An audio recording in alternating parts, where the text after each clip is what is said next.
Well, folks, it's Sask election time. It's the most wonderful time of year. Time of year that comes around only once every 4 years. We've been hitting each other because it's pretty exciting times here. Game face.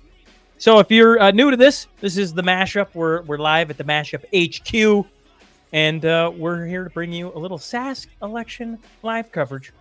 You know, we're going to try and give you something that doesn't suck tonight. No promises, because this is live. I promise you this won't suck, personally. It's possible. All right, before we get into anything tonight, we have a couple of sponsors. Hey, let's go here. AMC Electrical, based out of Rocky Mountain House. AMC has been providing electrical and instrumentation services to West Central Alberta for 20 years. You might go, Alberta sponsoring Saskatchewan. That seems kind of odd. Fair enough, but it's a little bit of a theme tonight, as we've got a bunch of different companies, including us two yahoos, who come from small town Saskatchewan. Drew, the owner of AMC, he comes from Corning, Saskatchewan, a hamlet, Corning, Saskatchewan. Yep. And he says whether you need a pump jack looked at, a shop wired, a grain dryer installed, or an LED conversion in your store, or you're just tired of massive power bills and want some solar installed, AMC can help. Head to amcelectrical.ca for more information. Also, today's event is proudly sponsored by T-Bar One Transport, your trusted partners in the oil field transportation solutions. With years of experience in the industry, T-Bar One Incorporated specializes in providing efficient, reliable, and cost-effective freight services tailored to meet your needs. They come from another hamlet. This guy's from Hillmont, Saskatchewan. And this guy won't say where he's from because he's kind of weird. So Another it's like small this town. undisclosed I will small say, town. I will say, if you happen to go to a small town in Saskatchewan and you're having the best rink burger you've ever had, you're in my hometown. Wait a second. Who's got the best rink burger in Saskatchewan, Tiz? My hometown. Interesting. My hometown has a pretty good rink burger too. Probably the best. Probably about second best. Yep. I think Hillmont has the best rink burger Second best in Saskatchewan. Yep. Just saying. We need to do a tour one of these days. We need to just hit every curling rink. That's what in me and small you need, town. a few more cheeseburgers. For more information about their services for T-Bar One, head to tbar1.com. That's TBAR, the number 1.com. And there you go. So T-Bar One and AMC Electrical. Thanks very much, guys. The two major sponsors of today's election live stream. We have a full slate of people. So many. We have a full slate. It's going to be a lot of fun. List them off? Oh, sure. I guess I could. Oh, yes. Let me just go through all of my paperwork here. John Gormley. John Gormley's coming up here in a few moments. He'll be hopping in. We got Jerry Ritz, Chris Barber, Ken Rutherford, Gage Haug, Lee Harding, Angela Schmidt, Wayne Peters, Jamie Sinclair, Nadine Ness, Lise Merle, QDM, Brad Wall, and possibly a couple others. I'm not going to say their names because at the end of the day, if they don't show up, they don't show up. But maybe a couple others after the 9:30 hour. We'll see how this we were going to have former CFL star and business person Brian Giebert on, but he couldn't make it, and so this is actually kind of a monumental moment for him. As far as I know, this will be the first interview he's ever turned down in his life. Yeah, so this could be fun. If you're commenting on the live stream, we want to know where you're listening to. Because where you're listening from even better. From. And if you're in Saskatchewan, in your small town Saskatchewan, or heck, you're in Alberta and you're from South, we want to know all the small places in Saskatchewan we got listeners coming in from. So would love to hear some of that. Now, I didn't do this last time. I'm not forgetting this time, okay? Anyone who comes in the studio gets a 1 ounce silver coin. I have it written here. It's because you saw it written on my notes, didn't you? I didn't. I remembered. Do I get two now? Nope. Time? Sorry. It's you get one. You get there. You go. I remembered. Thanks, man. 1 ounce silver coin. That's to the throwback to the Silver Gold Bull. The boys in. Ooh, it's a Chuck. It's Chuck the Third. So I mean, this is a new one. It's actually still warm. Thanks, Sean. Now, map. Okay. So one of the things we've done. This is the third time we did Alberta. We did BC, and now obviously this is the third iteration. We got Saskatchewan, and one of the things we've been proud of is having live updates from a map of our creation, having the data come right into it. We're the first people, other than CBC, CTV, and Global, in the history of Canada to ever have the map. And we've had it twice now. I'll be curious what John Gormley has to say about that. I wonder if he ever had the map on one of his election day coverages. Oh, yeah. Maybe he could fact check that and tell me I'm full of baloney. It's better than being full of balgony. Am I right? But tonight, the Canadian Media Elections Consortium. I don't know who you are. I thought election data was like pretty much like public. I mean, it's like, hey, we want to make sure this is transparent.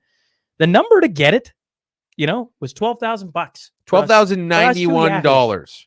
Why do you care about the $91? Just round it down at that point, or make it infinity billion. You want $12,000 for us to have access to the Saskatchewan elections link for the RSS feed. It's absolutely insane. Yes. So once again, we're going to work on that. We're working on this as we speak. Here, I'll show you. Here's a guy in the background, okay? There he is. Give him a wave, Brett. Give him a wave. We got a camera on the guy tonight who's going to make sure this goes smoothly, hopefully. Yeah. And he's actually going to try and hack the feed as we get going. He's going to see if he can white hat it. Yes, white hat it. And you know what? If that works, we're totally not paying you, consortium. Which, by the way, if you're going to set up some clandestine thing or some ridiculous bureaucratic thing, you don't call it a consortium. You may as well call it a mob. Now, do you want to do? I see John sitting there before we bring him in because or do you want to do it with John? Do you want to do? Do you want to? Wait. We should bring him in the second he shows up. It's John Gormley. Do you want to do predictions before John comes in, or do you want to do predictions with John? Well, yeah. Then when John makes us both, you're both going to make me look like fine. All right, fine. We'll start it here, okay? Canadian radio talk show host, author, lawyer, and former politician. All right, let's bring in John Gormley. John, thanks for hopping on. Well, it's wonderful to be here. I think this is the first time I've done this gig, and gosh, watching and listening to you two, this is performance at a very high level. Thank you, sir. Yes. Nice to see you. Now, okay, before we get to predictions, because at some point I want to do that. Now I'm feeling under the gun. I should have got it. I should have not noticed John. I should have said what I was going to say, and now it'll probably all get sliced and diced. John, with the Saskatchewan election, one of the things with all the guests who come on, we want to know what you think, Saskatchewan folk, or we're going to have listeners from across Canada tuning in, what they need to know about this election. What people need to know, and it's funny how cognitive dissonance has kicked in. Part of it is a media that has decided it really is ginning up NDP support. Part of it is, I think, just a whole lack of reading enough. Do you know what the results have been the last few elections in Saskatchewan? 4 years ago, the Sask Party won 48 seats. The NDP won 13. Now, 4 years before... And then it was 51-10. 51-10 back in 16, 49-9 back in 11, and when Bradwell started the whole performance in 07, it was 38-20. I emphasize that because my number is 38, which is 10 off 48, so clearly there's some decline for the Sask Party. But what's going on with this talk where all of a sudden you've got, now, first of all, 17 years is an extraordinarily long time. Most governments get in trouble before that. But gosh, to have a flip of government when you've been at 48, 51, 49, and 38, pretty hard to see that coming. Well, I wonder, though, forgive me, sitting on, Saskatchewan roots, Alberta side. And I brought it up in the BC election. When you look at Alberta, ousted their premier of who went through COVID, right? Who got COVID right? I would argue nobody, but regardless, that's the argument. And when you come back to Saskatchewan, one of the, talking things of what's changed since 2020 till now, I mean, it doesn't take a rocket scientist, right smack in the middle, COVID, and all the issues that came with COVID. Yep, absolutely. And most premiers who dealt with COVID, it was like turning human years into dog years all of a sudden. They aged politically a lot. So most premiers who were through the COVID period have moved on. Now, the problem, of course, with COVID, Scott Moe from the let's make our babies wear masks, let's close schools, let's never have fun again in our lives, which was a consistent group of the left. They said Scott Moe was reckless. He ignored science. He was a danger to Saskatchewan. On the other political side, the group now, as time passes, that are looking more correct all the time, who had real misgivings about mandatory vaccination policies, everything else, they said Scott Moe had moved, quote, too far to the left. So he couldn't get it either way in COVID, but I would argue that he came through it fairly well. Well, nobody likes someone who just sits on the fence, I guess. And I think that's, I don't know. I'm one of the people who left Saskatchewan when the NDP was encouraging everybody to seek their fortunes in other provinces. And it seems to me, now I'm kind of looking in now, it sucks. I'm getting to the point where I'll have lived away from Saskatchewan more than I lived in Saskatchewan in a couple of years. But it seems as though he's just kind of been... We could change that, just suggesting. Yeah, I appreciate that. But it seems as though he's just kind of just coasting down the middle of the river, just putting out an oar to keep himself from hitting the banks here and there. I mean, there hasn't really been a whole lot of the kind of conservative things that you would hope for and want to see. I mean, he's not proposing any big cuts. He's not looking to make any big changes. It's just sort of status quo. Hard issue. From a political conservative point of view, I don't think that's an inaccurate description. When you talk to people in the cities, he's gone, quote, too far right. It's been too much. Do they give discussion. Examples? Oh, parents' rights, huge one. He never should have touched it. They're getting tired of him. I would call it standing up for Saskatchewan, but whether it's carbon tax, whether it's Trudeau, whether it's other Ottawa policies, they're saying, yeah, I get he's standing up for us. And a surprisingly high number of people say that, but that's not getting me and my kids a family doctor. You've got tens of thousands of Saskatchewan people who can't even get a doctor. Now, I don't remember a time in my life like that. I do know from COVID, I do know that in the Western world, healthcare is in a real problem. So this is not a unique Saskatchewan thing, but healthcare is a big issue. Can't hear the guest. Forgive me. We can hear you just fine, John. People are commenting they can't hear you. Is that John's? Once again, I don't know. Can people, if people are tuning into the live stream, we want to make sure that they can hear John. So I'm waiting for the chat to catch up to us because we can hear you just fine. Okay. Some people are saying they can hear him. For those of you who can't, he's just agreeing with everything I'm saying. Oh, sorry. I didn't mean to interrupt, though. Please continue. We were just sorry. One of the things about a live stream, John, is, and you know this, I know you know this, is we're watching the comments come in, and we're waiting to see what everybody's saying. Now we're getting a ton of I can hear them, which is great. Okay. Carry on, John. Yeah, no, my point is that Scott Moe is criticized by even some in his base as he's not standing up enough on, particularly on healthcare. So they say, yeah, it's good he's pushing back on Ottawa. Yes, it's good he's there on the carbon tax. My kids don't have a doctor. Surgical wait times are too long. So I'm hoping and I'm thinking we're going to see tonight, assuming the government wins. And did I tell you my prediction? I did say no. We're going to get to that. Actually, this is a perfect time. What is your prediction, John? 38 seats. 38? Yep. And you're giving the rest to who? I'm giving the rest to the NDP, which would be 23. 23. Okay. Which would be their biggest number in many, many elections. It would be their biggest number since 2003, but still it would be 15 seats short of toppling the government. So I'm not seeing a government in threat. Now, curious, Twos, what number do you have? Well, I think we're going to see 32 for the NDP, 29 for the Sask Party, and it's not going to get announced for another 6 months. I do worry a little about the length of time to count. Yeah. What are your thoughts? Sorry, John, the length of time to count.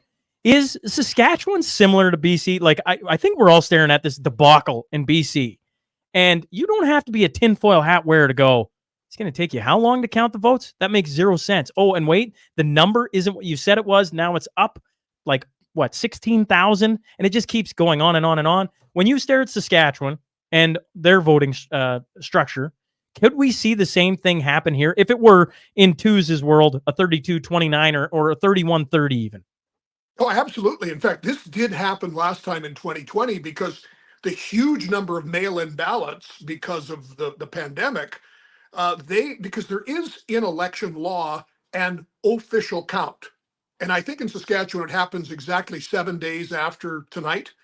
And I remember my friend Ryland Hunter, who almost beat the NDP's Ryan Miley, the night of the election, Ryland was down a couple of hundred votes. We waited. Yep. It was a Monday. I want to say it was a Saturday or even the next Monday. It was 5 to 7 days. We waited to see. Ryland actually ended up losing by a few more hundred. But no, the closer ones, we're going to have to wait a week. Interesting. So I get all rattled about the fact that the BC election has taken as long as it has, and you stare at that and go, this is a little bit the clunkiness of election in Canada. That was the BC. one specific riding. And I mean, and I say, I'm with you guys in that because I like manual counting. And the beauty of this official count is it's manual. These are human beings who sit at a table, which is, by the way, what's going on as soon as the polls close at 8 o'clock in every polling station. You sit there and you count each vote. It takes a week to get everybody in a boardroom to count votes. I would think you could cover that off with really good counters probably in a day. I feel like you just put a bucket in the corner, lock the door, and say everybody gets flush toilets when everything's counted. That would make sense. But maybe I'm crazy. I just there's easy solutions out there. I don't know. Maybe we just need to take the counting to the private sector, and we could have it done like within about 20 minutes of the election being closed. I need your help. You guys have an audience who, by the way, I love, but many of them on the political axis are somewhat to the right of me. I see the Sask United Party at best coming second in 4 seats, like the Buffalo Party did last time. Mm-hmm. The Sask United Party, nothing politically, I think. That enrages my friends on the right. Are you thinking the Sask United, I know Jerry Ritz is coming up, will actually even give game? I personally think in a couple of ridings they're going to make their presence known. I mean, it was only, and maybe I'd love your thoughts on this, John. But go back to the Lumsden School affair with all the things coming out there. Then John Rummock running, placing second, getting 23% of the vote, finishing ahead of the NEP, right? Finishing second now, albeit not by much, but and 30 points back of but for essentially an unknown and them running such a short campaign, I think that stuck out to a lot of people. So I'd be shocked if they didn't make a bit of noise in 1 or 2 ridings for sure. Am I wrong on that? Well, again, I give you 4. The Buffalo ran second in exactly that scenario. Yeah. Getting 21-22 to finish second in overwhelmingly conservative seats. I don't doubt that happening. But I've got friends in the SUP who are relishing vote splitting so New Democrats can get elected, which I tend to think is psychologically kind of unbalanced. But I don't know what you're hearing. I haven't heard that. Thing about the vote splitting is, my stance anyway, is that no particular party is entitled to anybody's vote. And that if the Sask party wants to get the votes that would go to the Sask United Party, all they have to do is do a better version of what the Sask United Party wants to bring forward, and they would get those votes. And so I really don't like the argument about vote splitting, because it implies that the incumbent party or the establishment party is somehow owed those votes. And when you've got a situation like that, you end up with what happened in 2015 in Alberta. But I respectfully disagree. Since 1934, we've had 22 elections in Saskatchewan. 22. All right. In 4 of those elections, the NDP got more than 50% of the vote. I was pulling up some numbers today because I do randomly silly things. The 1978 election, every single NDP seat in the country, when you added up the Liberal and Conservative votes, it was exponentially higher than the NDP. The NDP governed Saskatchewan with a huge sweep. They always did. Tommy Douglas called it Mouseland. He had this parable, black cats, white cats fight, they leave the mice alone. The Sask party is when the black cats and the white cats sat down. In the 5 elections the Sask parties tendered their votes, 4 of them they've won over 50% of the vote, 3 of them they've won over 60%. Saskatchewan is not a socialist province. These days, Alberta is far more socialist, I would argue. Have you been to Calgary lately, where all the hipsters hang out? I think they're called homeless people, but yes. We had, off that, it's funny because when we announced all the people coming on, certain names spark responses, and yours certainly did, John. So this is one of the texts that I got about you specifically. Gormley states a BS fact out of his arse to scare Sask rural folks. Many are cheerleading for a vote split, then brings in the commies. I'm assuming they're quoting this was your Western Standard article. I challenge him to name one Sask United supporter who wants NDP. Good morning to both of us today. That was what was sent as we announced the lineup and when you were coming on. Oh, I know 2 of them, and I will not, out of courtesy, sure, don't fair think enough. they need to be named publicly. But these are dedicated Sask United guys, and they are hoping, and they'll name the seats. One, of course, is Saskatchewan Rivers, where Nadine Wilson is actually an incumbent Sask United candidate. They're seeing, and I agree with them, I don't see it, I can't make the math work, but they're thinking you could get some new Democrats elected. Not in that riding went, what was it, 64 or 68% to Nadine in the 2020 election. Assuming that it's even close to that, like you'd have to almost perfectly split that hair down the middle to have the NDP take it. Absolutely. Eric Schmaltz running for the Sask party is likely going to end up in that range of 50 to 65. Nadine will come second with 21, 22, maybe. John, what would you suggest? Because once upon a time, the Sask party was just an idea, right? And they didn't get in, it's not like they ran their first election and had what happened out in BC, where all of a sudden, holy Dinah, lightning captured in a bottle, and, they could possibly be the governing body. I'm talking the Conservatives, obviously. Yeah. Well, they built their way up. You know about that. Yeah. Well, and I kind of wonder, like, okay, so people are upset with the Sask party. You're appealing to them.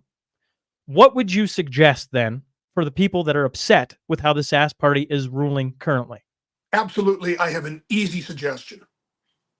Get involved in your constituency executive or your, what they call them, EDAs now, whatever.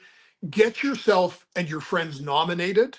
Get yourself on the provincial executive. Become an activist in your party.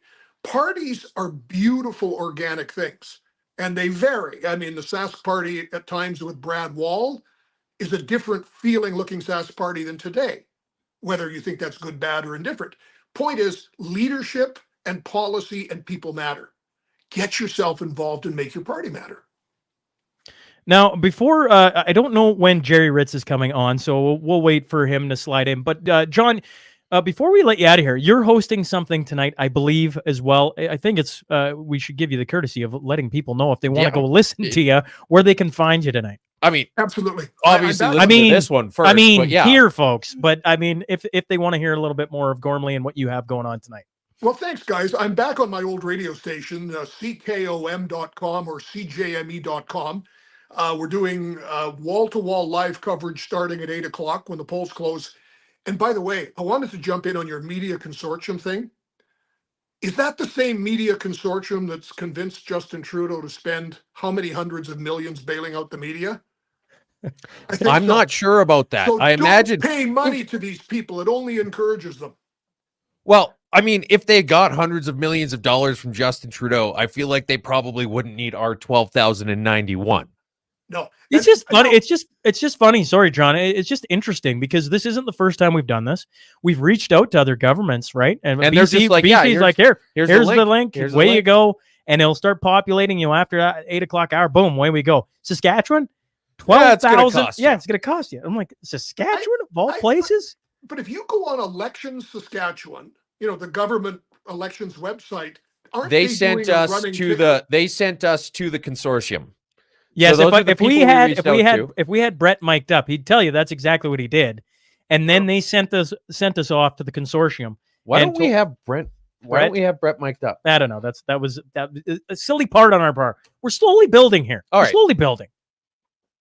You know, I mean, we have the mics. We try. You know, we try.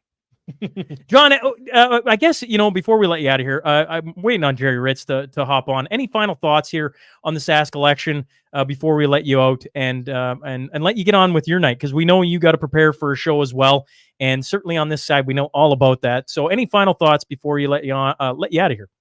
It's quite a day. This is a really historic night. I mean, you get very few governments ever that get 17 years, even fewer that get 5 consecutive elections.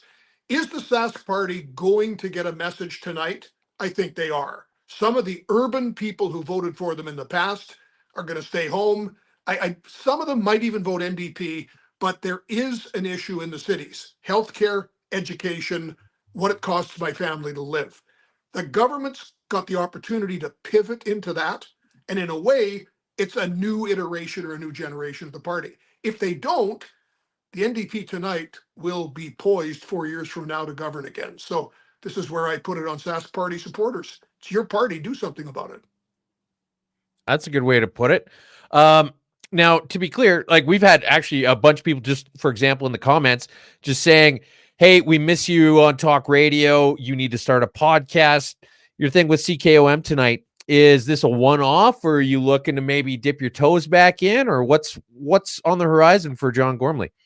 You know, when I left the radio, I had the greatest gig in the world for 25 years. I loved every second of it.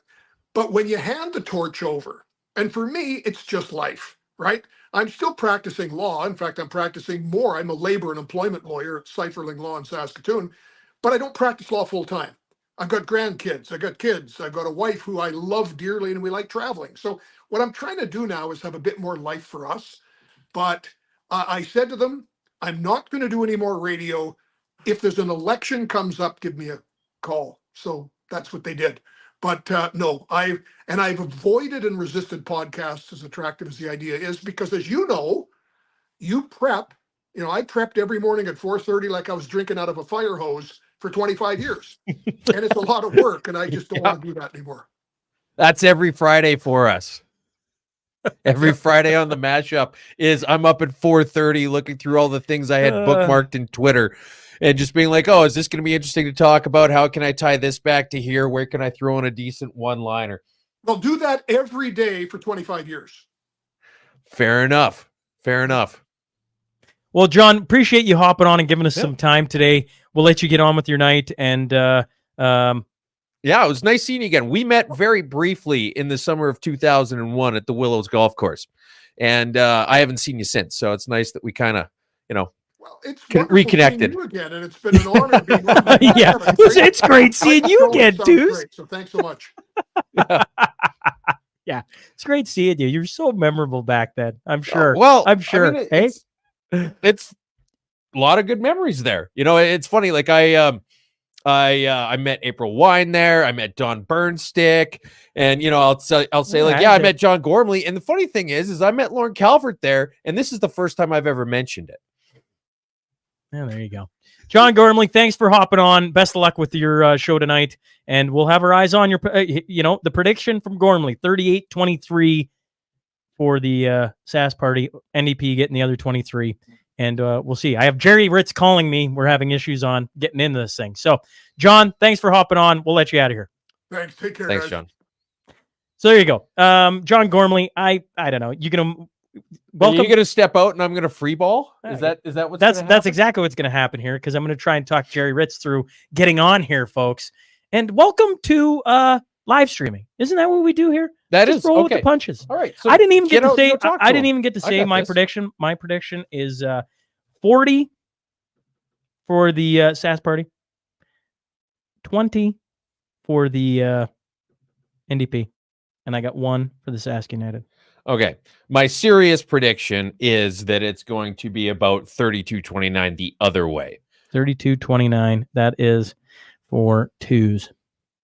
Yeah, and also take an annoyingly long amount of time to come out with it. I got to make a phone call. I'll be right back. Ladies and gentlemen, welcome to the Two Show. Thanks for joining us tonight. Here we go. So it's interesting. Like, there's the one thing that's really, I've thought about this quite a lot, and it never seems to come up in Saskatchewan elections. And it's that the voting block of, hey, can we get that door shut? The voting block of anti-NDP people who moved away to other parts of Canada, mostly Alberta, and never, ever moved back. There's so many of them that would be voting absolutely not orange, that left and never came back. And it ended up being a good thing for the NDP in the long term, that when they were in charge, everybody who wanted to make something of themselves moved away and went to other places. And now we're in a situation where they're never going to be able to vote for the other people. It's the kind of smart long game that you wouldn't really expect from socialists. But anyway, that's it. There's a lot of really interesting ridings coming up, by the way. One of them, we've got oh shoot, I got it right here. Michelle Krieger is running in Cannington, and she's a longtime fan, friend of the show, and so we're going to be keeping a close eye on that one coming up. Shaun is back. Welcome to the show, Shaun. Yes, welcome back. Thank you for joining us. I'm Shaun today. Newman, folks. So Jerry Ritz having issues. He was texting me. He was at an RM council meeting. So I'm like, he's probably trying to do 3 different things at once, and then StreamYard's being StreamYard and not giving him any luck. So Jerry can't get in.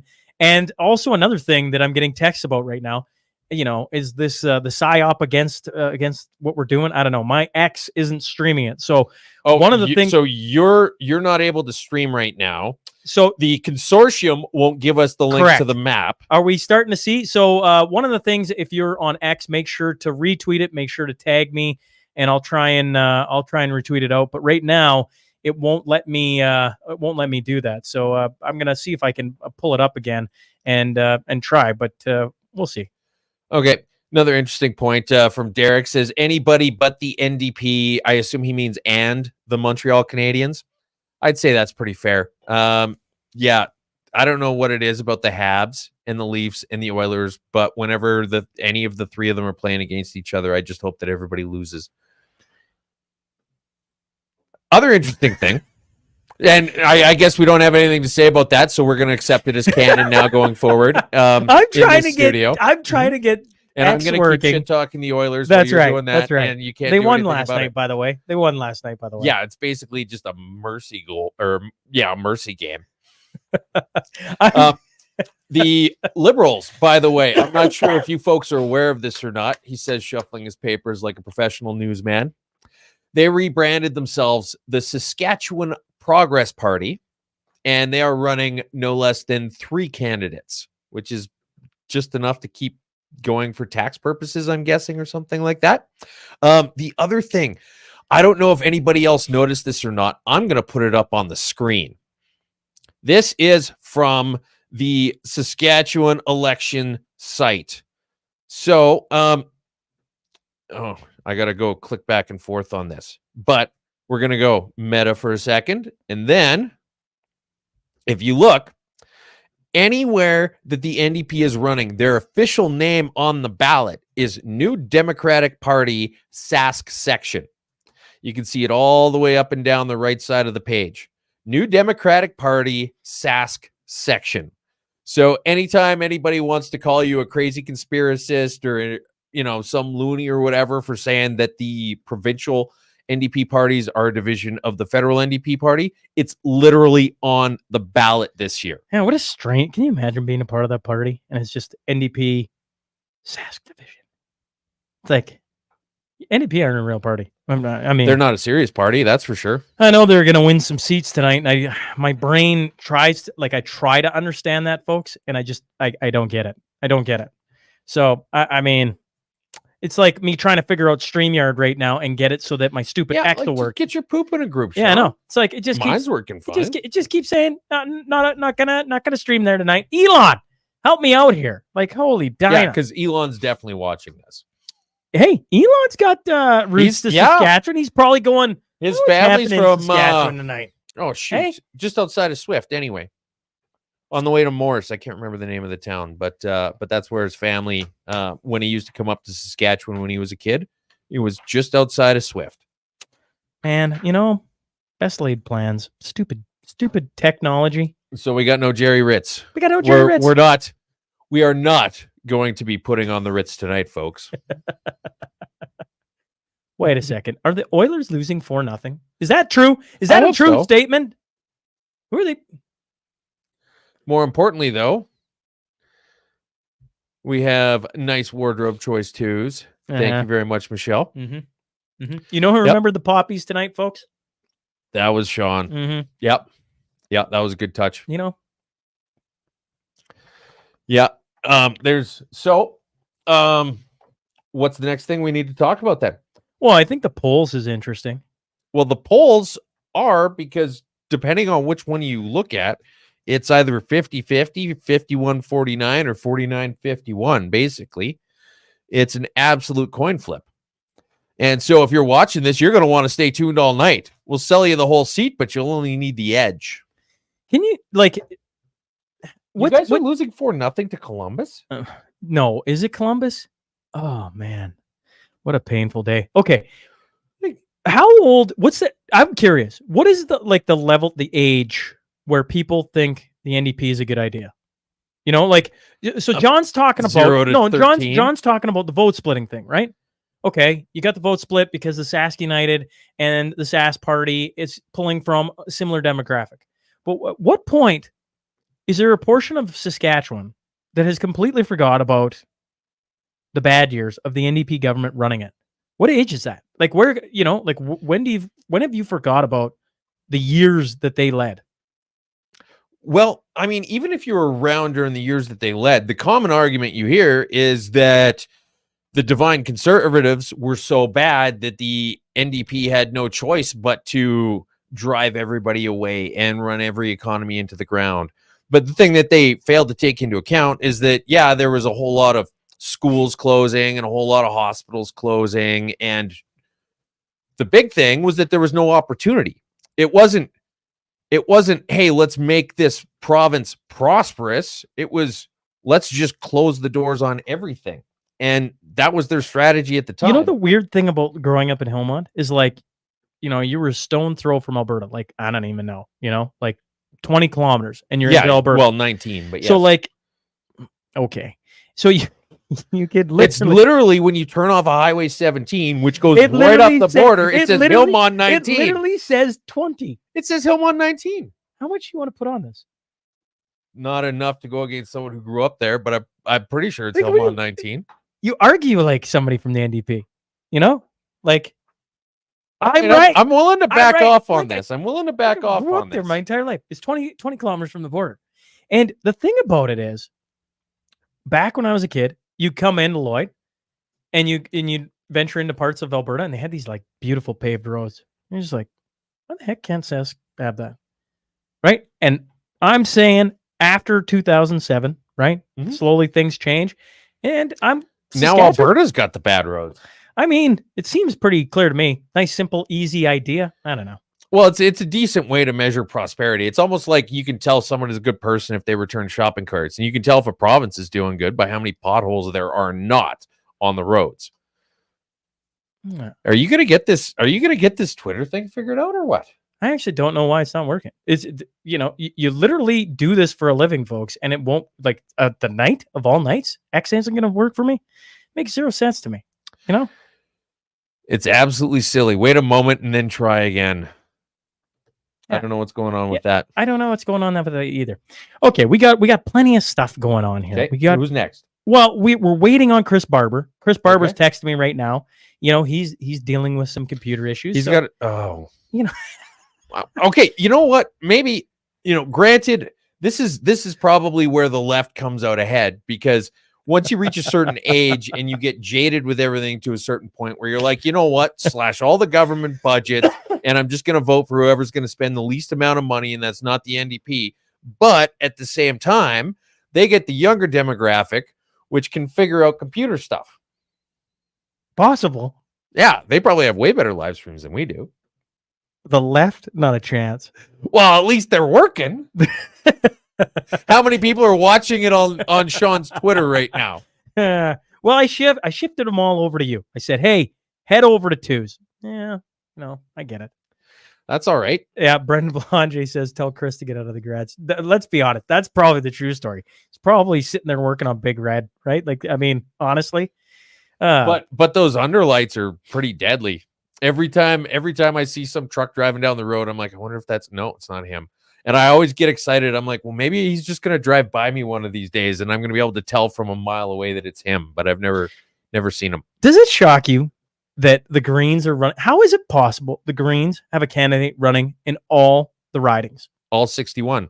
How is that possible? I mean, you've got, what's Saskatchewan population? Is it up to 1.5 million yet? I don't think so. I think it's like 1.3, 1.4, yeah, something somewhere like in there. All right, so out of that, you need to find 61 people. But you could say the same thing about the Buffalo, the Sask United, the Conservatives, for Pete's sake, had 11. 10 or 11, something like that, yeah.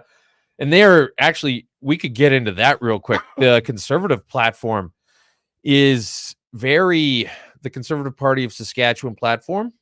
Well, they're going to implement, no, that's Sask United. Public funds only go to public schools. They're going to implement a breakfast and lunch program. Does that sound like a federal party anybody recognizes? That's the Saskatchewan Conservative Party. They're going to use retired nurses to help fill shortages and increase training spots, with some reserved for Saskatchewan-born or Indigenous students.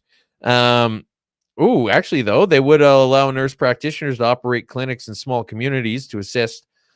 And they're going to bring up the wages in Alberta or in Saskatchewan to make them comparable with other places. Zach says only 58. I think the Green Party is a grift. Well, I brought it up because I was like, I'm sure Gormley's article said 61 too, didn't it? Well, I thought I saw 61.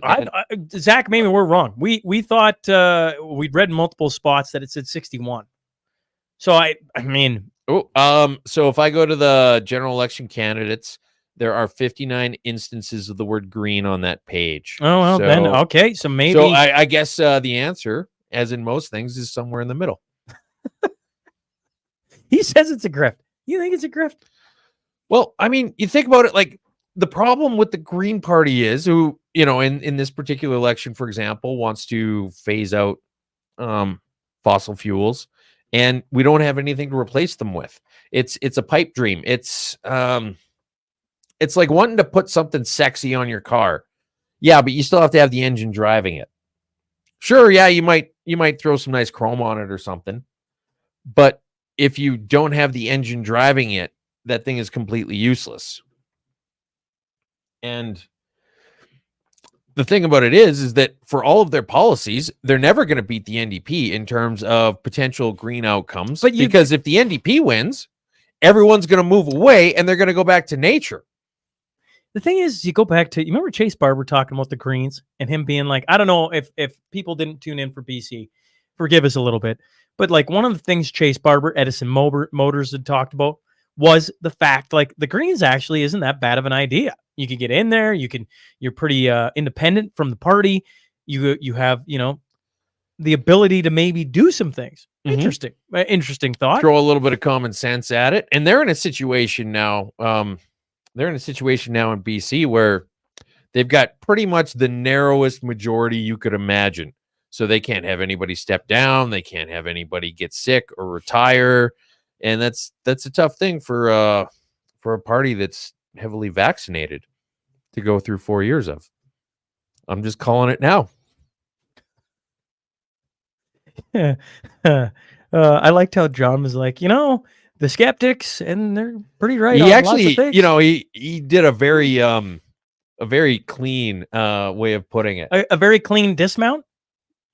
Well, I'm not even sure where he was on all of that stuff, but I think he did a very clean and succinct way of saying that the people who were hesitant about things from the get-go, right on a lot of things, keep getting proven right. Maybe. Co-vindication, you might even call it. I'd love to have some co-vindication if Chris Barber is sitting there somewhere working on this thing. If he'd hop on, that'd be great. I'd love to see the big guy, It's like, This reminds me of, you got things buttoned up. So a couple of years ago, 2 years, well, year and change, we had the Alberta Live election stream. Tews doesn't like me bringing this up, but that thing was a train fire. Well, Chris Barber is slowly coming in here, which is great. But that was like anything that could have went wrong, folks, went wrong. Absolutely. Like I just at one point I was just like curled up under the table, just leave me alone. I'm done. I'm not coming. I'm not showing my face anymore. Tews was laughing at me. We had my brother Dustin on. We had Tim Moan on. Yep. We had a leader of the banger of a night. That former night. Leader of the Federal Libertarian Party. Are you on your second Red Bull? Yeah. Does anybody watching this I'm like, do other people drink Red Bull like Tews? I have one, and I'm going to be up all night. Basically, it's an election live stream thing. I don't know if anybody else remembers, but I wasn't paying attention to what you could see in the corner of the screen, and there was just this giant pile of empty Red Bull cans by the end of the night, because it was absolutely a schmoz fest to get it going right off the bat. And then I came up that day, and it was going 100 miles an hour since 4 a.m. And then by the time we were finally done, Cheryl's got it. Those Red Bulls aren't good for you, Tews. You got to watch after your health. I'm a pinnacle of health. Pinnacle of health. Look at this hair. Do you think it gets this thick from not taking care of yourself? Nobody will. Yeah, Tews is a pinnacle of health. Yeah, let's go ride around Saskatchewan, all the small town rinks, and eat cheeseburgers and drink Red Bulls. Yeah, actually, that sounds like a really fun time. It sounds like, you know what? I wonder if we could get someone to drive us. Like, for example, the guy we have waiting to come on. All right. Well, Chris Barber. He's a truck driver, business owner from Swift Current, Saskatchewan. Most know him as Big Red, as he was one of the key organizers of Freedom Convoy. And he's currently facing one of the most expensive lawsuits in Canadian history. We got, which way do I got a point here? You might see Big Red over Tew's shoulder. Anyway. Okay. And Chris Barber. Just real quick, Chris. Hi, Chris. Just real quick before we get into this, though, this Tews Fix Your Hair. You got a distracting wing at your 2 o'clock, or don't. It's up to you. I saw it in the screen, and I take the headphones off, and it goes. Well, now it's staying up, but I was taking the headphones off, and it went away. And so, like, if you're watching the very start of it, you saw me go like this about 17 times trying to get it to work, and it didn't. And the problem with Tews' hair is that it plays by its own set of rules, and then it breaks those rules too. So we're just stuck with what we got, folks. It's live television. But at least you have hair, though. Yes, I do. How you doing, Chris? Freedom Convoy's been good to me, right? Do you see it? Welcome to the show. Welcome to the show, Chris. How's Chris doing tonight? It's been a busy day, but we're kind of catching up here. I went to log onto the computer, and I clicked the wrong breaker on the hot box in here, and I shut the computer up by accident. So I've been frantically watching this computer like slowly load, trying to get going again. We're here. What do you think of today, Saskatchewan election, maybe the build up to it, the lead up to it? What is Mr. Barber? What does Big Red have to say?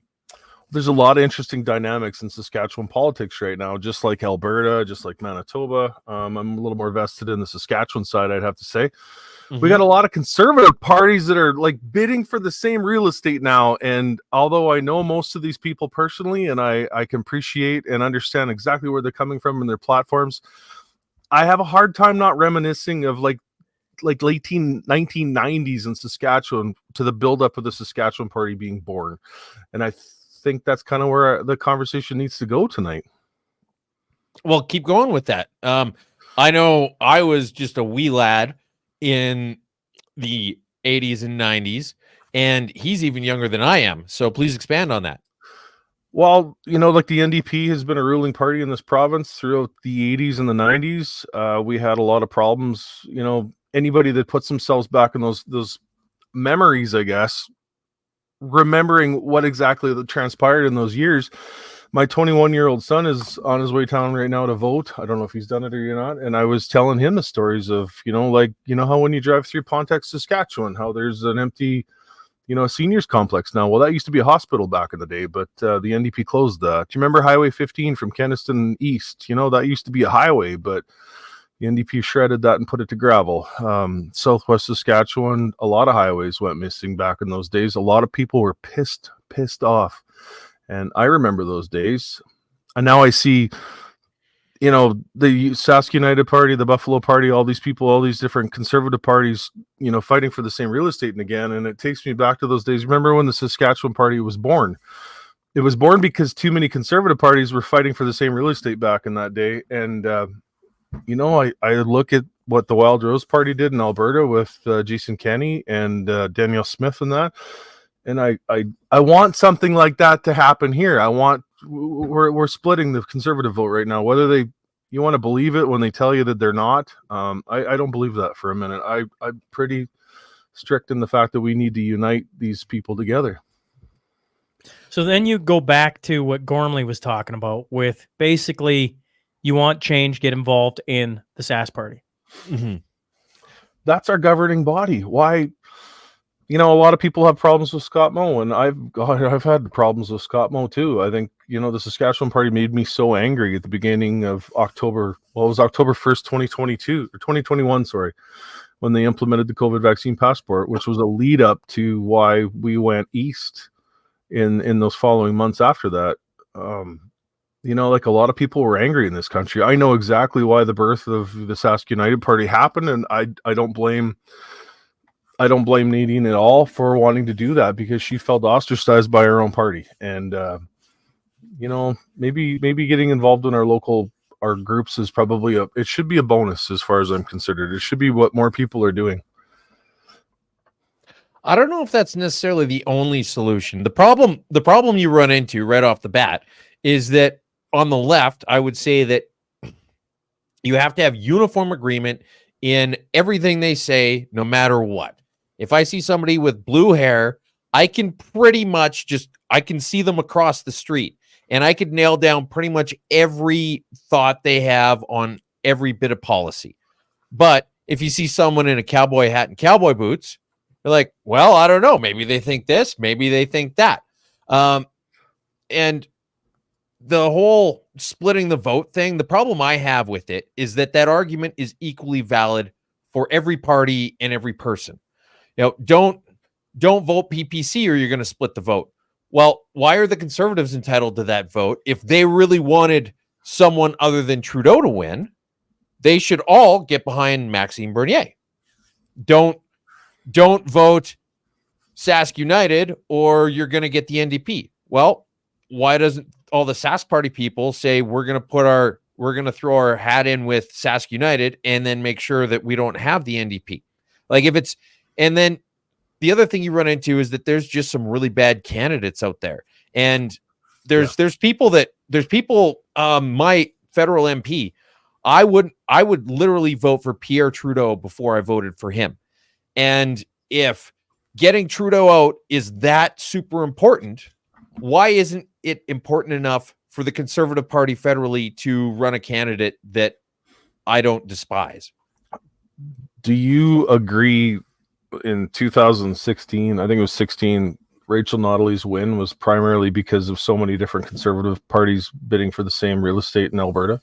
Completely not. Leading up to the election, the highest that the NDP had ever polled in Alberta was 15%, which means that if you split the Conservative vote exactly down the middle, you would still have more than double what the NDP had. The 2015 was literally, you had the past decade of the Conservative Party saying, we're going to do whatever the hell we want. And if you don't like it, you're just going to have to deal with it, because what are you going to do? Vote for a bunch of socialists? And then that went on for long enough, and it got brazen enough that the people in Alberta said, you know what? This is going to suck for us, but it's going to be even worse for you. So eat a dick, Conservative Party.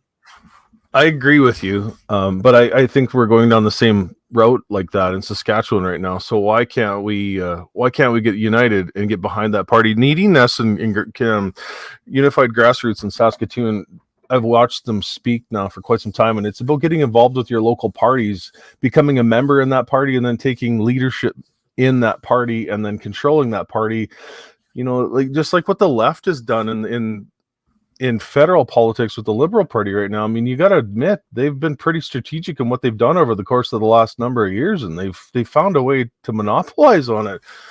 And honestly, it's basically killing the country right now from a conservative standpoint. But I think from any standpoint, it's killing the country right now. They're walking back everything they've been trying to do for years. Is that not something we can do as a conservative party going forward, though? And that's my point being in this is like when Alberta took the initiative and got Kenny kicked out and then put Danielle into place, that was what it took for conservative people to come together, work within, take leadership in their own party, and then build from that. I think that had a huge, significant role in taking back Alberta. You still have a lot of fight, I guess. The NDP is pretty strong when it comes to the union, and they always will be. But I think Saskatchewan's kind of going down that same route the last while. Mo's wore a lot of people out in this province, mentally, morally, and maybe it's time for a leadership review. Well, I think that regardless of the outcome tonight, if it's anywhere close to the polls one way or the other, Mo is going to be announcing his resignation, I would say within a year. Within a year for sure. His resignation as leader of the party, but he'll stay on. He'll do what Kathleen Wynne did, where he's not going to run the chance of losing a by-election when you're down to if it's within 1 or 2 seats or something like that. He's not going to say, I'm going to step down and we're going to have a by-election and even have the chance of losing that seat. He's just going to say, I'm not going to lead the party anymore. And I think a lot of sorry. Oh, that was it. No, I think a lot of people have heard this rumor, though, that after this election that Mo is going to be stepping down or we're going to be looking for a different leader anyway. And that's I think that's a prime example of when it's time to get involved and then be the selection on who runs the party going forward, right? Well, here, as we're talking, as we go along, because Gormley brought it up, now Chris has brought it up, and we got a guest sitting in the back that I would love to hear his thoughts on vote splitting. So why don't we bring in Ken? He operates Rutherford Appraisal Group, a professor at Lakeland College, ran as a candidate for the Maverick Party in the Battlefield's Lloydminster riding during the 2021 federal election. He also has been a part of the group who helped form Saskatchewan United Party. And he is the first guest the podcast ever had. Go back to 2019, February 2019. We sat in a little crappy studio and we had a 32-minute conversation where I was pretty dang nervous for that one. So why don't we invite I'm going to go out on a limb and say that he's also one of the smartest people I've ever met. Thanks for lying straight to my face there, Toos. Good to see you, Ken. Ken Rutherford, Chris Barber. Thanks for hopping on, Ken. One of the conversation topics of tonight already has been vote splitting, and the Sask United or even the Buffalo Party. Just so many options from a conservative standpoint. What are your thoughts on vote splitting? And maybe we could start there. Oh, that's a good question. And honestly, it drives me nuts because the vote splitting is something that is used by the mainstream parties to scare people into doing what they've always done. Right. I'm not a big fan of a 2-party system. And, right after Sask United came to be formed, we had Scott Moe already talking about, be careful you don't vote split because you might get something worse than me. Right now, we've got the urban-rural divide. Shaun, you've talked a lot about this on your podcast, but this urban-rural divide, we see a real shift where the cities sure like to go NDP and the rural sure likes to go conservative. And I don't know why, but that's okay. The democratic system, vote for what you want. That's just fine. Well, I've got stats here. Scott Moe's riding in the 2020 election. He had 80% of the vote. Second place was NDP with 6%. You can split that many ways. We could have 3 more conservative parties and the NDP still aren't getting through. It's even worse in our area. In Colleen Young is the Sask Party MLA in our area. 82% of the vote. She had 3,846. Second place, 530 votes. Vote splitting. Second place was 530 votes. Yes, and so here we are talking about careful. We don't vote Sask United because we don't want to vote split and let the NDP through. Well, it's just not going to happen in these rural areas. Number one. Number two, if a Sask United MLA was to make it through, they can still vote for everything that's conservative, right? It's not like it's lost. It's just a more assuming MLA. It's good policy anyway. Yeah. So I look at it like I'm saddened by the conversation, to be honest, because it's a lot of people just, vote out of fear, right? They're scared of something worse instead of being brave enough to dream of something bigger, and but it's unfortunate. Now, I also look, what are we at? I looked at the voter turnout in the last election. 54%. 50. I got 53. Where are we at right now in the polls? Do we know? No, they're closing in an hour. Okay, gotcha. Yeah, so I guess on the vote split, the number of people, even in our area, like we're in a rural conservative hotbed in our area, and the number of people that I look at, free thinkers and freedom people that were against a lot of the mandates and that, well, they're scared of vote splitting, but I couldn't get them to take out a calculator and just calculate 82% divided by something. So I don't know. There's my thoughts. What do you think? Push back on me. Tell me I'm wrong. Tell me I'm nuts. I guess my biggest thing is it's like the conservative. I know exactly why the Sask United Party was formed. I completely 100% understand. I was in that same boat when Sask United was born, but here we are sitting on the edge of an election, and I can't help but think, why can't us as conservatives not work together? Everywhere I look, it seems to be a fight lately, and it's a fight on the conservative side. If we can't fight with the Liberals or the NDP, we're fighting internally all the time, and it seems I've seen it personally the last couple years, and it's just call me just tired of the fight, I guess. Why can't we work together? Why can't we find common ground with each other? If Scott Moe's the problem in the Sask United Party or in the Saskatchewan Party, why can't we do a leadership review and have him out? And why can't we put all that focus and all that power in other conservative groups and put it into one where we can be united as one? Fair question, Chris. And I agree with you. I get tired of the fighting myself, but I think the question has to be asked: is Scott Moe a conservative? Like, what is a conservative, right? Like, the Sask Party was formed out of the Liberals and the Conservatives coming together. Number one. Number two, I looked at the federal at the debt level. What did they have? 2016, where were we at? $6 billion in debt. Today we're at $20 billion in debt. So, like, they know their support is in the rural areas, right? So, what are they going to say? We're more liberal? Well, that would be a death to their political journeys. So they got to play the conservative card. But are they conservative? What is a conservative, and are they conservative, or are they left of center? They've always been labeled as the Conservative Party of Saskatchewan, I guess. But yeah, you're right. There was NDP, there's Liberals and Conservatives came together back. What was it, 97 when Sask Party was born? Oh, twos. You're the math, the memory on 96. I think was the first election they were in. But I think they were around a little bit before that, like that classic gaffe that Brad Wall had where they spelled Saskatchewan wrong. I think that predated that by a few years. Do you remember the Lauren Calvert years? Like, somebody mentioned that today, and I thought, you know what? I forgot. I didn't want. Maybe you guys wanted to forget about that, but the Lauren Calvert years were extremely hard. I remember trucking and running into Lauren Calvert in Caronport, Saskatchewan, at the little gas station there, and thinking to myself, "Holy crap! I'm within distance to say hi to this guy." Quick shout out to people watching in Maymont, Saskatchewan. Saying hi to everybody at the Fielding Wildlife Federation. But please continue, guys. Well, actually, I was going to hop in here. Top of the hour, I want to make sure I do a great job of this. And I have a thought about, I guess, this vote splitting and this conversation. First, AMC Electrical, we got two major sponsors of tonight. Both companies have roots to small town Saskatchewan. So the first is AMC Electrical. That's Drew McKay. He comes from Corning, Saskatchewan. Anybody ever been to Corning, Saskatchewan? Of course. Yeah, Chris Barber is basically just the walking Johnny Cash song. Yeah, I've been everywhere, man, but I don't know about Corning. I've never heard of Corning.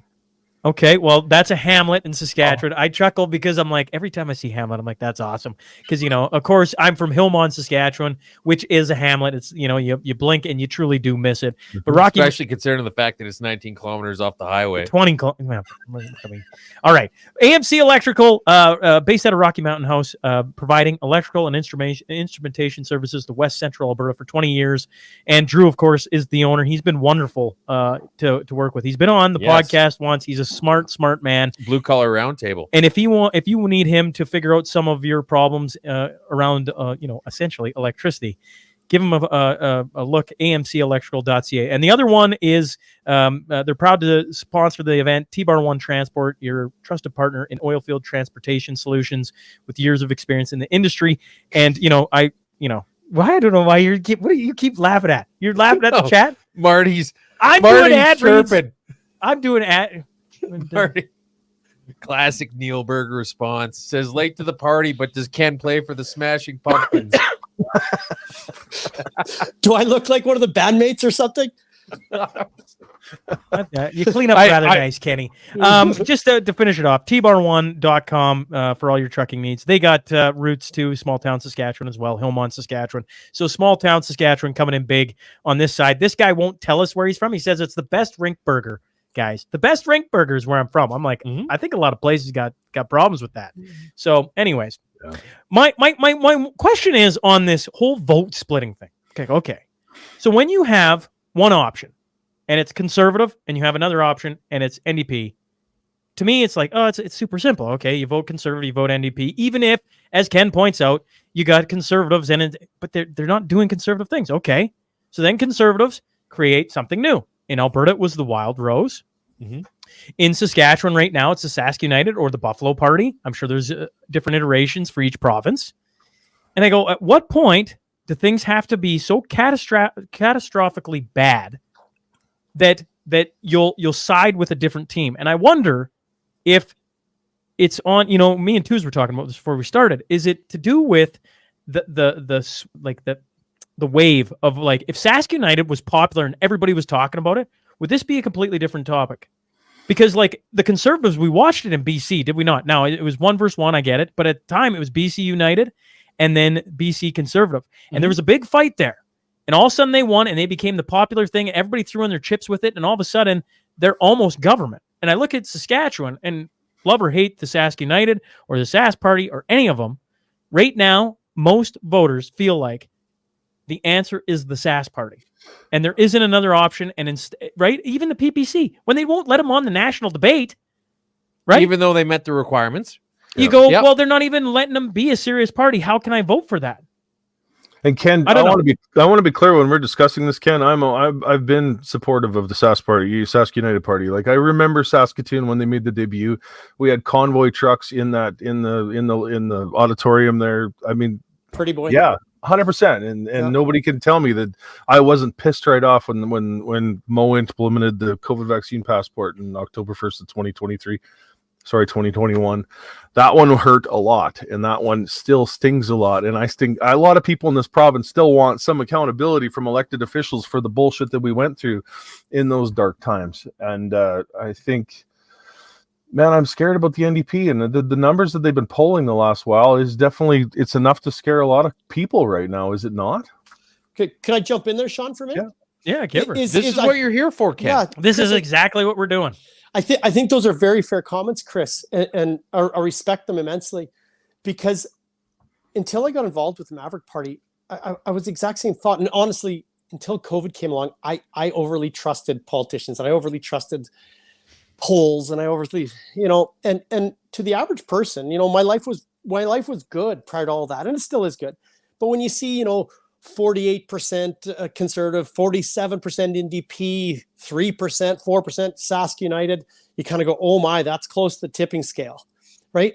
And to most people, that's how it looks. But we got to break it down riding by riding, CA by CA, and go, okay, well, there are spots where, if you didn't want the NDP to win, and I think we should have more parties on the left and the right and the center, as far as I'm concerned, keep more choice, not less.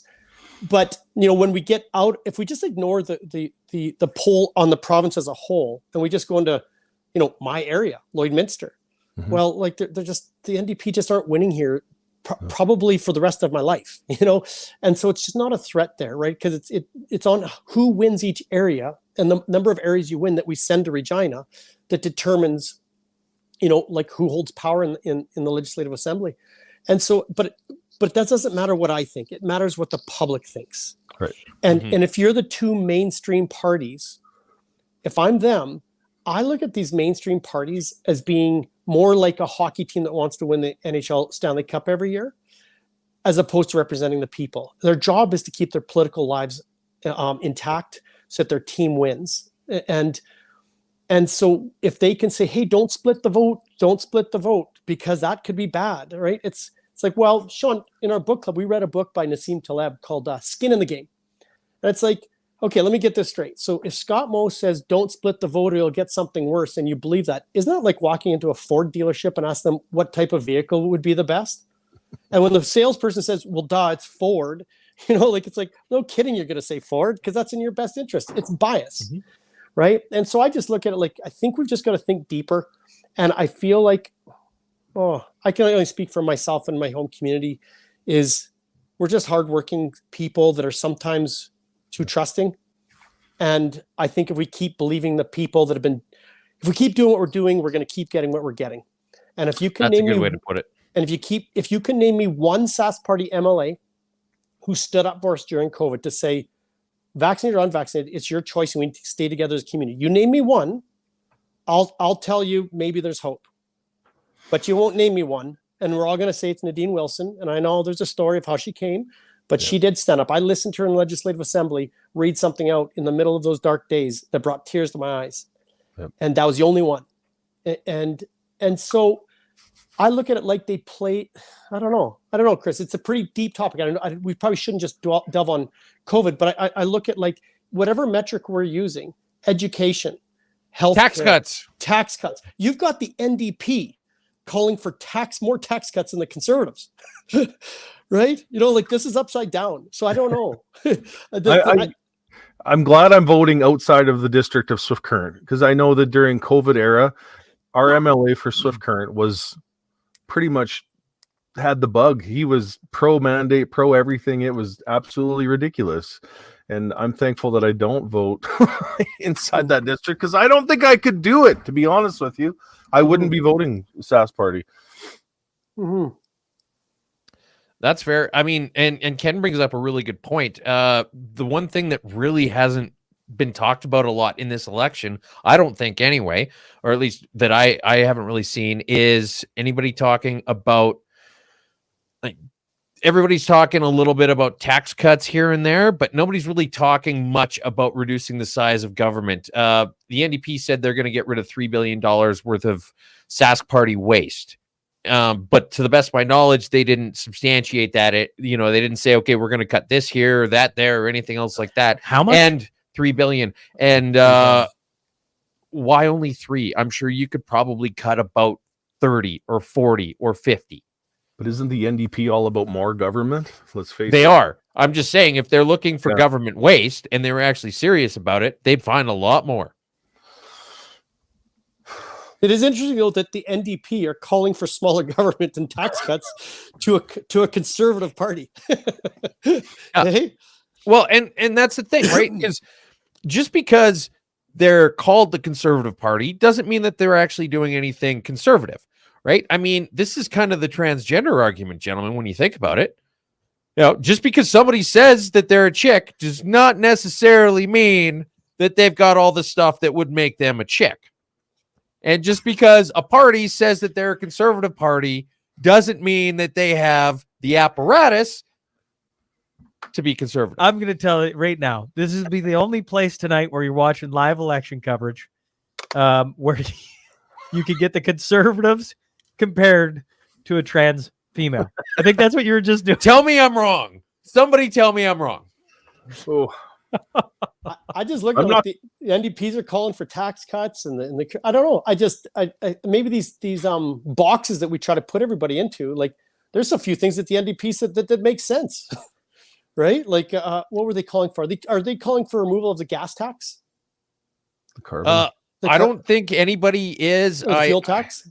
I don't know why. I think the Sask United Party is. Yeah. The Sask United Party says they're going to get rid of the fuel tax and they're going to cut PST in half. And I think they're the only people saying they're going to get rid of the 15 cents a liter fuel tax. Gee, somebody should Google check us. We need what's Joe Rogan's Jamie. Yeah, we need I thought Jamie. There's a tax cut or two that the NDP were calling for. No, Tuz is going to look it up. And I tell you what, why don't we bring in the next guy, guys, because he might actually know. He's the Prairie Director for the Canadian Taxpayers Federation, Gage Haug.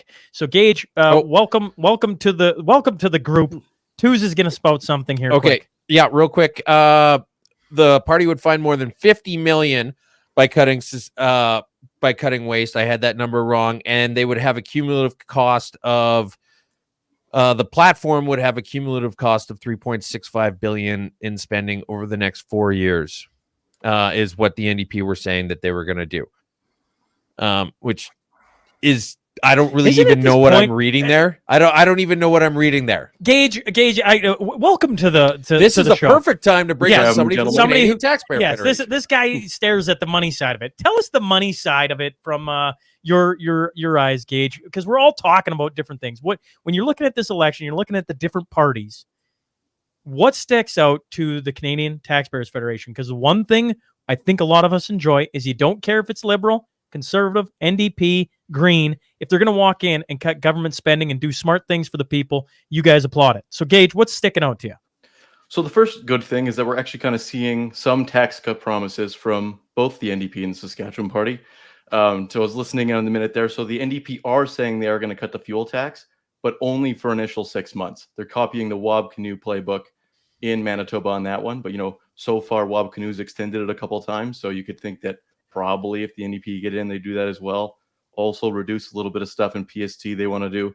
Then you headed the SAS Party. They're promising a lot more really specific income tax exemption things that could save you more money if you fit into those categories. So the problem is like the NDP cut is good because everybody gets something. The SAS Party's a little more along the edge because like you save the most if you're a family of four. I'm not a family of four, so wouldn't expect me as much. But then the main problem with both parties is that when it comes to debt and deficits, they're not doing enough for taxpayers, right? The SAS Party says they're going to balance in 3 years. Last election, they said they'd balance this year, which they're not doing. And then the NDP says they're going to balance in 4 years, right? So they're just waiting to kick it down the road until the next election. Well, isn't this the thing I say about politicians all the time? They're just going to say whatever they need to say to get in. It's one of the things when I had Danielle Smith on before she was the premier is I'm like, I'm going to hold you to that. And John Romick, I got to have John on, leader of the Sask United Party. And I said, you say all these great things. You get elected. I'm going to be like, I'm going to get to stare at you. And I have this evidence. This is what you're going to do.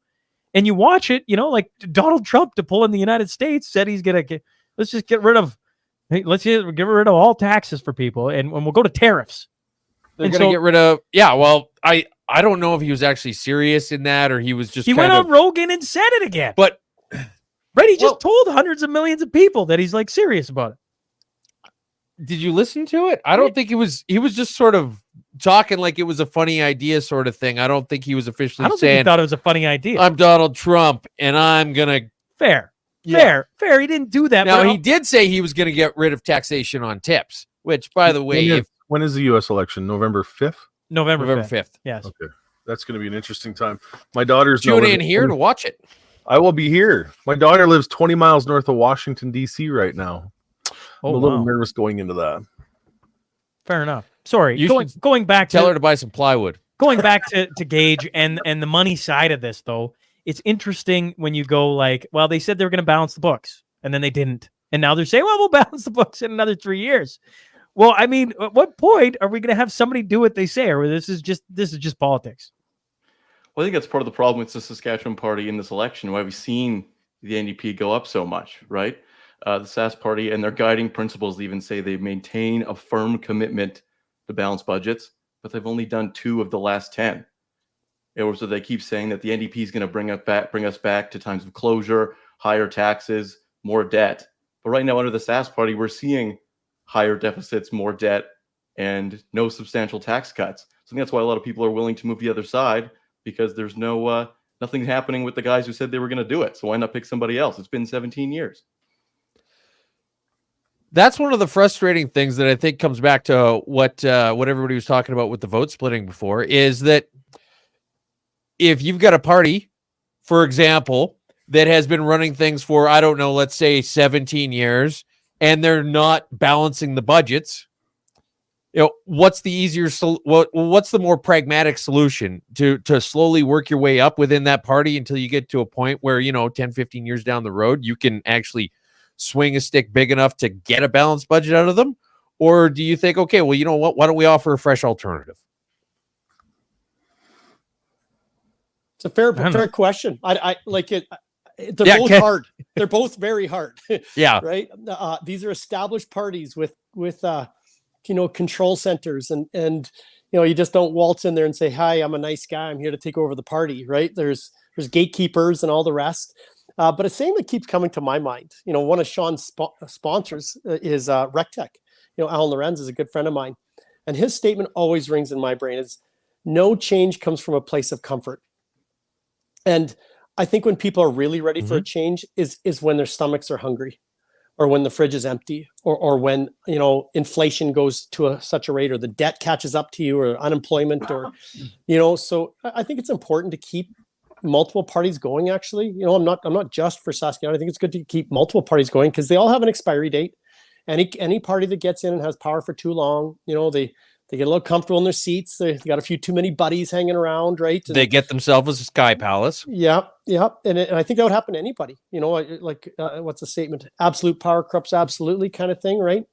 And so I just look at it like, if it's not Saskatchewan, it's turn now. And might not be. Maybe it's somebody else. Maybe it's another party that's going to get started up between now and then, on the left or the right. I think people are hungry for truth. They're hungry for something that's real. I can speak for myself. I'm so tired of listening to politicians with their gobbledygook, promises here, promises there, and then we all forget, and then we all wake up 3 days before the election and they put up a thing that says this and this and this. We get scared of vote splitting, so we all vote the same way, and then we complain about it for 4 years. I'm ready for something different. And so there's a few thoughts. What? Go ahead. No. By all means. Well, the thing that comes to mind is the pace of government, right? Like, it's like, how quickly can things happen? It's how quickly they need to have them happen to not lose their job, generally speaking. Isn't it? Ken, a question though. When it comes to cities of like Saskatoon, Regina, and when we come down to the vote splitting, is there any concern there when it comes to the amount of NDP power there is? If we have two conservative parties like Sask United Party, is there any way in the city centers like Saskatoon or Regina where we could essentially split the vote by having two of the conservative parties? Did Sask United run in Saskatoon or Regina? I got more involved with the local CA, so I'm not as involved provincially anymore. But I'm sure there's maybe one or two ridings, Chris, where it's neck and neck, and I can't identify those.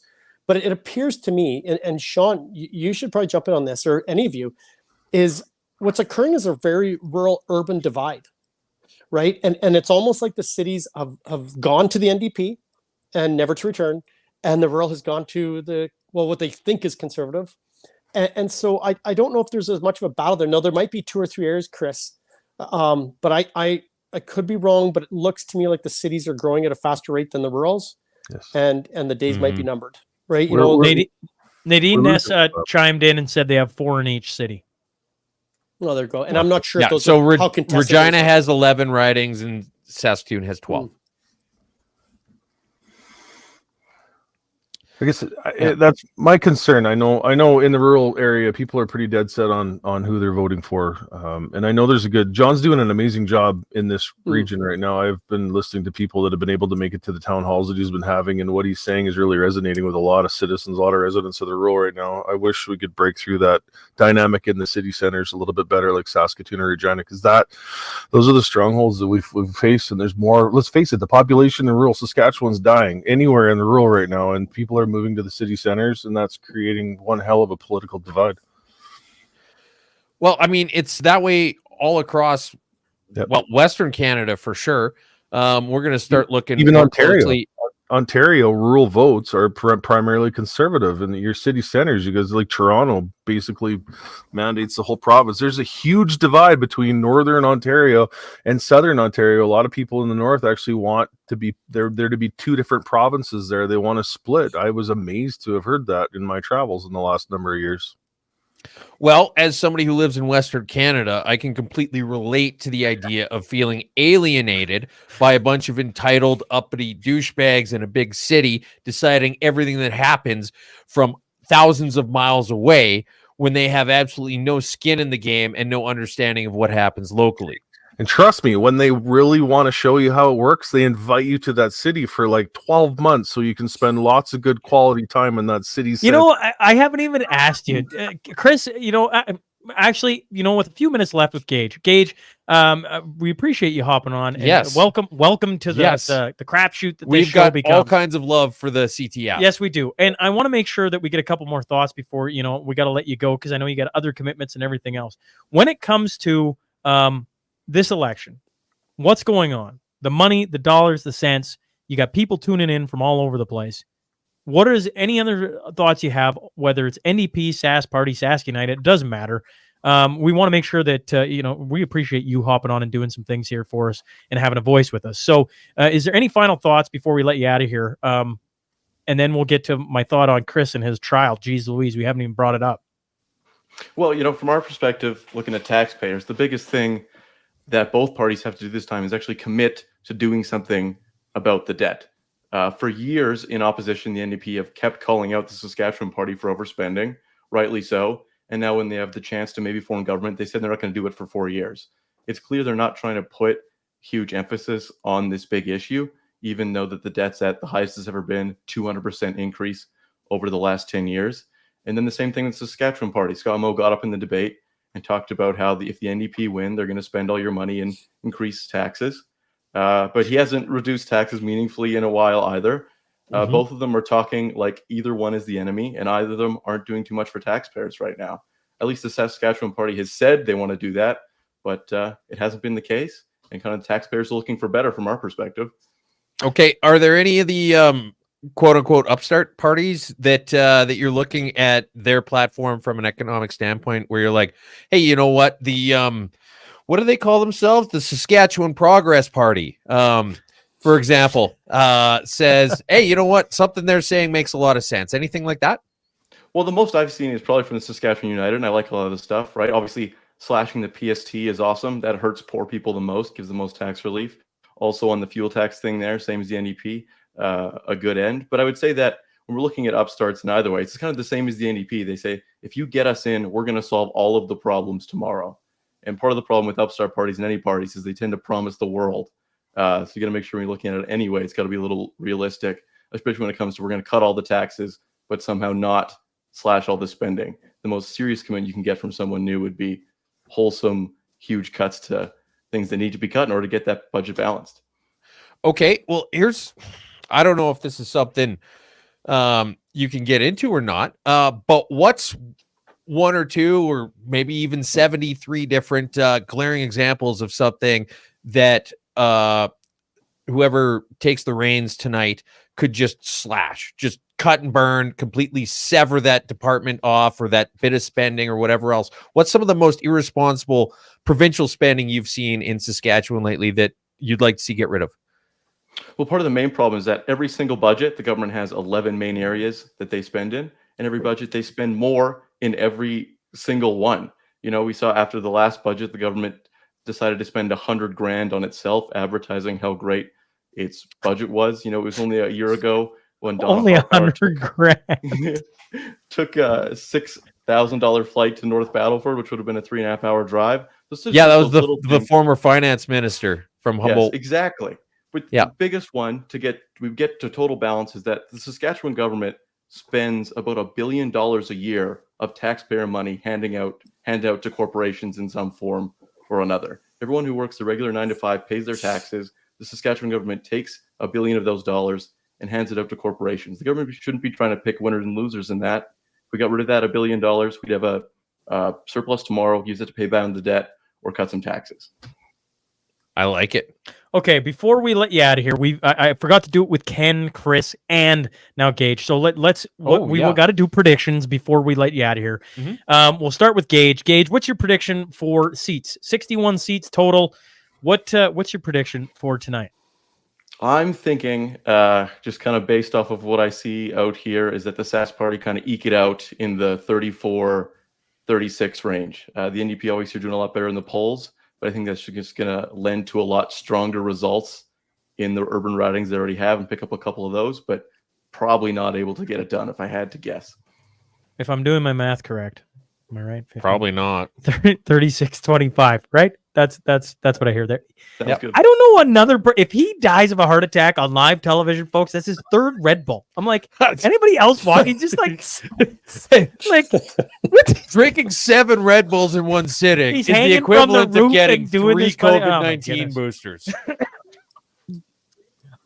Ken, if you were tossing out your prediction for tonight, what would you have?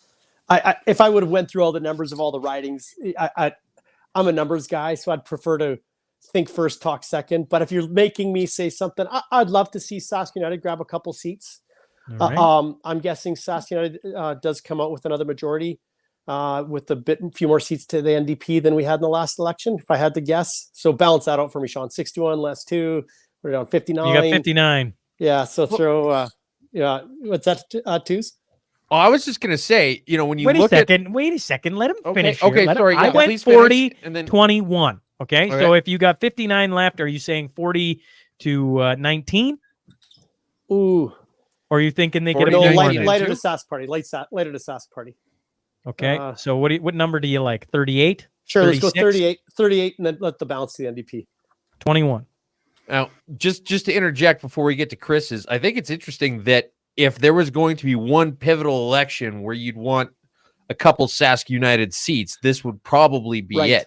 Because if it goes something like 29-2 and 29-2 and 30, for example, now all of a sudden you've got what BC almost had. Well, you got provincially what the NDP did to the Liberals, and then the Bloc did to the Liberals. Yeah, and you'd have that happening in the province. That could be interesting. Yeah, twos. I'd like yours. I'm going to go with wishful thinking. I'm going to go with. That's not my prediction. I'm just saying this. I'm going to make it my prediction because that would be okay. That'd keep both parties accountable, right? Yeah. You gotta dance and negotiate and right. So that'd be ideal. Chris, what do you got for a prediction? What do you think? I would like to say it's going to be a minority government. I think that there's some lessons that need to be learned in this province here. I think maybe the low 30s for I don't know. I don't know numbers well enough in the different polls, but I'd like to see Sask United gain a couple seats. I want them to be the balance of power between the NDP and the Saskatchewan Party. Low 30s. So what does that put it at, too? What is he? Well, 31 gives you a majority. Yeah. So 29? Probably 30. Okay, 30. I would so like 30, 31 kind of thing? I would say 30. So 32 and 29, right? I'm doing my math there correct, I think. Okay. All right. So everybody's going to go with... No, two to the Sask United, I think, Shaun. Or yeah. Is that your hope? Yeah, I'm with you. Yeah. Yeah, 32 to the United and 29 to the NDP. Gage, any final thoughts before we let you out of this thing? We do appreciate... Yes. First off, I got to give a shout out to Chris Sims because every time I'm like, hey, I just need to get somebody from the Canadian Taxpayers Federation on because you guys are wonderful. We love everything that you're doing. And I get to meet all these new faces now. Gage, any final thoughts before we let you out? And we appreciate you hopping on and giving us some time tonight. Well, I think it's clear to say that people in Saskatchewan have some concerns about everything. So whichever government gets in tonight should probably not take any supporting electorate for granted and actually spend the next 4 years doing things for taxpayers instead of just coasting along. Sweet. Well, I appreciate you coming on and doing this. We'll let you out of here. Thank you very much. It was nice meeting you. Yeah. Thanks, gentlemen. Have a good rest of your night. See how long it goes. All right. Thank you. Now, I should have warned Chris and Ken when they came on. I'm like, you're going to stay on for probably till the top of the hour. We got lots of different people coming on. Let's keep them on all night. I know. I'm like, I got Big Red in the, on the thing. He's on the background. You get the point. Okay. So if I'm going back to what Gage was talking about, it's like am I hearing that correct? That the NDP is the one that's talking about, other than the Sask United has talked about cutting things. The NDP is the only one talking about maybe doing some things because they're fiscally responsible. Kicking the can down the road. Right, but for 6 months. Well, 6 months and then also 4 years. Yeah. But yeah, it seems as though they're... Here's the thing with the Sask Party is if you've got the NDP coming up your right side, maybe you just need to change lanes a little bit. Right. Yes. Right. Yeah. That's is there any focus in the future after tonight's election? Is there any focus in the future to try and wrangle in, can the Sask United Party try and find common ground within, like, let's say Mo leaves, it steps down like everybody's projecting him to. Well, I mean, with this election, if it's anywhere close to what's projected, he's finished as leader anyway. Yeah. But continue. Is there ways for, the Sask United Party to work within the Saskatchewan Party to try and wrangle them back to where the basis where voters, where Saskatchewan residents want them?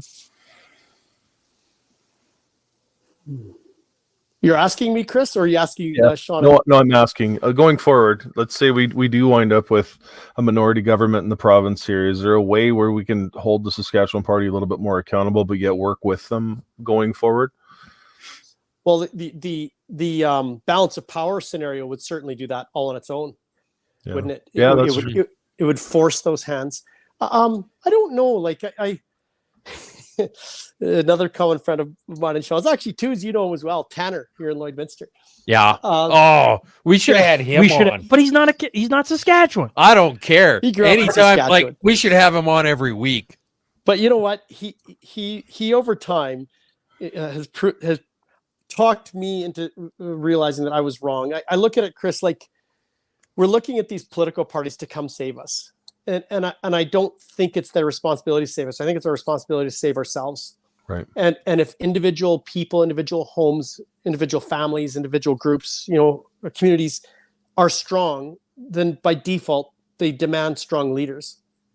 And I think right now we're just kind of saying we're just looking for the next person that's going to come along and tickle our ears and tell us, we're going to make your lives all good again.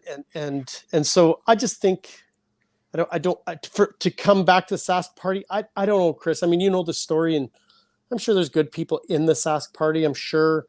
I was very disheartened through all the COVID and lots of discussions and lots of people that were throughout the province that had similar stories. I've yet to hear a single apology. We could have done better, And so it's like, people would say to me, "Oh, but Ken, Mo was the least. What is it?" The least harsh, the least bad, exactly. Right? Yeah. So that's why we have to stay with them. Like, you can do what you want, but fool me once, shame on you, right? Fool me twice, shame on me. Somebody needs to be accountable for the way Nadine was treated through the pandemic, and I remember those people in general. Like think of the people that were hurt. And it's not a no vax thing. It's a. You're telling me we have a right-leaning conservative party that took on a total totalitarian, I demand you do this, and I've lost my patience with you. And now we're just going to get tied up in tax policy and kind of forget that, to kind of say, it's like, I don't know, man. Like my basement is literally if you could see around me right now, it is a signature for the people of Canada. And the amount of things that people have sent me for the last couple of years, just being involved with the freedom movement, like I have been. I've had people cry on my shoulder. I've had people tell me heart-wrenching stories of desperation, and we want accountability yet from our elected officials for the way we're treated there. And I can't stop what I'm doing until we start to hear that. I think we're getting closer. I honestly do. I think we just need some more heads to roll first, in a nicely way. Yeah, who more than you, Chris? We should as a guy who's facing impending litigation, that was a great addendum to your statement. Before I bring in Lee Harding, because I could see him sitting there, Chris, just quickly, where is the trial sitting at? So we're waiting for verdict right now. We have a check-in date with the judge of November 26th. We have no idea when verdict will be happening, but Tamara and I are still facing 10 years in federal prison. A lot of people were asking about the lawsuit. There's a $300 million lawsuit against us right now from the citizens of Ottawa, with Zexi Lee, the lead plaintiff, and Paul Champ, downtown Ottawa, a lawyer. We were in court for that this morning. We have a reserved decision on an appeal for an anti-slap motion that we filed. It's been 12 months of trial in Ottawa. We've been gone from home 105 days. And that we've been in traveling or sitting in Ottawa or waiting for trial or sitting there for a weekend. We've spent 45 days in the courtroom for mischief. Now, does anybody point out during the proceedings, I don't know if you're allowed to say this or not, but has anybody pointed out in your defense that being forced to spend that much time in Ottawa should be a punishment in and of itself? I've actually gotten quite fond of the city. We've got a very, very big group of supporters, and even we'll get people from the downtown core that come to the courthouse. You know what they should make him? The nighttime mayor. Yes. You should apply for the nighttime mayor of Ottawa. You'd probably have that place booming, I do. I was walking Oh, a lot of people don't know this, but we took the camper out for the last segment of trial, and so we had my little dog Zippy. And one day we decided I took Zippy for a walk downtown. I got a text message from one of my CBC friends in the newsroom, and he said, "I'm getting reports of a big scary trucker and a cute little dog walking down Wellington. Can you confirm?" And I said, I nobody has said anything to me, but I've been walking down the street. And he said the room is abuzz because Big Red is walking down the street in Wellington right now with his dog. Okay, wow. Thank you for the update, man. Okay, he ran as a candidate. We're going to bring in our next one. I mean, this is going to be interesting. We're going to slowly. Oh, and Lee popped out of the screen. We'll wait for Lee to come back because we got people waiting. I'm like, this is where it gets interesting. Because when we were doing the BC live election, we had like screens coming in everywhere. People, yeah, we had 6 different screens up at one point. But Lee's just working with his green screen. It looks like. I think he's there now. Lee, are you good? Give us a thumbs up if you are. We'll bring you in. Yeah, okay. Yeah. So he ran as a candidate for the PPC in the 2019 federal election in Swift Current. He's known for his work as a journalist and think tank researcher. He contributes to several publications, including the Epoch Times, where he writes on various topics, often related to policy, education, and politics here in Saskatchewan. Of course, I'm talking about Lee Harding. So, Lee, thanks for hopping on with us. Thank you. I hope to be not one of the heads rolling in the nicest possible way, courtesy of Chris. Good to see you, Lee. Good to see you. Yeah, great to see you all. Lee, for one of the early questions I've pretty much asked everybody as they hop on, because we have people tuning in from all over Canada. Mm-hmm. When it comes to this Saskatchewan election, what sticks out to you? Well, not much, and that suggests that the incumbents will probably win again. What I've heard that's a fair point. Is that probably, there is no big major provincial issue. There's been a few simmering ones. There's been a few things nibbling on the edges. And it's not clear to me that any of these will overthrow the Saskatchewan party government. This is, first of all, a referendum in some ways on their COVID handling. And unlike many of us freedom people, the majority of people are okay with the way that this government handled the pandemic. They're believing the mainstream news, and they're believing that Saskatchewan did as well as any. It was probably somewhat of a lighter touch than some other more notorious provinces. Others of us will not forget the premier being at the stadium in a commercial saying, "Let's get to 70% vaccination so we can fill this stadium." And it was actually the Saskatchewan Roughriders that decided that they would not honor the season tickets of people who were not vaccinated. So that's not entirely his doing, but a lot of people remember this, and justifiably so. So I do know some people. I know a lady in the Yorkton area. She's been waiting for the chance to campaign against the Sask party government ever since that happened, ever since her father died within a week of getting his second COVID shot. And that's part of what's going on here. And I think part of why Sask United and some of the right-leaning alternative parties have gained some ground in this province. At the same time, things are okay economically, as best as you can do under the oppression of our Lord Sauron, aka Trudeau, in Ottawa. And I think, let's not give Sauron such a bad name, but please continue. I apologize. I don't know. Maybe the Peace Tower is going to have a big red flaming eye at the top of it, just watching us all it's on brand state as the orcs and their anti-hate network come after all of us. But no, I think that. Go ahead. Someone wants to say something. Oh, I was just going to say, well, of course the orcs are coming in because it's racist to ask for their passports. The orcs will give their passports and abide by all laws of Middle Earth. So, yes, people are more concerned about that election. I've heard that from Sask party people, that the election that Saskatchewan people really want is the federal election. And, of course, that is not as in our control. It might be in China's control, but it's not in our control. And but I do think that this scandal that is emerging and continues to unfold with foreign interference might actually be enough to topple the government. You need something that's so embarrassing that the opposition parties that know their time is up, most of the MPs, when this election is called, that even they can't really justify hanging on like this. But in this election, we've just had some things on the side. So I was sitting in the spring session of the legislature. There are almost all the days reporting for Western Standard. And the NDP was picking on the Sask party for healthcare failures. Now, a long time ago, when the NDP was in power, the Sask Party did the same thing to them, but it was more at that time things like certain people with conditions that couldn't get drug coverage. But now the NDP was trotting out a whole lot of people that had healthcare issues, and they were legitimate, sobering issues. But at the same time, government can't be all things to all people at all times. And that's part of the problem, is that we have a single payer system that is solely funded by the taxpayer that is inadequate, like any kind of public monopoly will be. We are exactly where any economist predicted we would be in our healthcare crisis.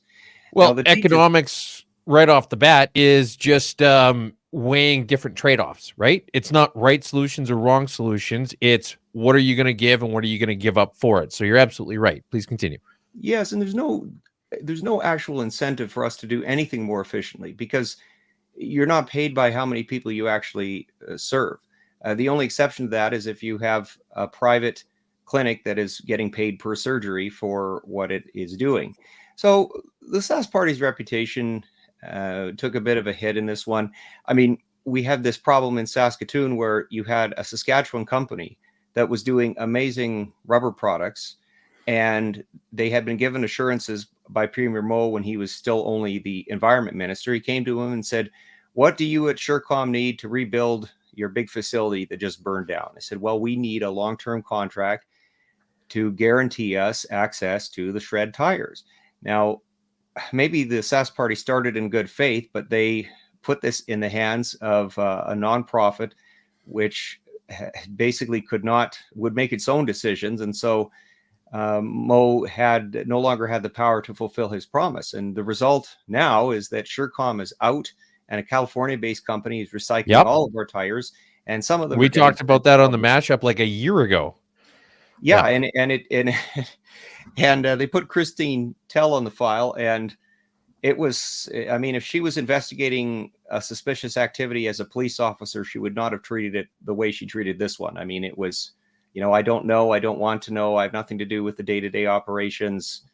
And the Sask Party government just did not look good on this one. But it's one of those ones where you've decided you're not going to intervene, and so you just have to weather this until people forget, or you hope they forget. We just had a bunch of firings at Surecom. I think there was 71 employees that got fired. So this was a Saskatchewan success story that has given way to a California company that is doing next to nothing of any use with these tires. So it doesn't look good. It doesn't look good for a pro-business Saskatchewan development narrative for a government. Well, and you're absolutely right about the forgetting, or hope people would forget, because I know I had completely forgotten about that. That would have been a great thing for me to have in my notes here tonight. And it just completely eluded me that, hey, you know what? This is actually a really good example of a Conservative Party doing the exact opposite of what you would expect them to do. Before we can carry on, we got Angela Schmidt sitting in the background. I want to bring her in as well. We're going to be in a real round table. That's here. Good. That's good. But I want to remind people too, as we close in on the 8 o'clock hour, we're 12 minutes away. You're going to start to see things start to trickle out where we can actually talk about numbers and everything else as well. Right? Are you talking about all the Red Bulls I'm drinking? That too. So we're going to welcome in Angela Schmidt along with her family. She owns and operates a dedicated organic farm near Carrot River, which I've been fortunate enough to stay at. Actually, it was pretty spectacular, if I might say so. She spent nearly 20 years working with the Sask Party in various positions before working with the Maverick Party and later the Sask United Party. So please, Angela, thanks for hopping on with us tonight. Hi, Angela. Can you hear us, Angela? Well, she might be a little delayed. Getting audio. Just a minute. Well, there we go. Welcome to live streaming. This folks. is the way it happens when it's live. Always happens. Yes. Somebody was asking in the comments, Lee, if you can play that grand piano behind you. The fictional grand piano will not be played. The revolution will not be televised. No heads will roll here at the Harding household, not including my shining one. No, I did want to mention, while Angela brings her audio online or that gets rectified, the education issue was big, and it dominated the spring session. And it was kind of odd because the teachers make more than most of us make, and yet in the end, it wasn't actually more money that they were looking for. It was assurances over class size and complexity. So the salary aspect of this has already been handled. And it's a bit of a political victory, I think, for the Sask party, because in Alberta, even under Klein, when he was knocking down hospitals in Calgary and playing hardball with the other unions, the teachers got great deals on their pension. They would buy out the pension shortfalls and liabilities. The teachers won over and over. And on this one, the Sask party, kind of ground it out. And of course, unfortunately, parents and children are caught in the middle of these contract disputes. So the teachers have lost some purchasing power. It's not that they're not well paid, but the big issue is class size and complexity. And this has all been left to an arbitrator now, who will decide that part of it in December. So maybe, I don't know if the teachers were thinking, well, maybe the NDP will win in this election, or maybe the Sask party just wanted the issue to go away. But either way, it is waiting for December. So it'll be important to see how that goes. It will be important for school boards, and especially for me if I win at the school board here in Regina. But this is another issue that dominated. And I think that a lot of people think, well, just give the teachers what they want. We appreciate teachers, but it's not that simple.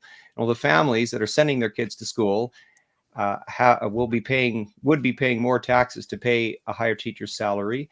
And so there's other things to consider here. And also there's capital budgets that come out of the provincial budget as well to build the new schools that we need. So if we had an unlimited supply of money, we could do all kinds of things, but we don't, and you have to balance interests. Angela, okay, well, I wonder if she can hear. Angela, can you hear us now? Yes, I can. Can you hear me? Oh, hey. Yes, we can. Yes, we can. Okay, excellent. Well, we appreciate you hopping on with us and discussing some things. When it comes to the Sask election, we've been talking about a lot tonight. What sticks out to Mrs. Schmidt? Well, first of all, I'm so anxious to get on the show because I think we have a lot of testosterone so far, lots of great stats, lots of good numbers. But I think I'm really happy to give a bit of perspective on the female side of things. What is standing out for me is the absolute lack of policy and platform by both the Sask party and by the NDP. And if anyone has listened to John Romick and the Sask United platform or read it on their website, there are some real solutions coming through that we're not hearing at all from the other parties, and a lot of the other smaller conservative parties, we're not hearing them at all. They simply don't have a voice. That's the really big thing. And I think secondly, I have a whole list of things here that I'd like to talk about because the two mainstream parties are not talking about them. But let me know where you want me to go. I got lots to say. What's the biggest thing you think that the two main parties are trying to quietly ignore? I was a long-time Sask party supporter and very active and getting in and involved as Chris promoted during his talk. I've been there. I've done that. I've been a volunteer. I've done a lot of work for the Sask party in the background. And in 2020, the lack of leadership, and then the provincial mandates and the lying, and the right from our premier. I was looking for statistics to back up what he was saying. It just wasn't there. So I was looking deeper and deeper, but to defer the authority of decision making to bureaucrats in the department and having them speak to us every day on the television was absolutely appalling to me. We have 61 seats, 61 politicians, elected politicians, and not one of them was either allowed to speak on behalf of their constituents, or I was just aghast. I'd never seen anything like it. And I just don't even know where to go. But to back that up, I got involved because I needed to have a voice, and I was so frustrated. I got involved, got interested in, what's this Wexit movement doing? Because I guess the psychological aspect of that is we need to put pressure on the reigning government. They've been in power way too long with way too big of a majority. So maybe there's room for the people to put a lot of pressure on the Sask party. And that movement did morph into an organization that was very credible. And so I was invited. I was very happy to be invited to help on the organizational setup of what did get labeled the Maverick Party. But what the Maverick Party is, the whole concept is a Western nation, a party that emulates the Quebec nation, which we're sending most of our tax money in transfer payments to Quebec. It's appalling, but I really like the concept of building this nation within the nation to counter Quebec and to only run candidates in the 4 Western provinces and the 3 territories. And I love that concept. Because we still have a voice as a rural base here. And that's so important for Saskatchewan. Saskatchewan is kind of the last of the good old West here, as we see even Alberta getting more urban based with their commuting and maybe their good highways with all that good oil money. People are doing that. But I guess what is not being talked about is all the things that women deal with every day. I'm a grandmother. I have 10 grandchildren who all live around me. My 4 adult children, just for statistics' sake, have moved back to our community because we have created a huge industrial base in Carrot River, which was an outcome of the enterprise regions here. There are a lot of jobs here. The kids have moved back. We have a brand new $21 million school here, and the population of our town is 1,000. So people say, well, how can you do that? Well, it's economic development. My background is business. Economic development has always been a key interest of mine, and it should come as no surprise that Premier Wall seconded me to help roll out his whole new economic development program, which he campaigned on it in 2007 as the promise of Saskatchewan. And so that's, I guess, the big thing is economics here. What are women talking about? We're talking about SOGI in the schools, third-party educators in the schools. There isn't this has been top down through our Ministry of Education, totally top down. There's departments that have written this garbage for 20 years, and now they've slowly worked it in by educating the teachers and educating the university students. This is what you're going to teach. This is the new norm. No, this is not the new norm. This is not what our traditional and our morals and our values are in Saskatchewan. Or even science, really, for that matter. By and large. And we absolutely do not accept this. So I guess what I would say, and John Romick has really given us a great platform on the education. We need to throw this garbage out, and we need to get just our basic education back. The size of bureaucracy, if we want to get back to the economic piece, it keeps growing. The deficits are growing. This is not acceptable. Sask Party is the party of small business. We all have to manage our businesses economically. We have to meet a budget. We have to pay the bills. And when we can no longer do that, who's going to pay all these taxes for these burgeoning, glutted bureaucracies that keep growing every year? That's not accountability for the party that's supposed to represent the business people of this province. The taxes on the fuel, it just goes on and on. The other thing that concerns women and grandmothers and people like me is the crime and the safety. Where are the solutions for that? I'm not hearing that. That's actually a good point. Is anybody, and I'm curious, is anybody sitting around this round table heard anything about cracking down on crime or anybody talking about that? I mean, Prince Albert's in Saskatchewan, and we're not talking about crime. Well, there were some announcements that were very early on in the campaign or just preceding the campaign from both the Sask Party and NDP saying that they were going to hire more officers. And the NDP had said that they wanted to hire more RCMP officers and just quit this whole Marshals program. And the Sask Party had said they were going to draw on all of them. So there have been more officers that have been promised. And also, there was more of a focus on recovery instead of safe supply. That is one pivot that the Sask Party has finally made. And it's been years of pushing on this one by some people. And I think this is another example of where Sask United and the Buffalo Party and others on the right that have pushed for this have finally prevailed on the government. Because when you only had an NDP opposition and they were the only ones you needed to placate, there was not much reason to go too far to the right on anything. And I think that's one example where things have changed now. And they still do get heavy pushback on this from the NDP. But I think for most people, they think that that is common sense, that you just don't enable addiction, that you really have to focus on recovery. So do you think that the Sask Party has kind of fallen victim to median voter theorem in the last few years then, Lee?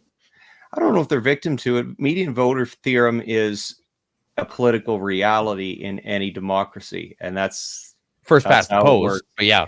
Yeah. And unless you have a really divided opposition and you can own certain issues on the other side that get you enough to get you past that divided opposition, then median voter theorem will always be what happens. So, yeah, you know, the victories of the right-leaning parties that are outflanking the Sask Party may not be reflected in getting people to power or getting votes, but they are moving and changing policy without getting power. Just like the Reform Party helped push for balanced budgets when the Chrétien Liberals were in power. And that was no small feat. I mean, that was our first balanced budgets in more than a quarter century. So now on these issues, and even with the more recent things with the bathroom policies and whatnot, that I was going to say that's a very tangible example. Is that I think that the Sask Party plank of, you know, having the change room policy, that I think I could almost definitively say would not be in their platform if it wasn't for the Sask United Party. And it's not that maybe some people in there, I'm not saying it's not a sincere conviction on some people there, but having an opposition on the right gives you political room to do some of these things. Mm-hmm. I maybe I'm a cynic, but I don't really see a lot of sincerity from any politicians these days, regardless of the issue. I wanted to go back to though you were talking about the teachers, and you're running for school board. I'm wondering, could you steel man this for me? The whole, from my side, not from anybody else's here, but from my side, the classroom size is irrelevant to student outcome. I mean, Japan is a perfect example of giant classrooms churning out children who are infinitely more smart and motivated than ours. So given that, it seems to me that the classroom size is sort of an underhanded way of the unions trying to have more people paying more dues and giving them more money and power. What's the flip side to that argument? Well, I think there is a place for smaller class sizes. Not everywhere, though. In Regina, there is large class sizes. I think in Asian schools and even in European schools, there's a better sense of discipline and a demand for achievement than we have here. In some ways, we have very mediocre education. Regina, for example, has had a no-fail policy for elementary school kids for more than 20 years. When I was knocking on doors, I found one retired teacher. She said, I stopped teaching in 2004, and they were starting to bring that in while I was still there. And she recalled one student who had only been at school 12 days and she was ordered to pass that student. She said, I will not put my name on this report card. And she wrote, passed by order of the principal. So, you know, we've had schools that aren't, it's just very mediocre education. And so some of the ideas that have coddled children in the name of self-esteem and whatnot have undermined their ability to achieve. And I think, you know, one of the interesting stories I heard was that there were professors in Saskatchewan in the physics department in Regina who had found a math test from high school, 1935 grade 12 departmental exam in algebra. And a couple of them failed the test, these professors, and the two that passed it were from non-North American, they were trained abroad. So Our schools have been slowly dumbed down over the years. We don't have a quality education. And I don't even know what tools we even have left to administer discipline in the classroom. We tend to put kids on medications or send them home. So you act up, you get sent home. Well, sometimes that's Price is right. More of an incentive to act up, right? So I do think in our North American context, there are more learning disabilities. There's more behavior issues. There's kids that really aren't ready for the grade that they're in because they've just been passed on. So I do think that the challenge here in North America, it's not just, it's a very real challenge with the class sizes. And I think that whatever agreement that the province and the school boards, the province and the STF come up with regards to class size and complexity, it would be in the board's interest to honor. Now, that long mouthful, not every area is having those acute problems. And I think outside of the main cities, I think classes are at a very manageable size. And there are certain schools in Regina that they're at a manageable size. But we are getting the bulk of the immigration, the open immigration policies in the cities, and that is causing growing pains for some of the schools and the students. And the international students who are coming, who are just learning English, they do pick it up, I'm told, quite well in being in a school environment. But it does add to another consideration that if a teacher is being conscientious and trying to be all things to all kids, that it is another stretch. So I think some of this answer actually comes in having more teaching assistants, because we can't control too much the size of the classrooms because we're limited by the physical number of schools that we have. But if the classroom is a large size, if we have teaching assistants, it will probably be a more cost-effective way to keep everyone going along at the pace of education as they should. Lee, before we let you out of here, because I'm seeing that was a good answer. Though. Yeah, I see we're a little behind on our timeline. We've had things come in and out. Before I get you out of not get you out of here, because I'm enjoying this. My question to you is on predictions. We've been asking every guest who's come on the live stream what they think tonight is going to look like from a seat count. What is your prediction of tonight's election? If you were to put it down on paper, what do you have winning? Who do you have winning? Well, I have the Sask Party winning, and it's probably going to be 36 seats or 38 seats. The polls have always underestimated the Sask Party, and I'm not sure that's intentional, but the popular support, the popular vote has always been above what the Sask Party was getting. All the polls leading into 2020 underestimated Sask Party support. So I'm not sure that that's necessarily by design, but when you look at elections 338, or you look at some of these other prognosticators, or even some of the political strategists that are not, maybe that I've talked to, that aren't necessarily directly in these campaigns, but know people who are, there's not a big worry from the Sask Party that they're going to lose this election despite these other polls. But they are saying that 2028 will be very interesting.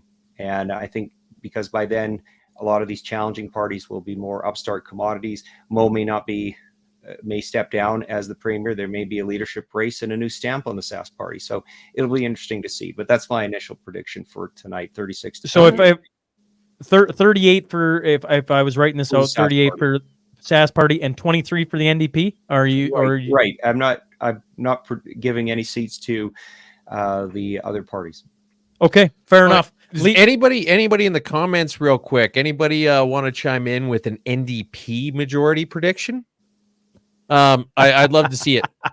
But please continue.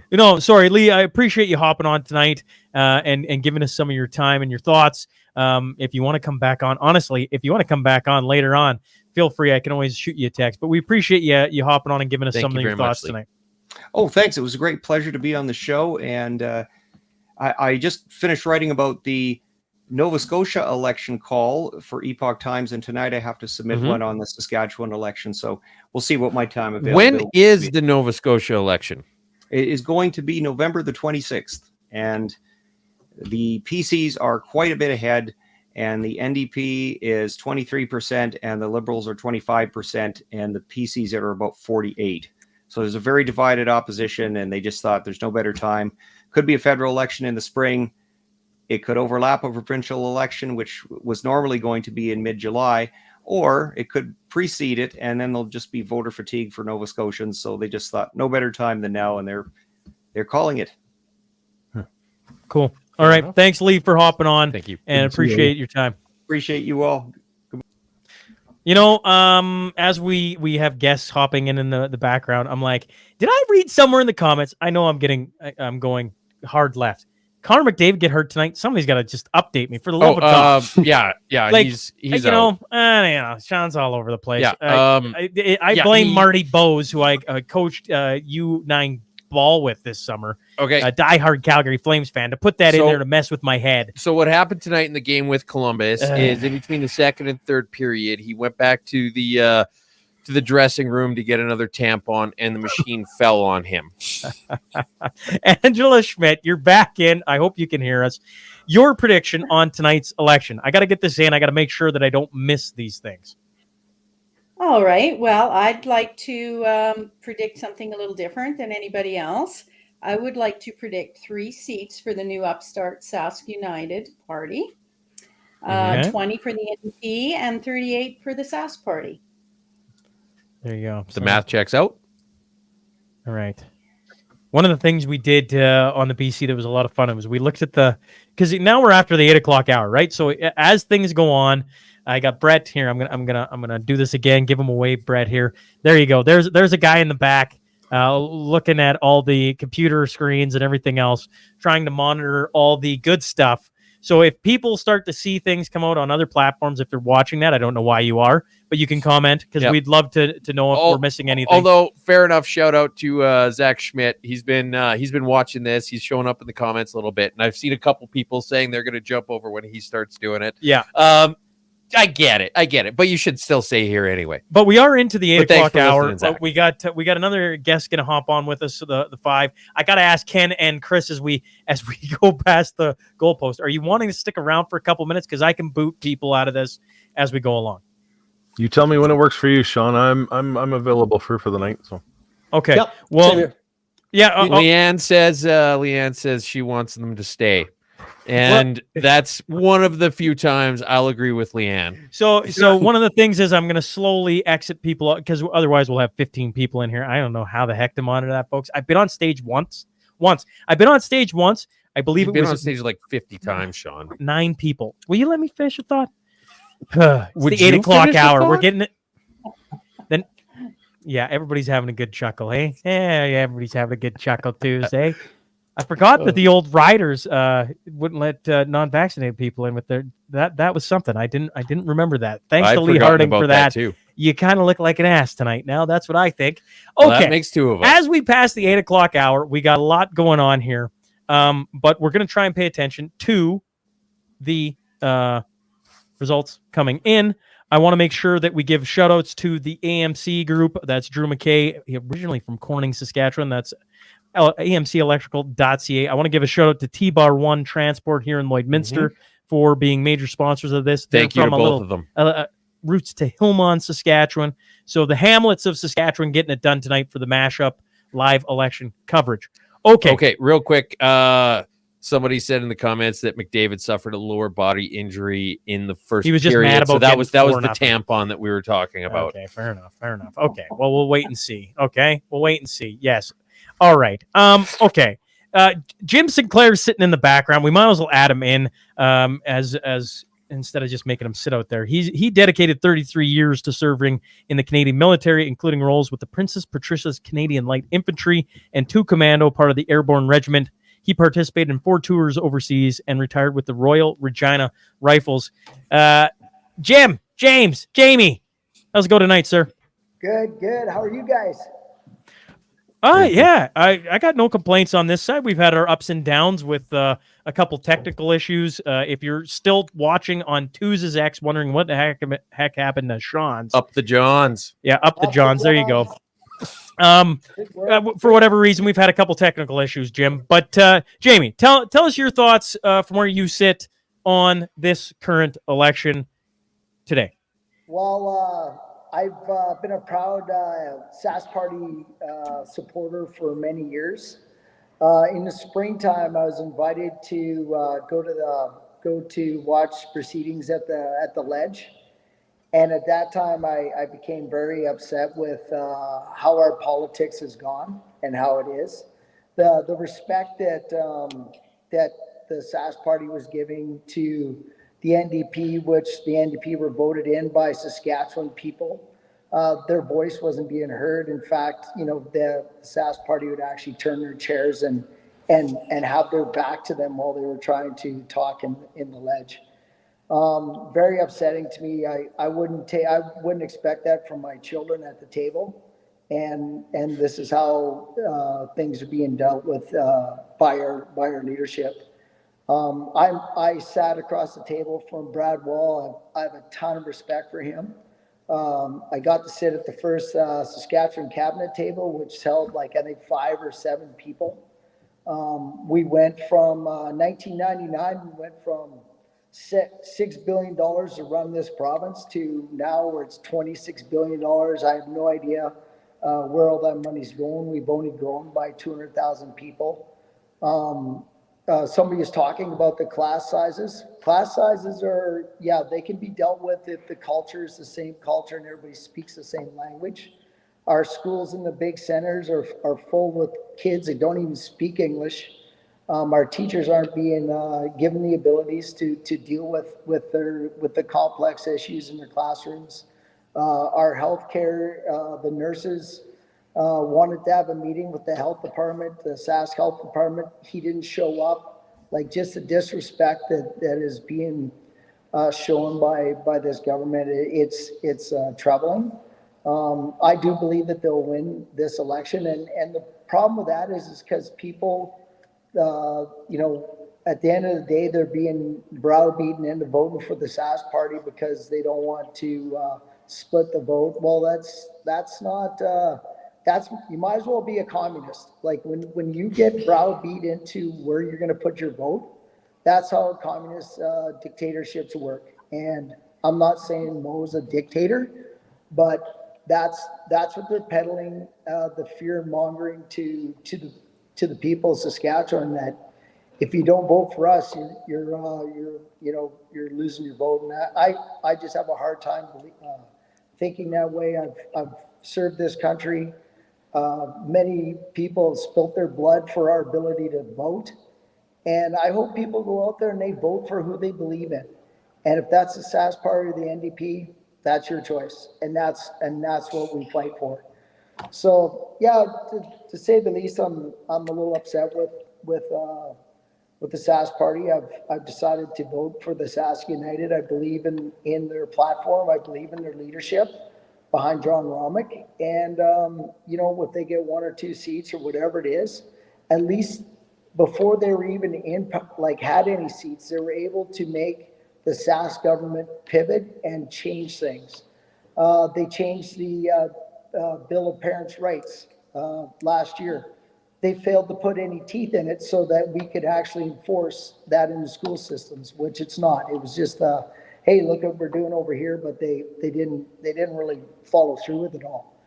So and the COVID issue, that we weren't going to have mandates or passports, and just we could have been the come in here, Henry. We could have been the. Is that Henry? Yeah, it's Henry Silence. Nice. You ended up on here anyway, Henry. You couldn't get away from us. Man, that guy's jacked, eh? We could have been the South Dakota of Canada, right? We could have brought in so much good business and bigger business and companies into our province, and we just shit the bed, and it's disheartening. But I'm always half glass full. I feel things are going to get better. It's got to. We're starting to bang on to or push head on into this stuff. I had a conversation with Andrew Scheer on the weekend, and he was listening, and he feels the pain of the West. He's a Westerner, and hopefully our change that we can do in Saskatchewan can influence what's going on in the East as well with our current government. But you can only hope. Unfortunately, I've been told I had to take out an enemy machine gun nest in Afghanistan, and I didn't sit there and ponder and wish that wasn't me. the position I was in, and we did it. And we did it as a team, and sometimes you just got to go hard into things like that. And that's what I feel the Sask United is doing. They've been forced to become a party and push forward because people need a different choice, and they need some real leadership at the front. I don't know if that made any sense. Why the hell isn't he in the studio with us tonight? I don't know. You know, because he's probably enjoying a party or two, a festive occasion where he's at. That's probably why. Tell you the truth. You know what I was doing before I got here?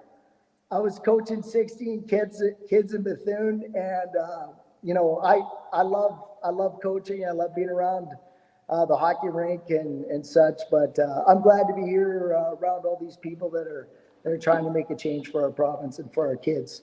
And just to finish on this, I've had conversations with several people that are my age or older, and the comments that they told me were very disturbing. They said, you know what, this is going to be a problem for the next generation. And I said, that's fucking bullshit. Like, we created this problem, we had our heads in the sand, and the whole world's falling apart. It's up to us to fight very hard and educate ourselves and come up with a plan forward so our kids can have a country or a way of life in the future. So anybody that thinks that they're too old to make a change, or they're too old to lead us by starting in your own backyard, your own community, your own province, your own country, if you think you can't do that, then you really don't care about our country to begin with. So. But in your soul, I believe there's lots of Canadians out there that will dig deep and push forward and get their head out of the sand and do what's right for our nation and for our future. Well, what do you think about the? Well, I don't know. Actually, I don't. Before Toon says anything, I go, "What does Ken, Angela, and Chris think of that?" I'm like, I don't even know what to think. I'm like, all right. Well, I mean, Can I jump in first? Sure. That's what you're here for. So inspiring. What a fantastic message you have. And I'm 64 years old, and I was planning on being somewhere south with dipping my toes in a pool by the time I got to be this age. I married a farmer, so I was looking forward to the days in Arizona by the time I, hit when the kids left home or whenever. That was 10 years ago. But, to your point, I am now doing more volunteer work than I have ever had, and in an arena that I never, ever wanted to be in, and felt that I had something to say, and that is in the political arena. I enjoyed my time volunteering for the Sask Party because I did totally believe in the economic development side of things, as I stated earlier. But now I look at things totally differently. My kids, our 4 adult children and their spouses, we have 10 grandchildren. They don't want to hear about the political situation of the day. They'll listen to whatever I tell them. They do not have a spare minute between coaching hockey at 6 a.m. like Shaun does, and they're raising their children. They're holding down jobs. They're trying to get their kids well educated. They're fighting their own little battles, trying to find childcare, trying to find a doctor to take their kid to when they're sick. And, so Jim, I've done a real complete self-analysis since 2020. And I said to myself, well, I can add value because I have a little bit of knowledge in this arena. I have tons of business knowledge. I've been in business for many years. I sat on the step board of directors. So I have the international experience from serving there, and I need to add value, and so do people in our age group. You guys need to start serving your community again. You need to start devoting a little bit of time at the local level. I'm a strong believer in the decentralization and getting our voice back. So I guess that's a little bit long-winded, but I really applaud what you just said and would encourage the grandparents who have been spending a lot of time vacationing. You're going to come back home one summer to the farm and you're not going to recognize the place. Yep, you're right. Thank you for your service. Anything left? There's been a lot of comments, Jim, coming up. Thank you. There was a lot of thanking you. And the second you came on, there was like a half dozen comments talking about how happy everybody is with all the guests that we've got on this thing. So, well, yeah, and our hats off once again. That's the hats off to all of you answering the call, Angela. I had to not twist your arm too hard because you were excited to do it, but I'm sure you had like 15 other things that you had to have been doing. Like, oh, you should be on this. You should be on this. You should just be on this. And that we're into hour 3 as we go along here. We got our next guest sitting in the background, and it's a real testament to the people that are coming on here and then tuning in. We keep trying to create something that doesn't suck, because at times we're talking about things I'm like, man, the Oiler game is on even though they're losing. It's like, should we all just be watching that, or are we going to sit here and listen to us yahoos go? And then, you get to parts like this, you're like, man, this is something. This is an experience. Yep. We appreciate everybody tuning in. You make sure you share it on X or wherever you're watching, because not on Shaun's because he can't figure that out. But if you're watching it on mine, for example, all the comments that are coming in, like from Alicia, for example, I love your whole family. And then just lots of people. Salute to Jim Sinclair. Love you, Jamie. Yeah, there's Garden Girl. Shout out to Garden Girl. Yeah. Fantastic lady. Oh, I didn't even notice that right away. Yeah, fantastic people. We got fantastic people all over the place. Half of them are sitting here watching us and tuning into this. When you get down the black-pilled rabbit hole of like, maybe there's just, I'm actually the laughing gas. I'm not red pill, blue pill, white pill, black pill. I'm laughing. You're laughing gas. Okay. You hear Jamie talk. It starts in your backyard. People loving on that, and you kind of go, "Oh man, maybe there's a little fight left of this yet." I don't know, Kenny. You're sitting there. What comes to mind for you? You know what? Listen to Jamie. I love listening to Jamie. Your military podcast, Shaun. I start them from beginning to end. Jamie, love listening to you and Chuck and all the rest. But Jamie. I actually took my family down to the ledge. I thought, what a time for our family to have gone through what we went through and to go watch the legislators in process in Regina. And like all of us, I think most of us, I've always voted Sask Party. I was thankful for the Sask Party, what they did or what I thought they did for the province. And I was so dismayed by the way that the Sask Party MLAs behaved in that legislature. Jamie, I wasn't there the day you were there.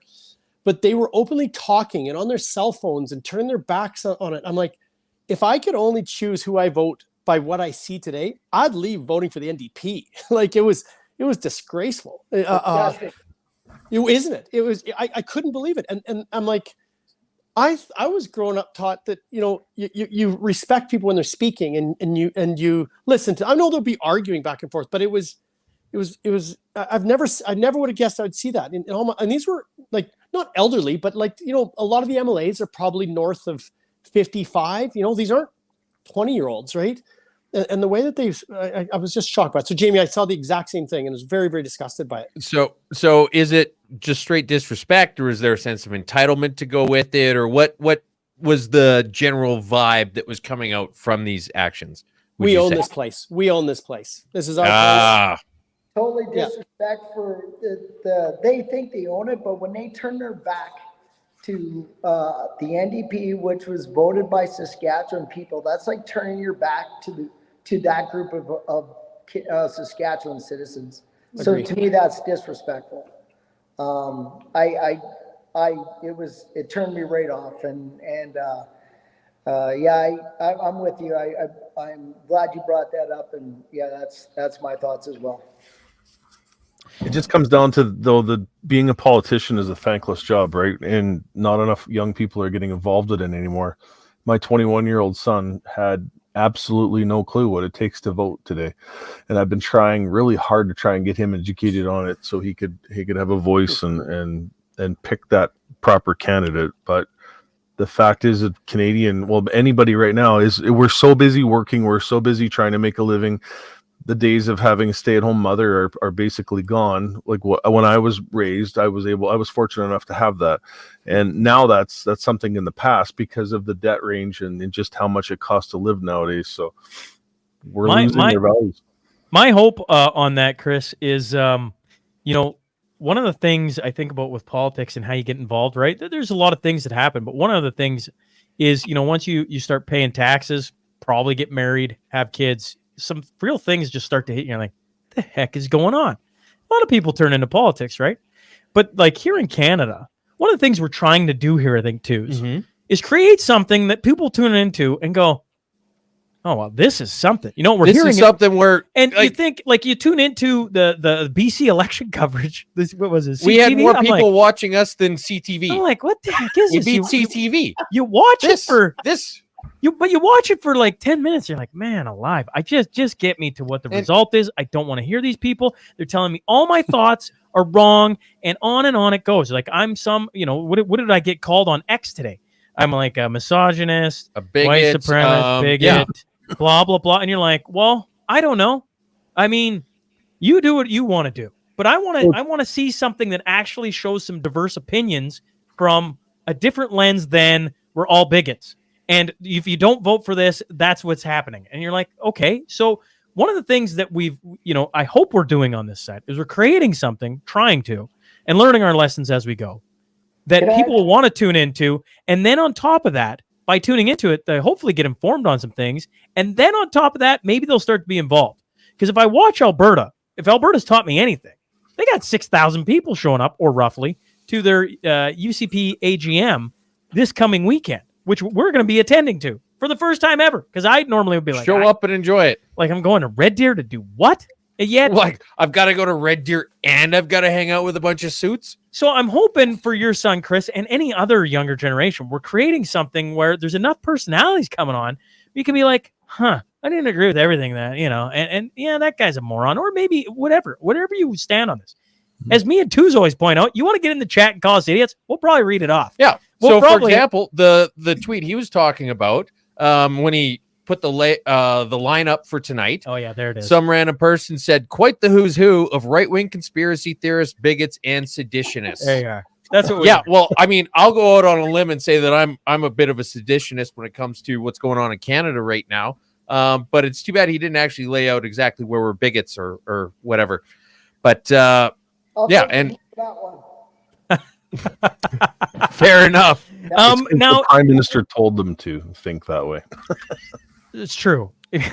Yep. Okay, we're going to add in. Can I just jump in quickly with one quick comment? The discussion about politics is in the home. I had a big debate with one of my friends years ago, and I was adamant that the political landscape should be taught in the school, and she emphatically debated with me. She said, no, you need to be discussing this in your home. That is a parental and a family responsibility to be talking about what matters, because as you said, Shaun, once you have your family and start paying taxes and start figuring all this stuff out, it is the most important topic you should be talking about at the supper table if anyone sits down. Now, I want to just circle back to a comment I made very quickly earlier, and that's about our morals and values and our traditional family in Saskatchewan.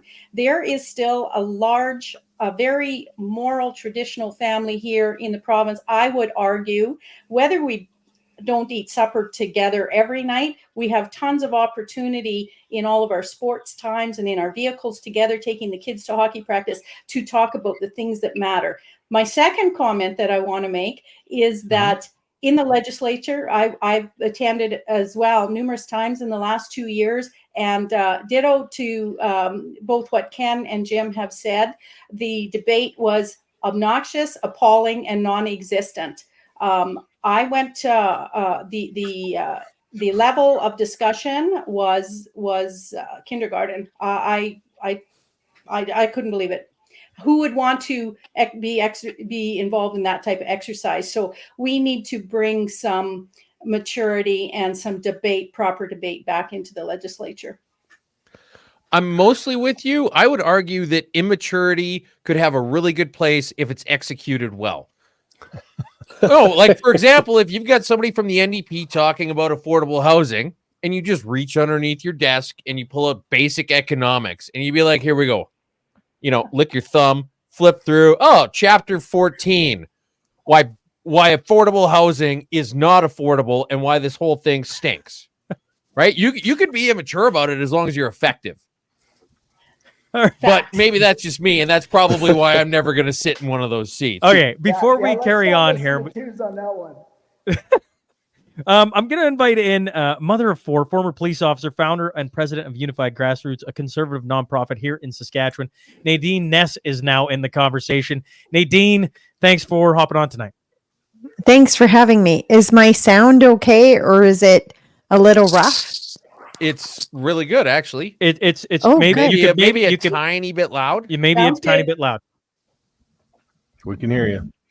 Is this better if I move it? Yes, it is. Perfect. Yes. Okay. Now, Nadine, the question I've been asking everybody as they walk in is you stare at this election and I go, what sticks out to you? So, Nadine, what is sticking out to you with the current Sask election here going on tonight? Yeah, I'm just going to turn off. Give me a second. I'm hearing an echo, but that's on my end. So I just turned it off. We're good. I'm going to give my points. And not many people have given their points or even talked good about the NDP. And this is a really hard thing for me. So I'm going to give you my kind of opinion on all parties in this province, where some have done good and some have done bad. And I'll start first with the vote splitting. And I know this is a topic that keeps coming up, but I think it's important people know the actual facts. In 31 riding, you could have a 50-50% vote split of the Conservatives, and it still would not go NDP. In 31 riding. This is it. If you go based on stats, so they would still be in power. Now, is there a concern that NDP gets seats? Yeah, if you start seeing the NDP rise up in popularity, which unfortunately we've seen in the last year. And I don't think because the NDP has gotten better or has been a better government, they've just been way better at communication and hiding how insane they are. And they have the media that works for them. They have the unions. I've never seen the coordination like this before. Like Saskatchewan. I don't know if you guys have seen, but the vote for education signs, lawn signs that are being pushed by the STF, it's a push for NDP. And that's like brilliant because it's not even the NDP doing the work. It's the STF. And people are more likely to put signs on their lawn if it's vote for education, right? And that's something that very technically sidesteps exactly political campaign limits for third parties, because we're not actually technically saying vote for NDP. We're just saying vote for education, and so you can't get mad at us for spending a whole bunch of money on these signs. Real quick though, I just want to say in the comments, a guy named Pet says, well, he was talking about I clicked on the wrong one because the comments are flying in so fast, but he said bring back the whiskey room. And we'll have better debates. What is the whiskey room? I just keep going with that in the comments. But please, Nadine, continue. Yeah. And then if you look at their communication game plan, the NDP out far was superior than all other parties. And I'm not saying that as in the other parties don't have better ideas or better plans. They do. They just didn't get it out there to the public. We don't have the media on our side, and the NDP did.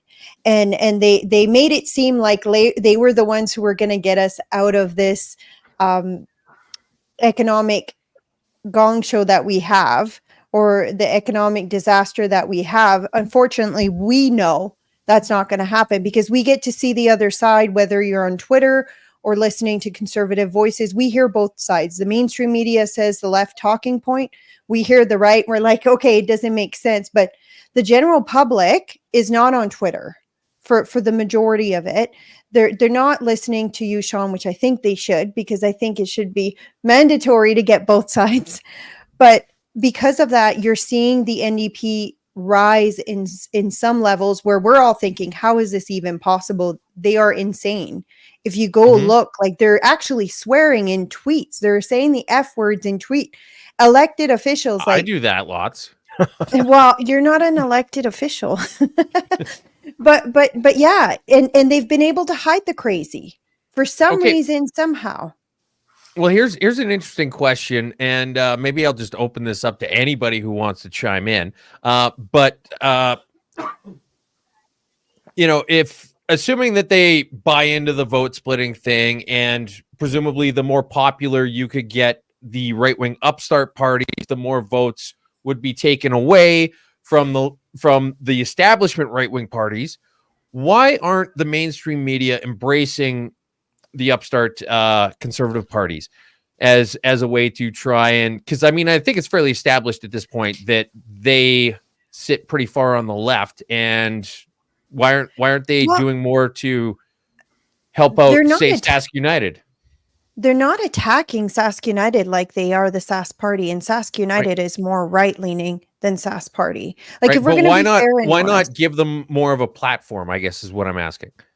Actually, I think they've given them a lot more of a platform than, let's say, Buffalo Party. If you actually compare and contrast, they have.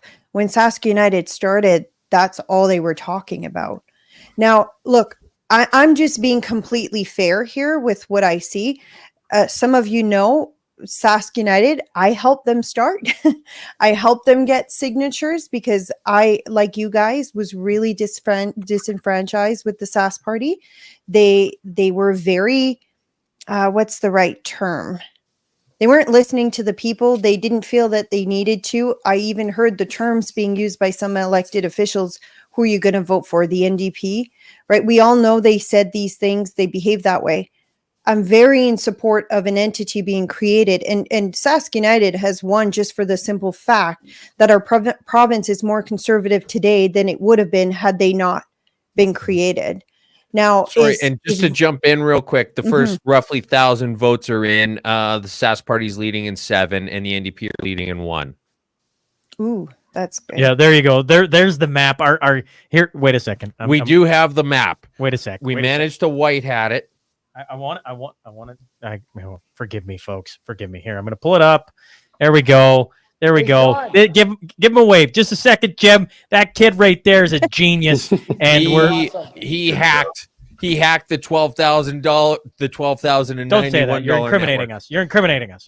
Anyways, regardless, Jim, fire away. If you got to hop out, we need a prediction from you, Jim, before we let you leave. Sask Party's going to win. Sask United's going to have 2 seats, hopefully 4. And yeah, that's my prediction. Out of the 59 remaining, if Sask Party gets 2, which way are you going? Are you going 40 plus for the Sask Party or less? I would think the NDP might take away some of those seats, unfortunately. All right. Well, I mean, they only had 13 in the last election, so they're shaping up to already take away quite a few of them. Yeah. Well, and that's their own fault. But yep. Hey, listen, I want to meet all you guys in Calgary. I thank you very much for letting me be on here with such a great group of people, and looking forward to actually shaking your hands and tipping a glass back with you this May in Calgary. Oh, well, what's going on in May? Well, you guys are having a party in Calgary, apparently. Tell us more about what's happening in May. I tell you what, we could show the video, and maybe that's what we should do. But Jim, we appreciate you hopping on with us tonight and giving some time. As everybody keeps commenting every time you talk, thank you for your service, but thank you for being open and talking about things, right? Because it's one of the perspectives that I really enjoy having on whether it's the podcast or on this coverage, is the military perspective is a really interesting one. And in our country, in general, it doesn't get a whole lot of time, and doesn't get nearly enough time. Appreciate you hopping on and talking a little bit of. Before you let me go, sure. I'm going to say this. So the reason why soldiers or men and women serve our country, it's not for Ottawa. It's not for the Canadian flag. It's for the citizens of this country. The mom, the school bus driver, the guy driving the Zamboni, the people cashing your or going through the grocery store, taking your money when you're buying food, the teachers at the school, like you people right now, that's what makes a country, that's what makes a community, and that's why people fight for our way of life. If we lose all of that and there's no community, nobody's going to fight for our way of life. So thank you for doing what you're doing, Shaun and Twos, and well, obviously Chris Barber and everything you've done for our country with going down to Ottawa and putting everything on the line. Like, you have no idea how much we respect that and what you've done for us. So keep up the good fight, everybody, and I love you guys. Thanks, Jim. Thanks, Jim. Can I jump in and just say that one of the proudest moments of my life, I think, was standing in Ottawa and standing there with the veterans. I think that was one of the most impactful things about Convoy was the amount of veterans that came out in support, and in the end of it all, a lot of those veterans were beaten on our nation's capital at the War Monument, where the last stand took place by law enforcement, and that has been one of the biggest things I think for me in the last couple of years, is seeing the amount of support out there from our veteran community. So I've got to know quite a few veterans across the country and active service members, and that is honestly, I have a hard time when somebody says, appreciate what we did there when we stood with so many veterans that I considered that have done way more, for our freedom. So. The event, Chris, that Jamie was talking about, I'll show the 1-minute video. That way people can see what the heck he's talking about. You were rolling through Lloyd when it happened, and it was just by happen chance. You rolled in and Big Red showed up. Did you just say by happen chance? I don't know. Yeah, sure. Anyways, leave me alone, okay? Leave me alone. I mean, we're almost on hour 3 going into 4 on this sucker. But the thing that Chris would have missed was Chuck Prodnick getting a standing O on stage, who's another military vet, but he got teary-eyed talking about the Freedom Convoy, and it was a big, giant shout-out, right? Military men giving a giant shout-out to the everyday citizen that went across this country to stand up for not only their rights, but everybody else's rights. And so it's a very, I don't know, like you sit and listen to Jim, or Chuck for that matter, because they come on so much, but there's a whole list of these characters. And you go like, holy man, like they're doing something very few in Canada do. And they, in return, talk all about the Freedom Convoy. And we got to witness that in Lloydminster in April. And what Jim is talking about is Calgary in May. So I think it's a really interesting relationship, I guess, between the Freedom Convoy and the military. Yeah. Absolutely. Now, before we get to our, I want to take that off for a second. I want to bring. Okay, we got a minute video, so it's gonna blur us all out, and then we'll bring in our next guest because I can see her sitting there, and I'm sure she's gonna be a little spitfire when we get her on here. But here, this is Shaun has to go pee. Is basically what's gonna happen. Here's a minute video. Oh, buddy, what Jim's talking about. Flipping the script today. I'm going all the way. It's about time.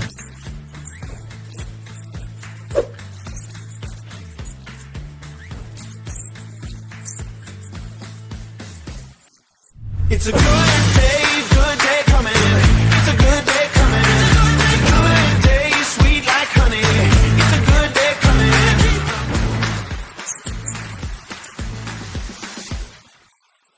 It's a good day coming. It's a good day coming. Good day, sweet like honey. It's a good day coming.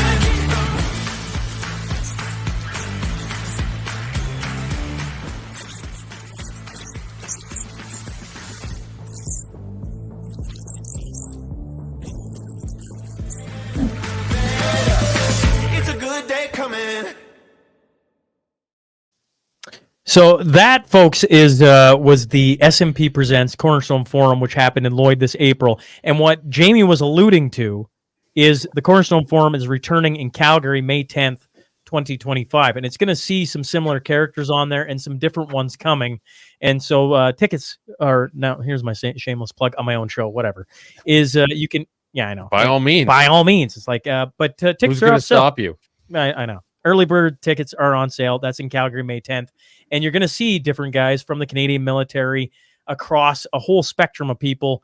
And that was the first one. They got great reviews. It was a lot of fun. It was. That it's a really good video you have there. It doesn't have me on it nearly often enough, but aside from that, I can't believe they let that squeak through, to be honest, Just by chance. Shaun, to your other guest, could anybody hear that video? I couldn't hear it, Shaun, when you were playing. You might want to play it again at the end of your spiel here. Oh, man. I didn't hear it. Others, could you hear it? I could only hear the music, not any voices.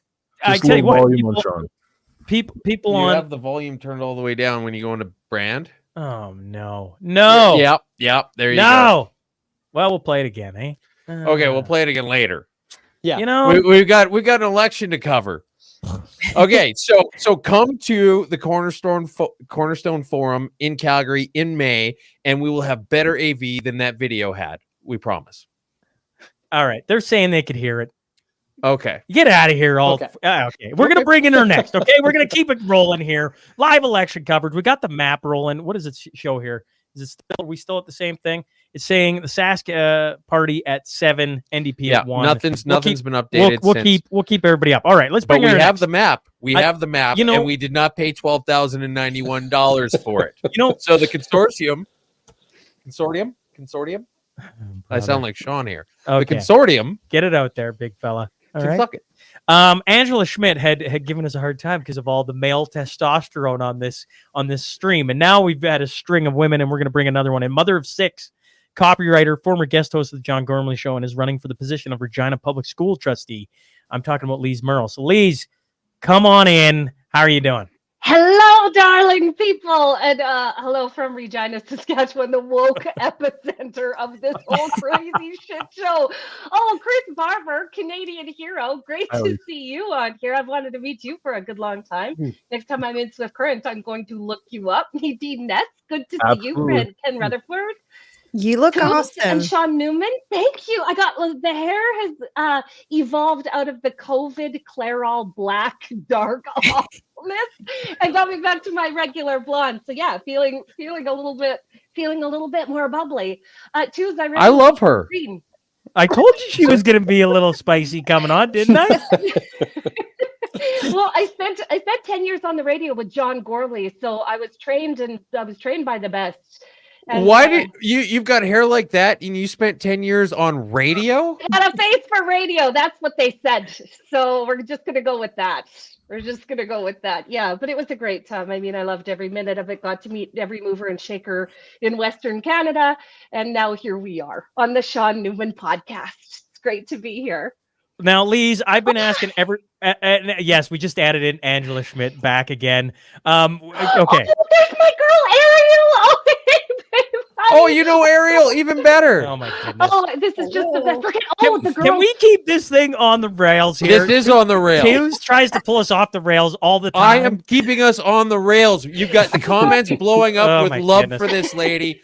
She should be allowed to hear it. Okay. Oh, sorry, we're here to talk about the election. Yes, we are. Okay, Lise, I want to know, we're slowly having results come in, but I've been asking everybody who steps onto this platform when it comes to this election, and you talk about being at the woke epicenter of of Saskatchewan, which is Regina. Yeah. What sticks out to you about this election? Well, just how insane it is that we have the polls with the NDP and the Sask Party neck and neck. Like, I think the Sask Party missed a real opportunity to reconnect with their conservative base, and they took a hell of a lot longer than I'm comfortable with to do it. I've been saying for the better part of 2 years, the Sask Party is in a real identity crisis. And the Sask NDP has really pulled off a political piracy, I would say, in stealing good Sask Party policies and sort of rebranding them as their own. So it's just insane. I think two things that contribute to this is we have a whole generation of young voters, say 18 to 24, that don't remember what it's like, how terrible it was to live under a Saskatchewan NDP government. It was really a dark time in Saskatchewan. We watched 8 out of 10 of all of our graduating classes pick up the next day after graduation and move to Alberta. And another thing that really sort of harmed us going into this election, I'm just going to give my guy a shout out, but John Gormley stopped broadcasting this year. And we no longer have a conservative voice telling us 4 hours a day, every day, how awful it is to have an NDP government. So I think that we're seeing the blowback of that. And if the NDP get in, I think that we can all blame John Gormley. That's good. I like it. And I want to build on it very slightly and also say that those 8 to 10 people who moved away, a lot of them didn't come back to not vote NDP. No, that's 100% true. And we all remember, we're all old enough to remember how disastrous the 2015 NDP government in Alberta was, and how you are still trying to recover from that disastrous move. And we're just praying that that doesn't happen in Saskatchewan. The Saskatchewan United Party is, I think, the one to watch tonight, because they have the opportunity to, look at that map. That's a nice little map. Yeah, there you go. We got the map. SAS party up to 12, NDP sitting at 1. Yeah, so those are ones where they're leading in, but nothing's been officially done yet. There's only a couple thousand votes that have been counted so far. Yeah, Saskatchewan doesn't have the fancy Dominion machines that BC has. Thank God. Thank God we didn't do that. No, we should. And do we them in still don't know the Taiwan. election results of BC yet, do we? Well, no, they're still bringing in duffel bags full of votes until it goes the right way. The right votes for the NDP. But hats off to John Rustad, though, for just over a year being able to pull that party to where it is right now. That's amazing. It's absolutely wonderful. I met him probably about a year ago, and it was, I got this conservative party that's gonna take over BC, and this is gonna be the next premier. And I was just kind of, polite, not like condescending, but in the back of my head, I was thinking like, I've heard the sell on upstart parties. Yeah, I hope you do well, but not really thinking he's gonna do too much with it. And then boom, he came within a hair's breadth and a couple duffel bags of winning. Yep. I mean, watch him in the next 4 years. That's all I'm going to say. They're going to build on this, and they're going to attack everything the NDP does. And make no mistake, BC is just going to turn into a bigger burning hellhole than it already is. How you can take the most beautiful place in the world and turn it into a hellhole is beyond me. But look at the BC NDP doing just that. Look, I don't get when people talk about how beautiful BC is.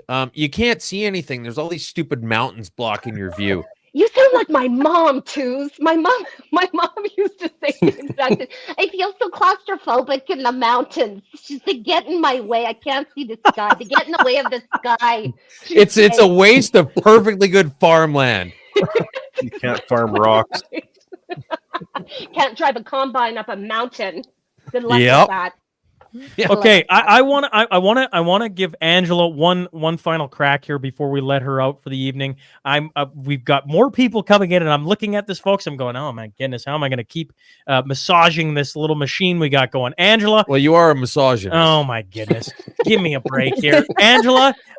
Before we let you out of this, is there any final thoughts you have on? It's early. I want to say that it is sitting at 12 for the Sask.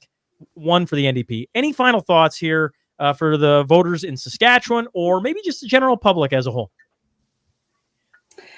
Yes, I will give a final thought. Other than the women have finally come to an equalized status on this podcast, so now you got to kick one of us off. But correct. Final thought. Correct. Final thoughts are. You are correct, ma'am. You know what? There's too much women in here, and I need them out of here. Yeah, right? I mean, it's great because we only have to pay you 80% of what we're paying Ken and Chris. There you go. I think what you need to watch for is this 80% of women voices that are sitting there quietly watching.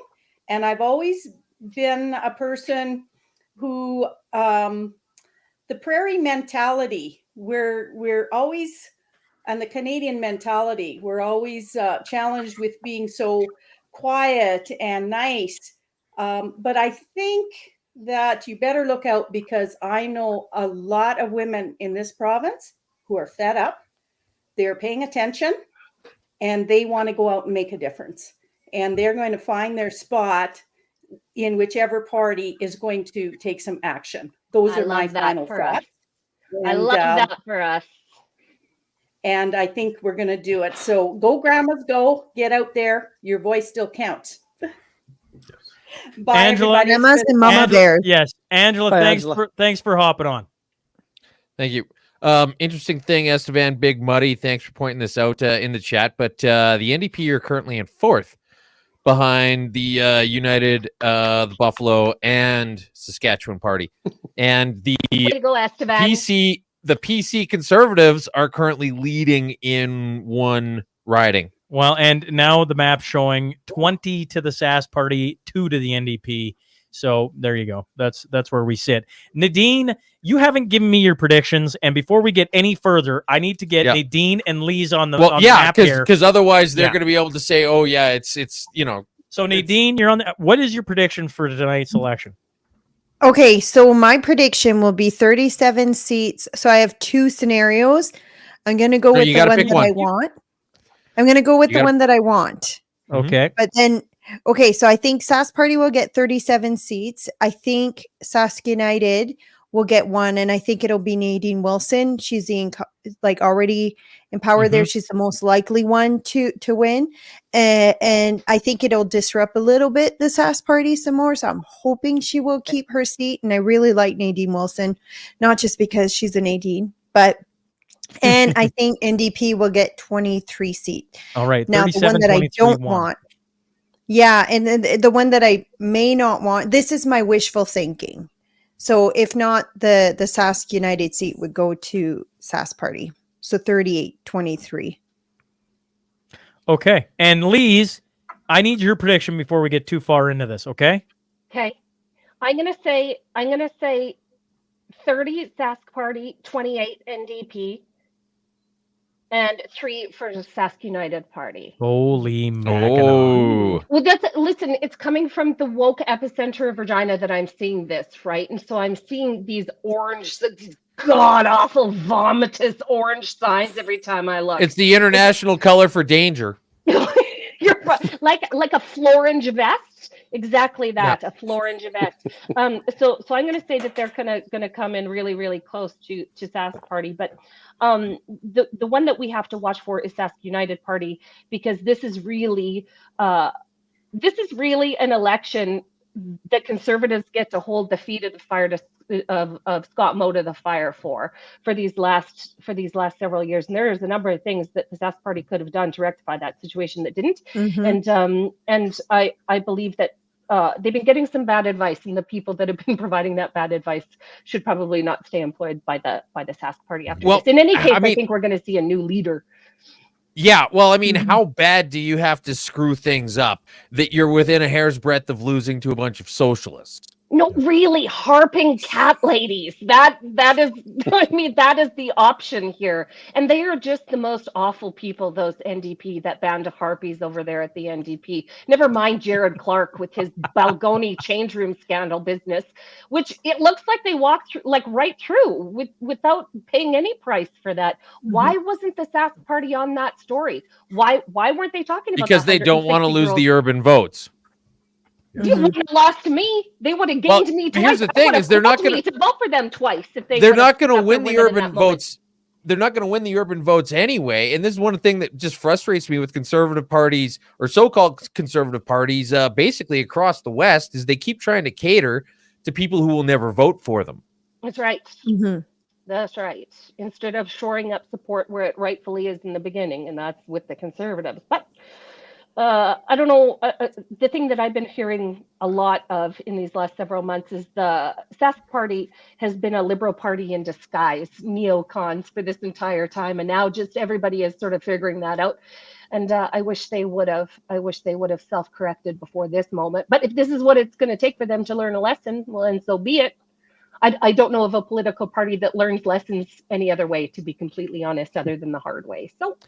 Well, I mean, it's their main priority, right? When it comes to politicians, thing one is get elected. Thing two is stay elected. And thing three is garner as much power as you can. Yeah. Right. And so as soon as you start taking one of those away, that's when they start listening, and not before that. Look what's happening federally with the Liberals. All of a sudden they're concerned about what we want. So weird that. Okay, well, as we're going along here, because I'm not going to let him get too far into it. We got another guest sitting in the background. He's a Canadian farmer, comedian, and YouTuber known for his humorous content related to farming, rural life, and Canadian politics. His YouTube channel has amassed over 130,000. Can you just let me get it? Lee, can we just talk real quick about how great that comment was, though? Any South Park fans out there? All right, please continue, Shaun. Nadine, Lee's is fangirling here. We got over 17 million views, and he's also known for his small town comedy tour. I'm talking about Quick Nick Mcdick. Q, come on in. What up, folks? There he is. Good to see you, buddy. How's everybody doing?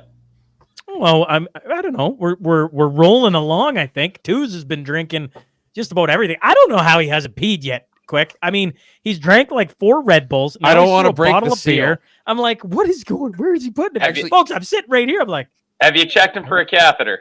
I have not. Yeah. That would be the live way of the television. road, folks. It's the way of the road. Yeah, I've been trying to follow along. I was just was busy trucking here this afternoon, but yeah, it's good. Oh, hey, Blue Ball. Lots of good conversation.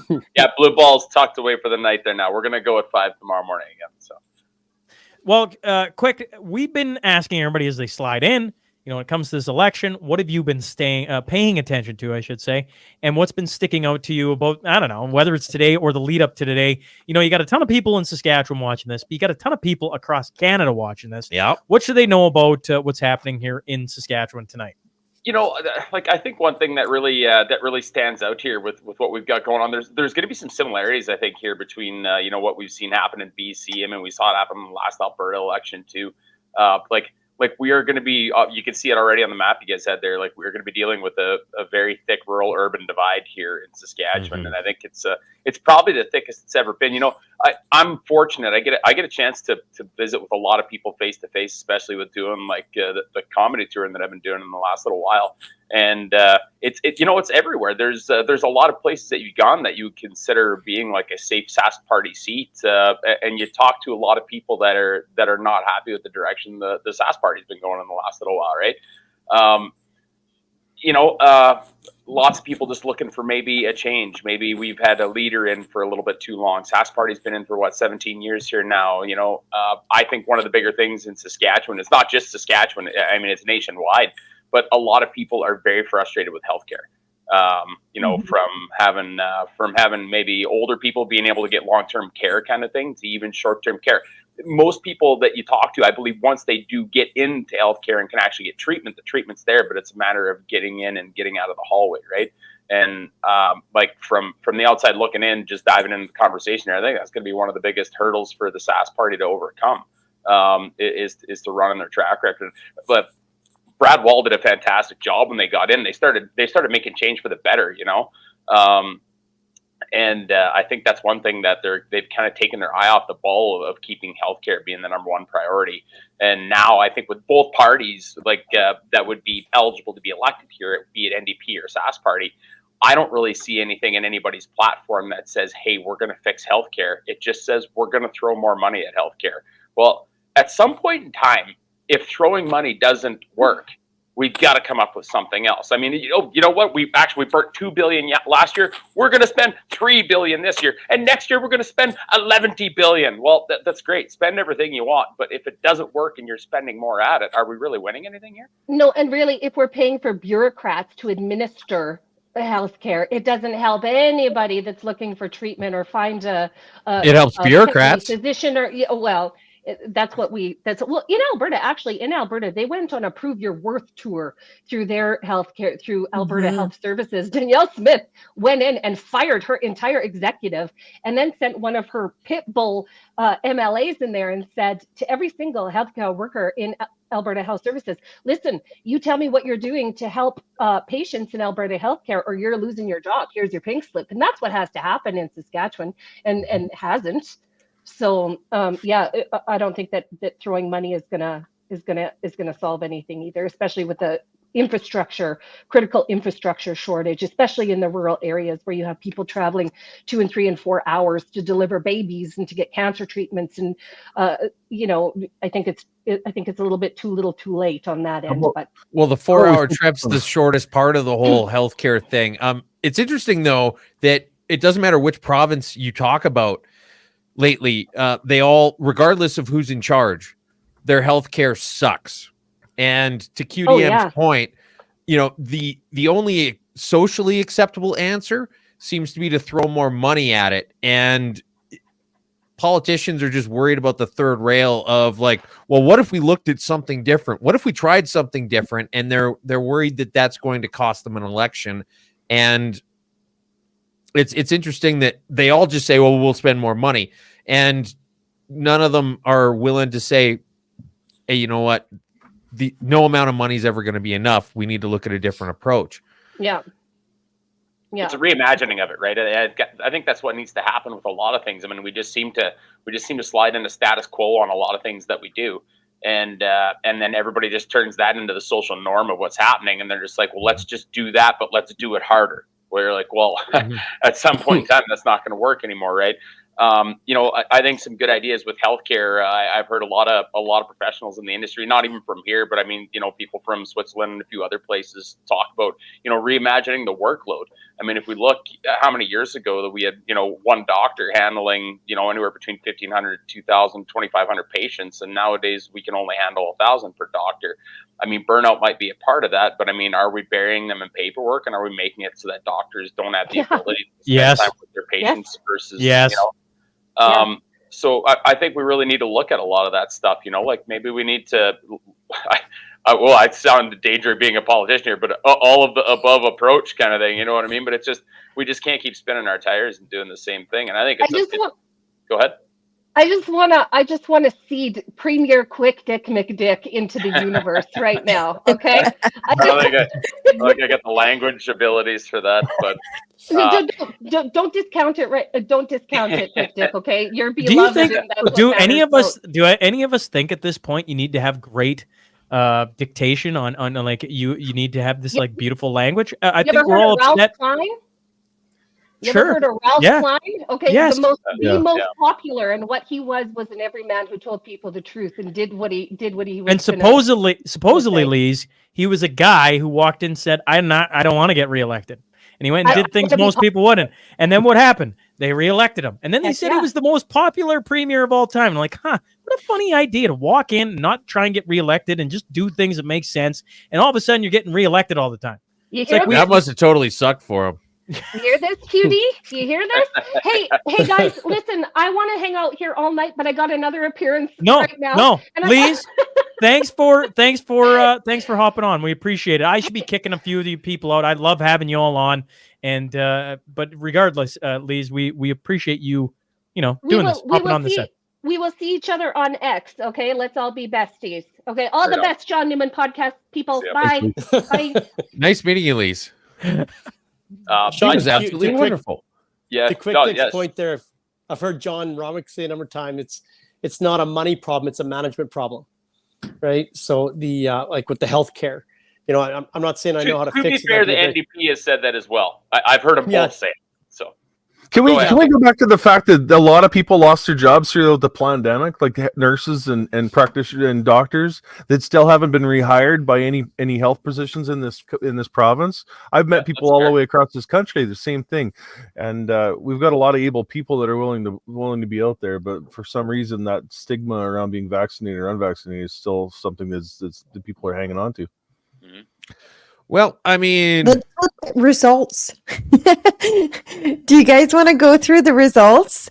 There's like some we should stuff probably talk in. about that. So SAS Party's leading in 22.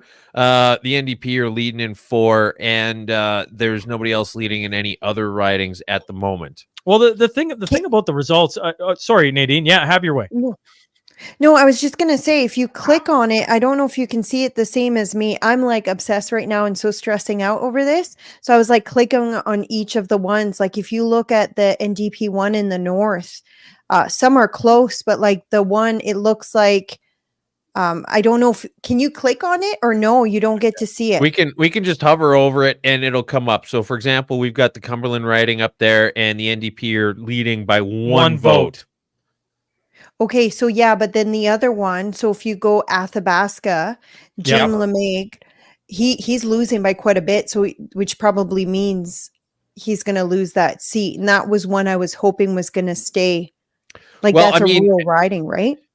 Athabasca is only reporting 8 of 31 at the moment, so it's still pretty early. Yeah, so it's 400 to 147 is what the Athabasca is showing. And the thing about it is like, I guess why we on this side, we're like, well, we're going to bring it up and keep showing. But until you get past, is it going to be, closer to 10 o'clock? Like you got all these polling stations. You don't feed into it. You don't start announcing a hockey game until the third period, right? Are you true?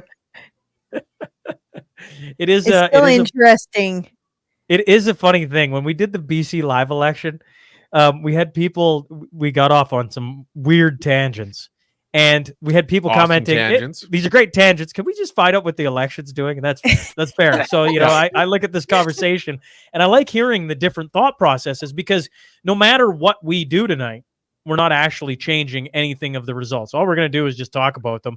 And, we should probably be doing this in a lead up to the election. Yeah. So be a little bit more informed on the issues and what people are seeing, and, try and create that, I don't know, a little bit of a spotlight on politics, not only in Saskatchewan. Yeah, have a nice build up, go, the day before or something like that, and say, yeah, all the NDP voters, we created a special voting day for you guys on Tuesday. I don't know what you're telling me, Brett. No, that's illegal. If you Don't do check that. the date, if you check the day of the week there, Shaun, you'd catch up with him in a second there. No, I got. He's not listening. I'm not listening. You know what I'm doing right now? This is what I'm doing. I'm going to show him again, so that people can see what I'm dealing with here. Here's Brett QDM. He's working in the back. He's flagging me down, and as everybody knows, I can only focus on so much. I'm like, oh yeah, what? And then I'm getting in the ear that I'm getting made fun of. I'm like, I don't know what's happening. Yeah, and so I guess to be clear, also, none of the mail-in ballots have been counted yet.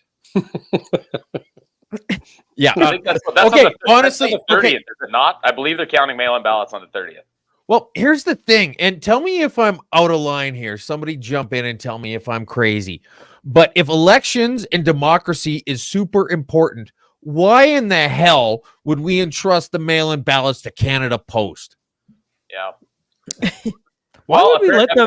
Apparently we're gonna trust prohibited weapons to them. So why not the ballot too, right? Why would you count? I hate to put my tinfoil hat on for just a second, but I'm going to do it anyways. Maybe it never comes off anymore. Why would you allow mail-in ballots to be counted 2 days later? Yeah, it's so, like, to my understanding, mail-in ballots had to have been received by the 26th. Am I wrong in saying that? I'm not sure exactly. I believe it was by the 26th, and I have no idea why there would be a 4-day gap in when we would count them. I don't get it. I know why I'd have a 4-day count and why we count them. Yep.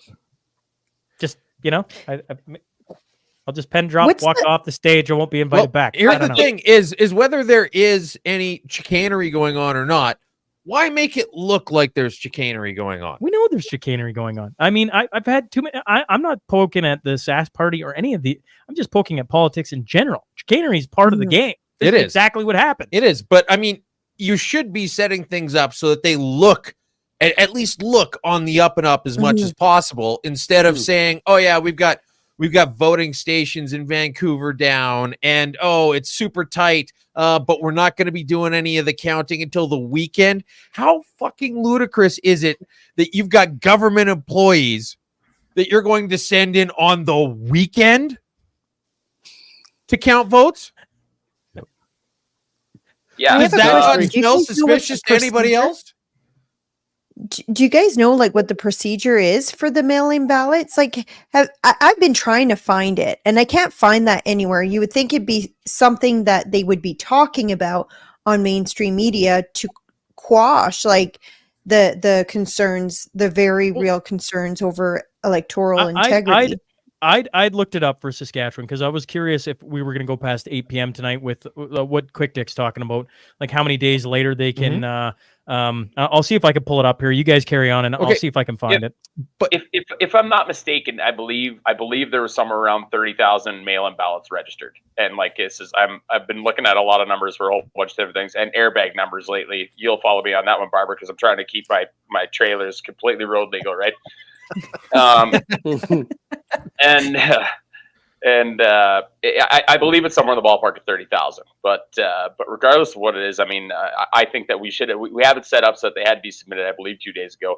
And then I don't think there should be a gap in counting it. But at the same time, I don't foresee us being in the same situation that BC was in this election. I could be proven wrong yet tonight. I don't think we're quite there yet. And I don't think you're going to see elections as close very often as what is happening in BC, but it's not strange for that to happen in Saskatchewan's history either. There's been some close elections where it's been, 4, 5, 6 days before everything gets counted. What I can tell you is that I do know people in my community that actually work for Elections Canada, and I trust the system here. I honestly do. We still do. You have to provide your identification when you go to vote in Saskatchewan, and we have employees that are vetted to be there counting a ballot, a paper ballot that was marked in person by somebody that has shown an ID. And your mail-in ballots are actually, any system can be tampered with. I think at any system that I've seen, I think we do have one of the better ones here in Saskatchewan, to be honest with you guys. Okay, according to Sask Votes, 49,420 people voted on Saturday, and 273,010 ballots were cast early during the voting week. Yeah, so that'd be advanced polls, right? Yeah, and then so that's 33% of registered voters voted before today. Yeah, I think I think the second day of advanced polls was the most voting that ever happened in advanced polls, right? And I've heard a few commentators, especially on the election, be like, well, that could be a sign that people are ready for a change in government. I would counter that and say I think it's just more important for everybody right now to get out and vote, right? I'll tell you guys, if we got 2 seconds, I'll tell you something that I've found just in my riding here that was really crazy. This is what we're here for. I've made a point, especially with this election, just because I've been, involved in so many communities and everything. Especially, I'll grab some younger people out of the audience who we're obviously having a conversation. I'll be like, you don't have to tell me. I'll be like, but do you have decided who you're going to be voting for this year? And more often than not, if you were in a rural setting and it was a younger male that you were talking to, they were like, yeah, the SAS party. I was like, oh, okay, well, that's cool. I was like, who's your MLA? Yeah. Who are you voting for? And they'd be like, well, Scott Moe. I'm like, no. Like, who's representing you as your MLA in your riding that you're going to be sending to the ledge? And 98% of them, not a clue. Yeah. How many candidates are running in your riding? I don't know. What's your riding? Yeah, so, that's the one that gets them. Yeah, so like what I've been trying to do is kind of after the reason that I did that fast little quip that I did, I was kind of shocked at how many people, I'm not just saying rural communities and young males. I mean, it was everywhere. There were very few that I talked to that actually had an idea of who they were voting for and why, right? Grade 6 social studies. And most people, I guess, were sick that year. Social studies has changed. Well, Ken, you've been around the entire province. What did you see when it came to people not being in tune? Because Quick Dick raising I look at this room and I'm like, I don't know if there's many people who've talked to more people than this group sitting right here. What have you seen from your tours? Well, we were touring, post COVID mandates, and what you'd see is a lot of people that were engaged that were just upset with the government telling them how to live their lives and what they're supposed to do or not do. I would say following that period, I would just agree with Quick Dick, is that there's just a lot of people that don't understand the basic mechanics. The whole split the vote in the rural area. It's like we've already gone over at the beginning of the show. Like our MLA had 84% of the vote and NDP's had 500, right? Like, we've already hit this, but just so few people understand the basic mechanics of the electoral process. I'm shocked by it, actually. Yeah, you were actually, I was listening to you talk about that earlier there, Ken, and like, I agree with a lot of what you're saying there. And I think that's one of the things that we really lost our way. We had 2 late candidates join in our riding, and I reach out as myself, not as Quick Dick, to any candidates that are going to be running in my riding, which everybody should, right? Because technically, like, they're asking for your vote, they're asking for the privilege of your vote for you to send the ledge, right? And I found some good in the 3 out of the 4 candidates that got back to me in each one of what they were running for. I mean, there was like some of their party, some of the policies that their party would have on their platform, I just couldn't agree and vote for, especially with one of them that actually took the time to come and meet me. And at the end of the day, I can't support a carbon tax. You know what I mean? So, but like that being said, we need to have that. That's a big part of democracy and freedom. You shouldn't be afraid to put your vote where you feel that your best wishes are going to be represented at ledge, and you shouldn't have to trade that up to trade it for who you fear might foreign government if you don't give your vote to the only other option that there would be to keep that government out. That shouldn't be how this works, right? Agree. You should be voting for somebody instead of voting against somebody else. Yeah, absolutely. And like I think, and like Ken with like specifically, I will like just for a minute, like if you go federally with the Maverick Party, I mean that was a big concern that a lot of people had, and I had it the last time I voted federally as well, right? But it only takes a few times for you to really look at how the mechanics of it work, and you start to reconsider where you're going to cast your vote. You know. Hey, Shawnee, my phone's about to die, so I don't want to do it weirdly and just disappear. I should probably down 2%. Kenny, we appreciate you coming on and giving us your perspective. Always a pleasure, Ken. It's been greatly appreciated. Good seeing you. Good seeing you. See you, Chris. See you, everybody. Nice to see you, Ken. There you go. Well, we went from we got word Brad Wall's not going to be showing up, which sucks. It's the second one tonight. We had Jerry Ritz not be able to find his way in, and I don't mean that as anything wrong with Jerry. I just mean he was having issues, and he was at an RM meeting, so we've had a couple of guests not be able to. That's okay. We're still sitting pretty. Oh, I agree. It was just a couple of things that I had on the list of the timelines. If people were wondering, I've just got a note from that, and then Jerry Ritz early on was another one. So Sask Party's at 25. They're leading in the NDP's leading in 5 right now. So there you go. Some stuff starting to come in from Regina, and shocker of all shockers, it's orange, as in orange you going to put tampons in the bathroom. So if you go back up to Cumberfield, you remember we were talking, Nadine was brought up. Cumberfield.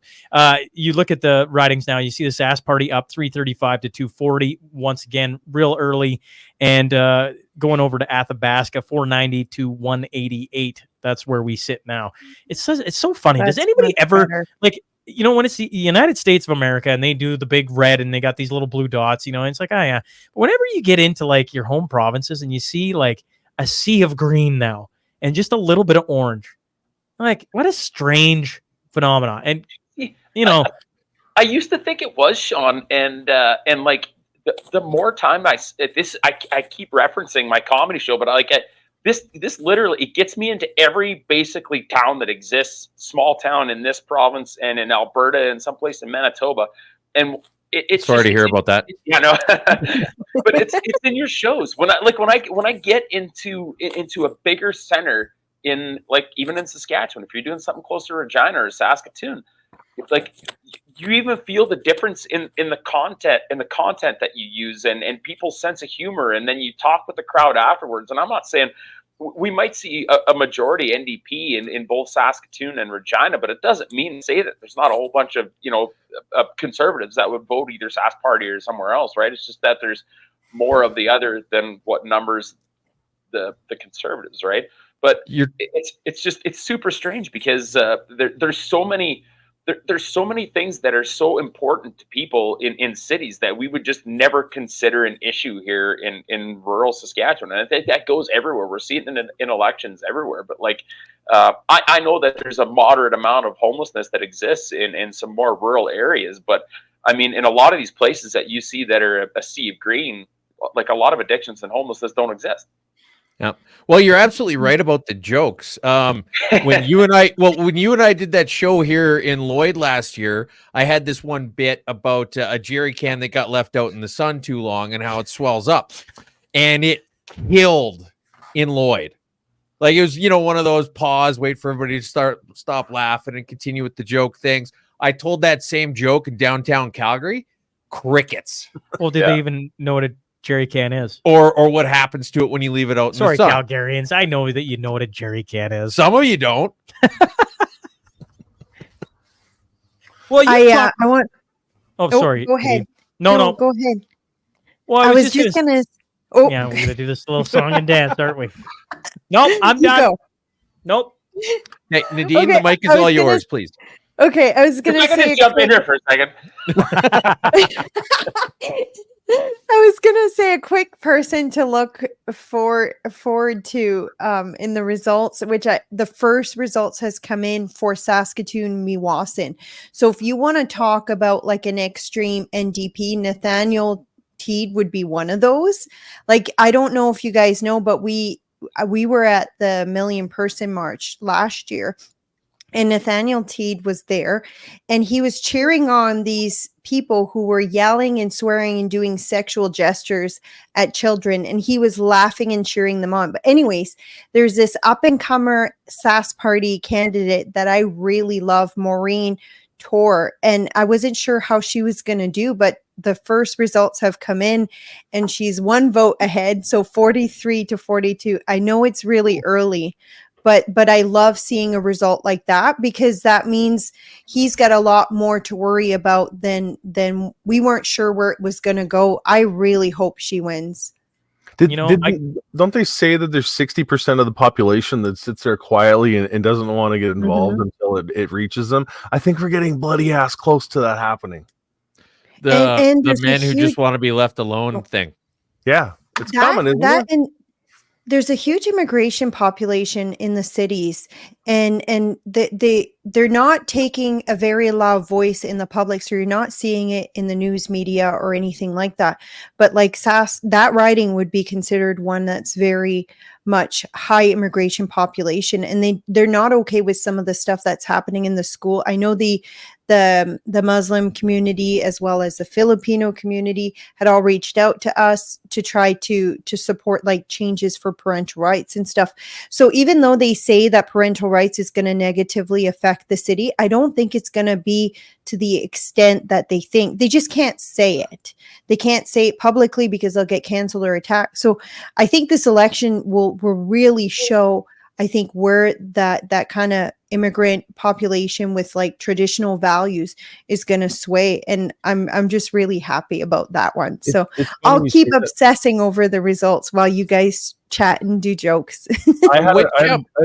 Go ahead. Sorry, Chris.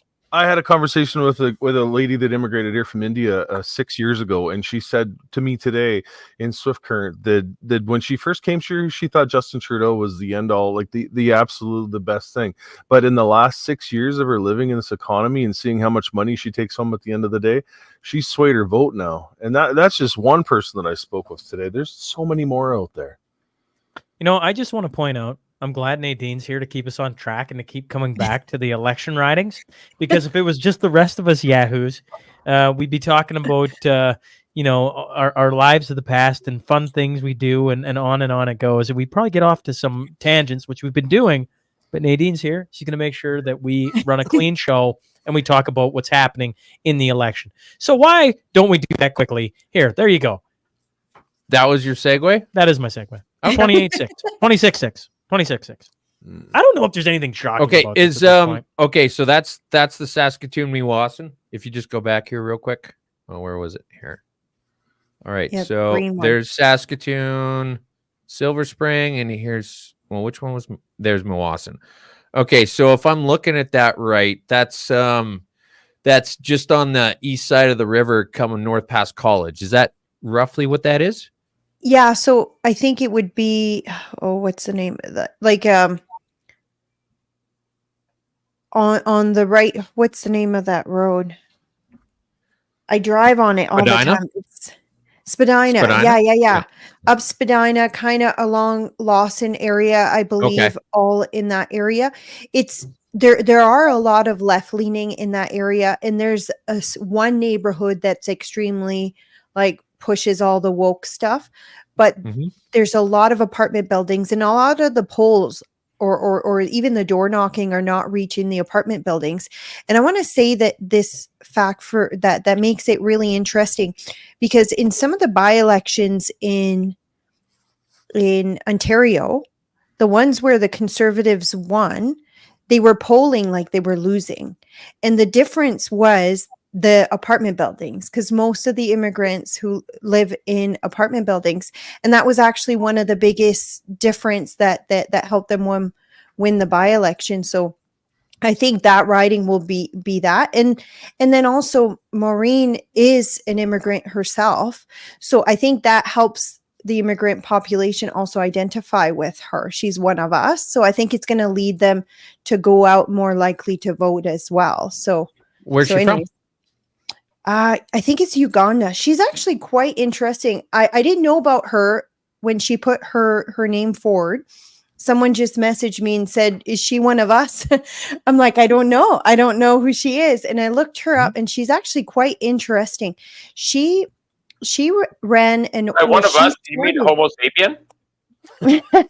No, one of us, as in a freedom-loving, good, strong, traditional Canadian value. One of us, like that. So basically, does she have the similar values as our organization, our nonprofit? And then I looked her up, and I just got more and more impressed by her resume. But the thing that was really interesting is she started an orphanage in Uganda, and a lot of her supporters are from Canada. Now, when she put her, and I hope this is okay to share, when she put her name forward to run for the Sask party, a lot of her funding pulled from the orphanage. They said, we are NDP, we're not going to support. Imagine NDP supporting an orphanage that helps not privileged children in Uganda, and they pulled their funding from. So like now, not only is she running, she's trying to figure out how she's going to fund this. But that's the state of the left, right? Yeah. They'll support you unless you think differently than that they do, and then they'll throw you and kick you in the dirt. But anyways, I do hope she wins. She's one of the ones that I've been praying really hard that she wins. So, but yeah, interesting tidbit.